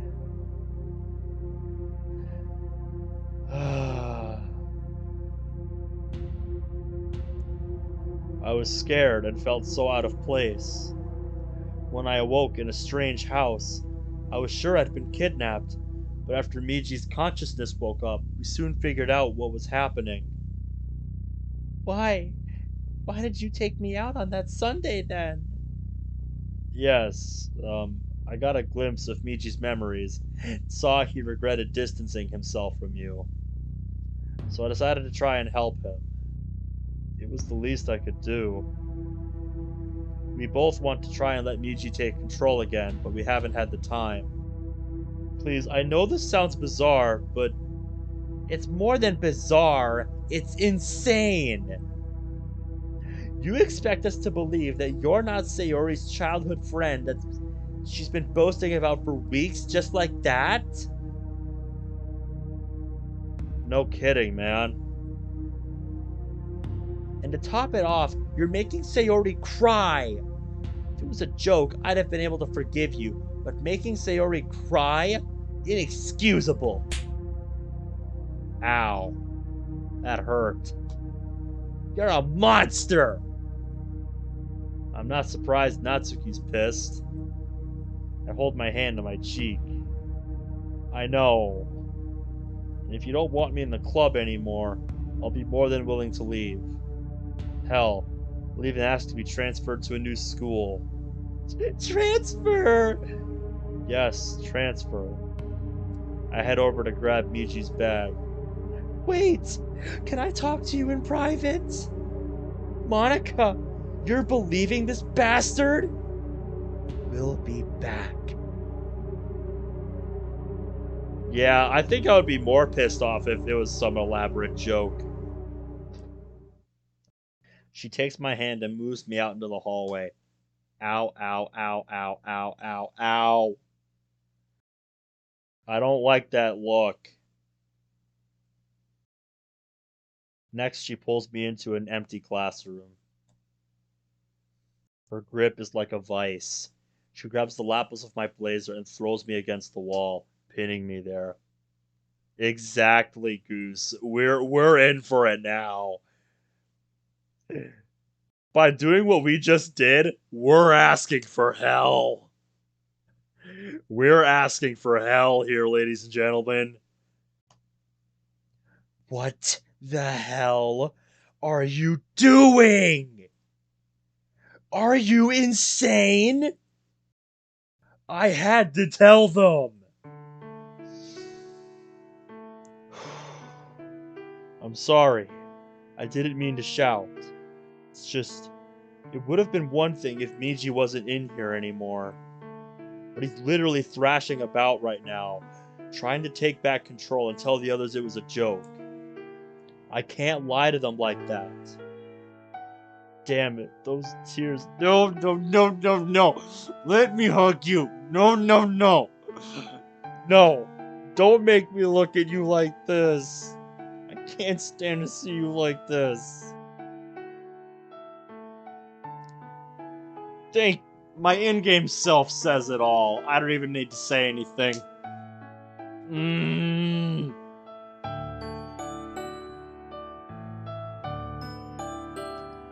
I can't bear seeing any one of those girls like this, but especially her. Yep, Monica's definitely a special case for me, man. Hey, Monica, Were you planning on telling them about me? Were you gonna tell them about us? Monica! I hug her close. She clings to me as if she won't ever get another chance. Yes, she doesn't know that! Right now, there is no us. Not a romantic us, anyway. I told you we'd discuss that later, didn't I? You didn't tell me you were planning this! Because I knew you'd try and stop me, and I couldn't have that. Oh, alright then, Goose. Yeah, I've been going for quite a bit longer than I anticipated. We're, slowly approaching, 5 hours. We're at almost 48, 4 hours, 40 minutes, so... Yeah, this has gone for quite a bit. Yeah, have a good night, Goose. Thanks for coming by the stream. Hopefully I'll see you tomorrow night. I'll be on same time tomorrow night. Hopefully not as late. Oh, really? I might have to find some alternative stopping point then. I'll try to power through it, but no promises. They need to know about me, if just partially. Have a good night, Goose. Monica hits my chest softly. Damn it! You're reckless! It's one of my bad traits. Saying that to all of them was the hardest thing I've ever done. That's including standing up to Tani and the people bullying Yuri earlier. She clings to me in silence for a while. Dad, I'm scared. I am too, and so is Michi. Of course I am, dumbass! He just called me a dumbass. He's not wrong. Damn! Burn!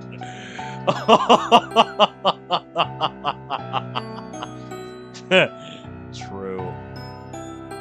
Monica, from the bottom of my heart, I really am sorry. Actions do speak louder than words. Clever. Used my own words against me. You're right. I'll try and be less impulsive. You'd better.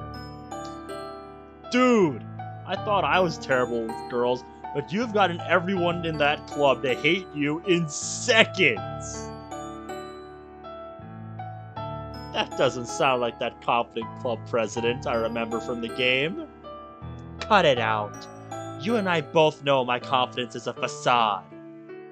Don't sugarcoat it for me. I know how you feel about me. I doubt you do, Monica. Despite how I've come across, I do care deeply for you. You and the other girls, but you especially.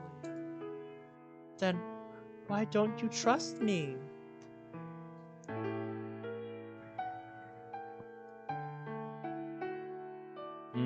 Yeah, I'll look for a suitable stopping point. No promises, though. I look out the window sadly and sigh. All I know about you, I learned only from the game, and it's not pretty. I really do want to put all my trust in you, but there are things you need to know first. Tonight, I'll answer as many questions as I can. Thank you. But we have to get back and calm everyone down. I'm thinking right before Monica's meeting at our place. So that's what I'm currently thinking. Save that for next time. Natsuki's still pretty pissed, I'm sure. Sayori's broken, and I don't know about Yuri. Yeah, we should. Thank you. We head out and back to the club room. As we approach, we hear raised voices. That's not good. I do believe him, Natsuki. I don't see any reason why he would make up a story like that. He made Sayori cry. Next time I see him, I'm gonna punch him straight to the moon. Wow, she sounds pissed, and I wouldn't expect anything less from Natsuki.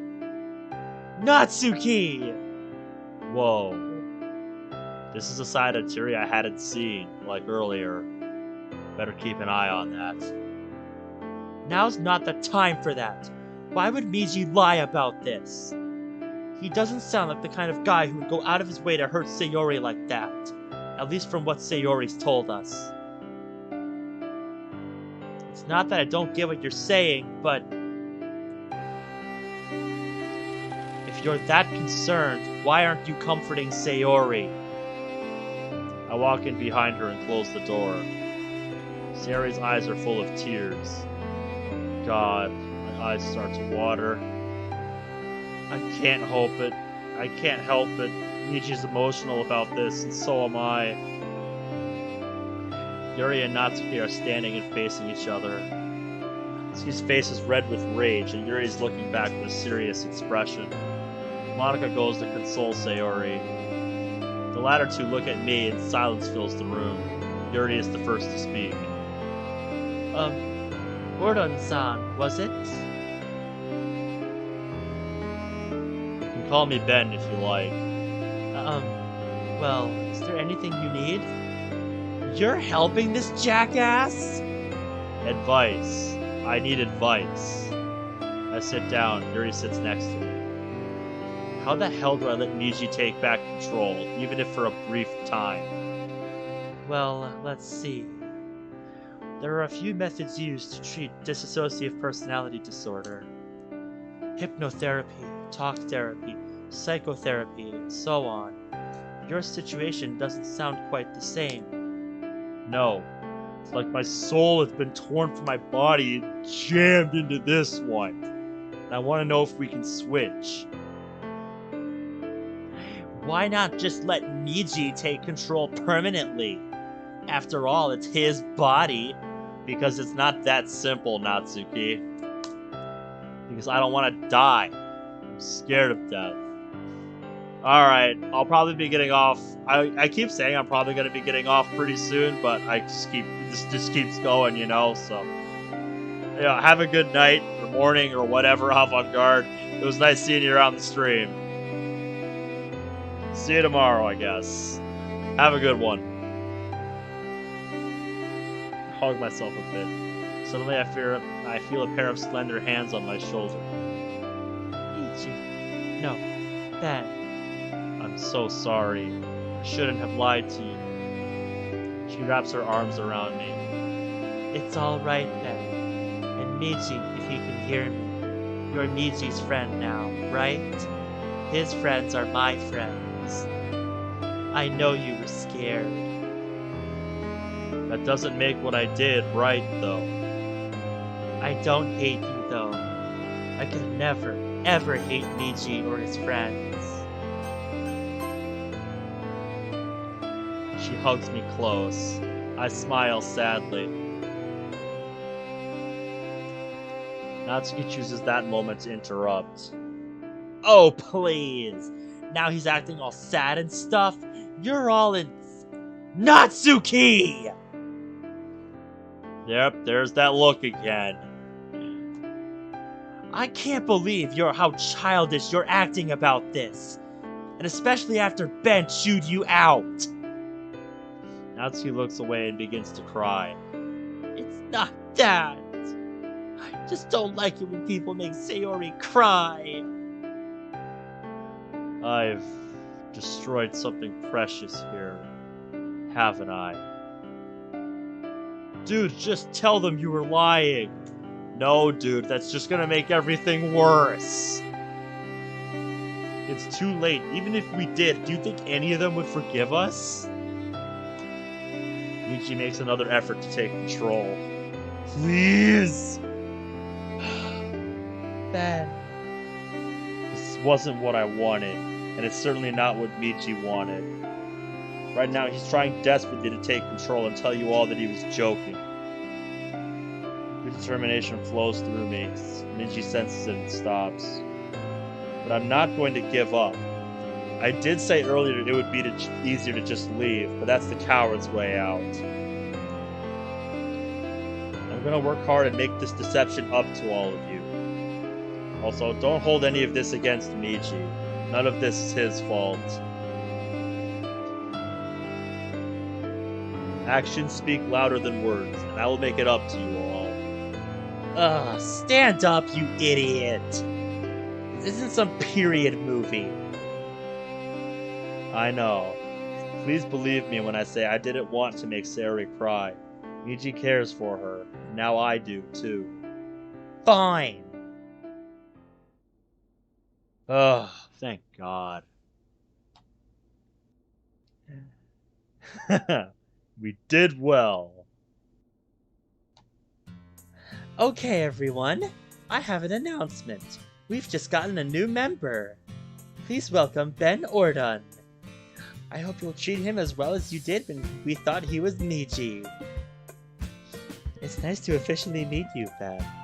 Same to you, Yuri.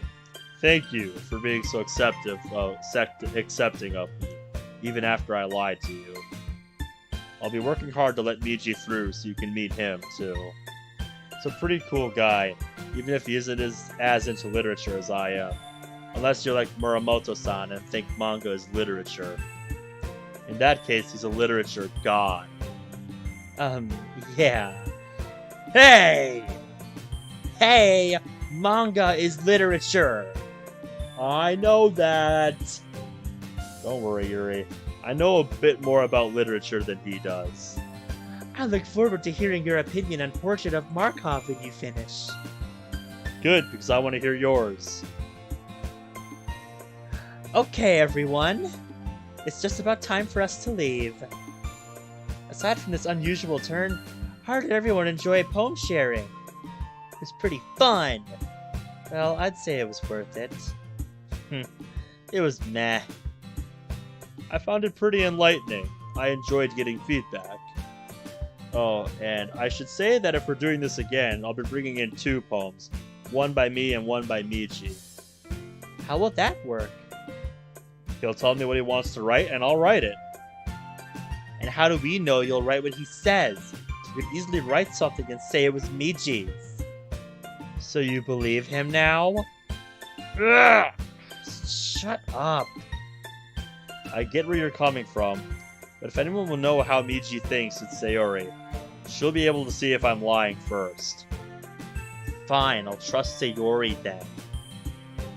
Sayori, I know I'm not Miji, so if you don't want to walk home with someone wearing a Miji suit, I get... Not at all! I did say any friend of Miji's is a friend of mine. Oh, right, of course. Right? Like, what would they hope to achieve by doing that? Well, if no one objects, we can do the same thing tomorrow. I really look forward to seeing how you all express yourselves. I hope you and Michi do alright. We'll do our best. Alright then, let's go. Sayori rushes out, whistling. Ready to go? Yep. We head down the street again. Ben, can I ask you something? Sure, ask away. You are his friend, right? Miji's friend? I'd like to think we are. Fine. Since we're stuck with each other, I guess I'll call you my friend. You've done a lot for me, after all, but I've done so little, and Miji, seriously, this persecution complex of yours can get a little annoying. I keep telling you it's okay. You've done a lot for me. If it weren't for you, I'd be so lost. What did Michi say? Please don't tell her. He's asking me not to say. Oh, I see.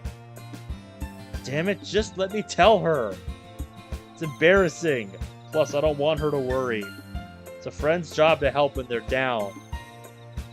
Fine. Miji's feeling super down right now. He feels useless. What? Miji, listen to me. You're not useless. You've been helping Ben with running your life, right? So don't call yourself useless. You really think so, Sayori? Do you think so? Miji wants to know. Yes, I do. Miji, you're an incredible person. Not that you're not, Ben.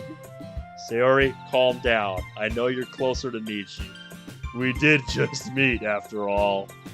I guess you're right. Silence overcomes us again.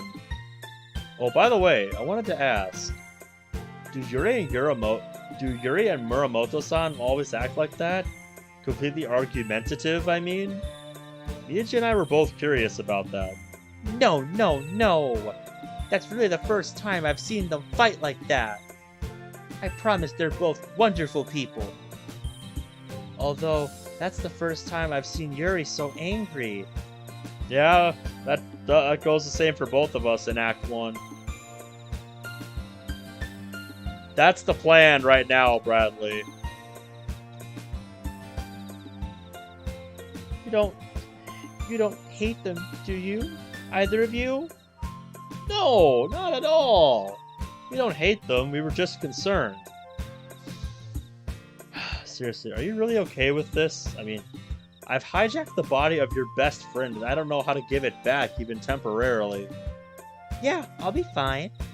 Besides, you've treated me so kindly these past couple of days.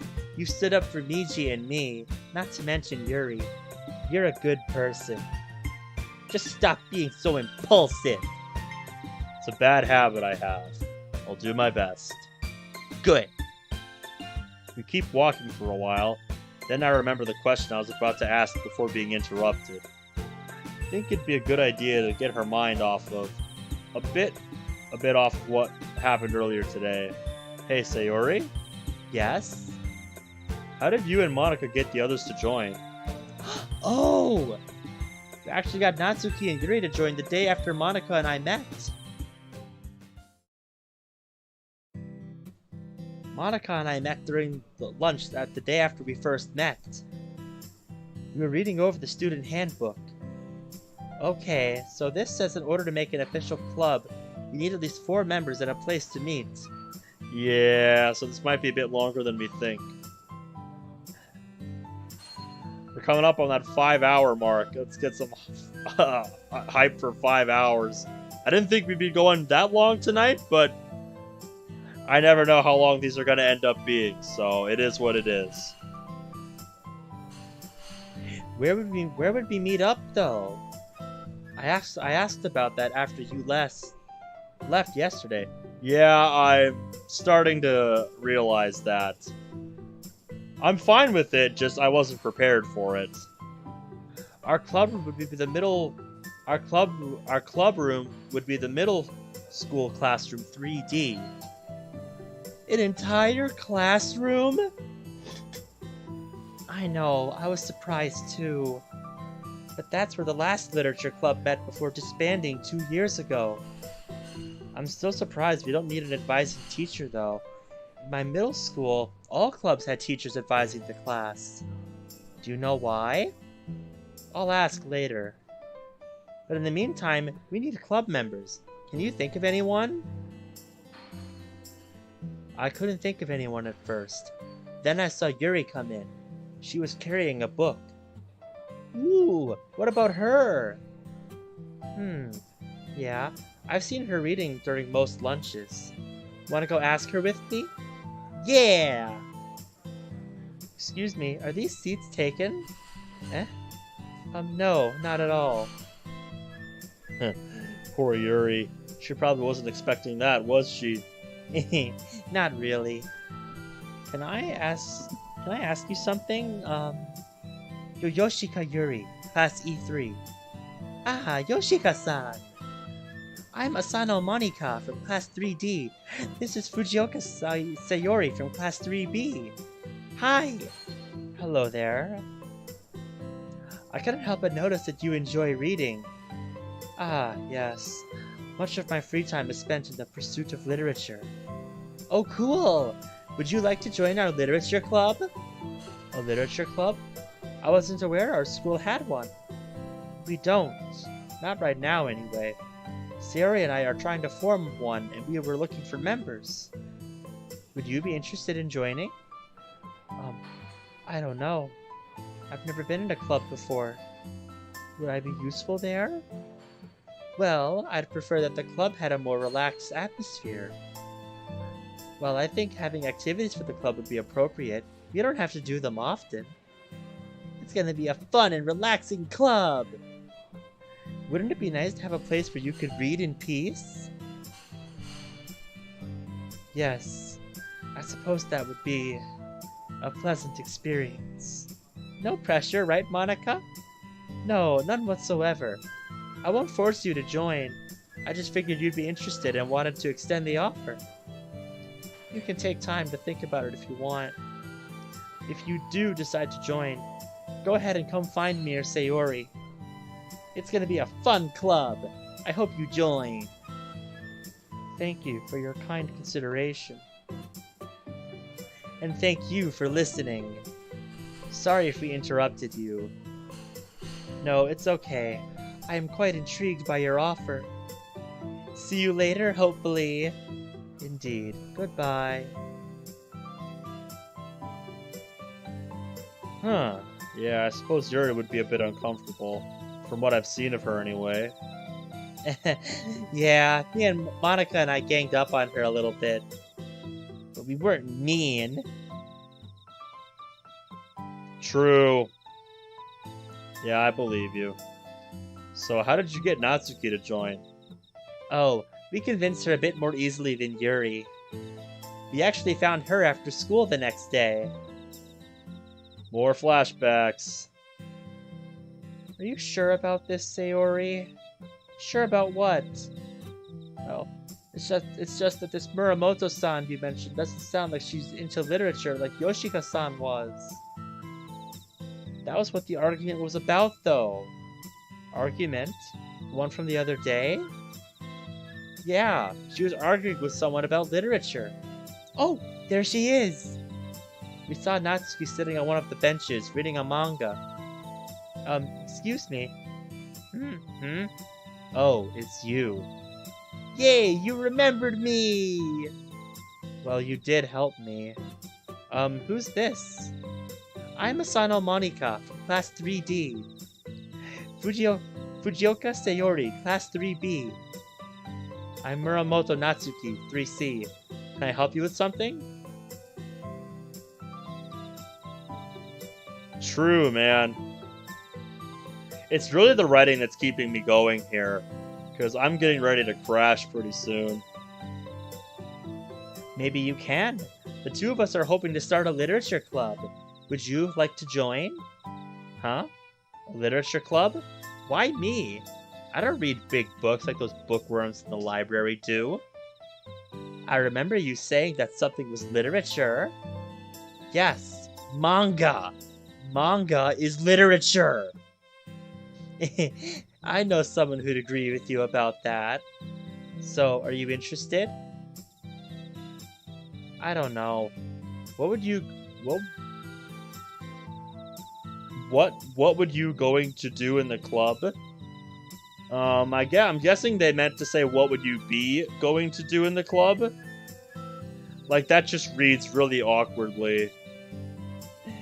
Read long and boring novels? Not all the time. We'll probably have some activities, but I'll try and make them enjoyable for all members. Can I keep my manga in the club room? I'm sure we can figure something out.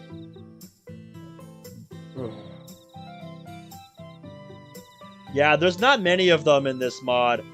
And a lot of them that I've seen are just like minor things. Like, you know, needing a comma someplace where there isn't one. But yeah. The writing, like, for 99.9% of the dialogue and monologue is very well written. A lot of time and care, I can tell, went into reading all this. And I can tell they did the best they could. Like, I don't expect them to catch everything.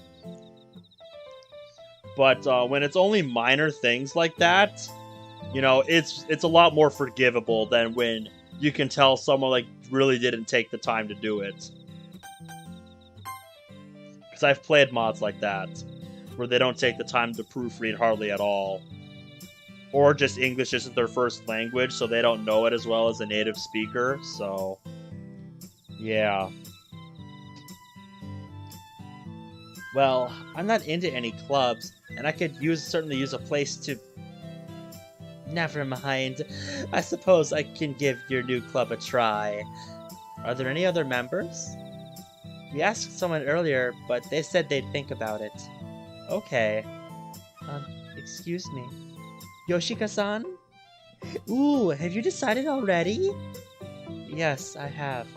I went home yesterday and thought about it. I think joining a club would be quite beneficial to me. Really? Yay! Who's this? This is the person I was telling you about, Yoshika Yuri. Really? Ah, it's a pleasure to meet you, Muramoto Natsuki. Of course, Muramoto-san. Hey, since we're all gonna be in the same club, let's call each other by our first names. Oh, are you sure?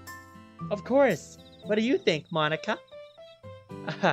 Well, if you're all comfortable with that, I don't see why not. I don't mind. Well, if everyone else is okay with it.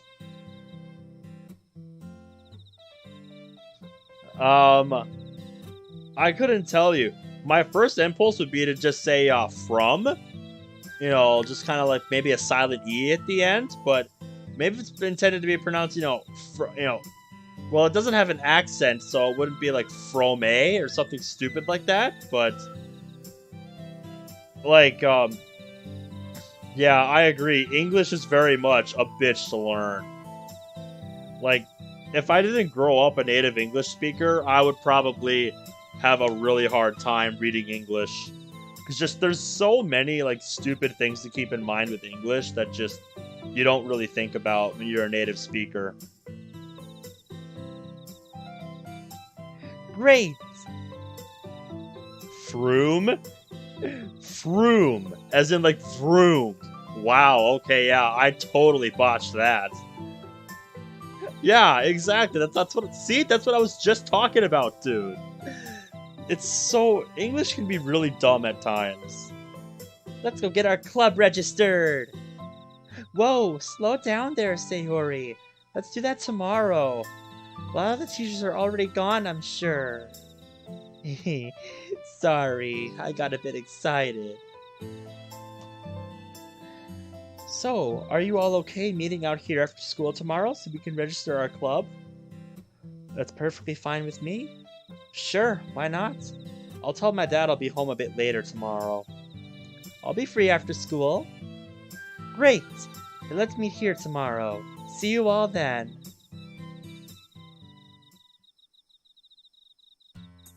After that, we met up and the next day we started the club.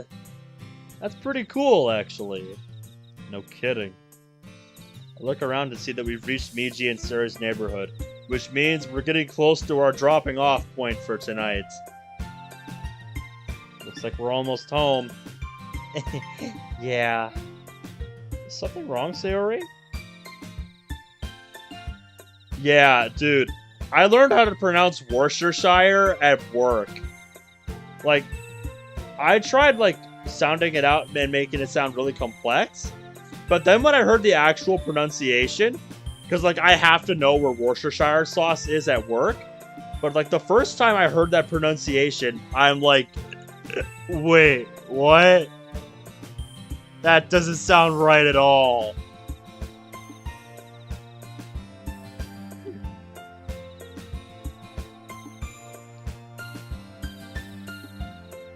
I didn't mean to bring the mood down.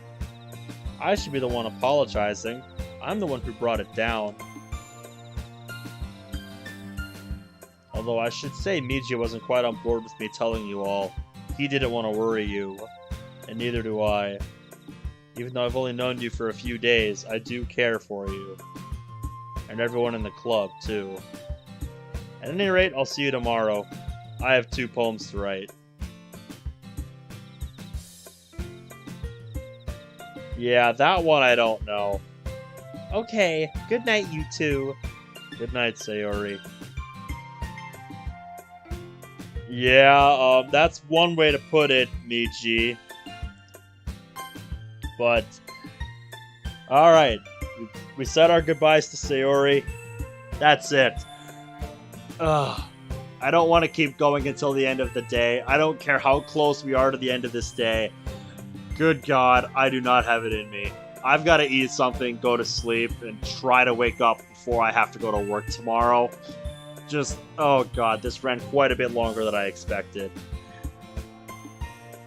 I'm not even close? Okay, good. I'm not even gonna try then. Oh God. So, yeah.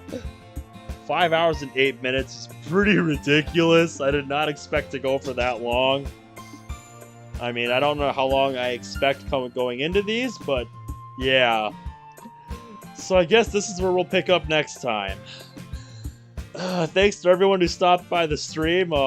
Special thanks to the World of Dreams Discord server for plugging my stream without, even knowing and surprising me with it. That really made my night. So again, I just wanted to say thank you guys for that. Everyone who stopped by the stream, thanks for coming by as usual. And yeah, I'll see you all tomorrow night around the same time. And if you're watching this in the future, thanks for watching. Enjoy the rest of your day, night, whatever. I'm out. Peace.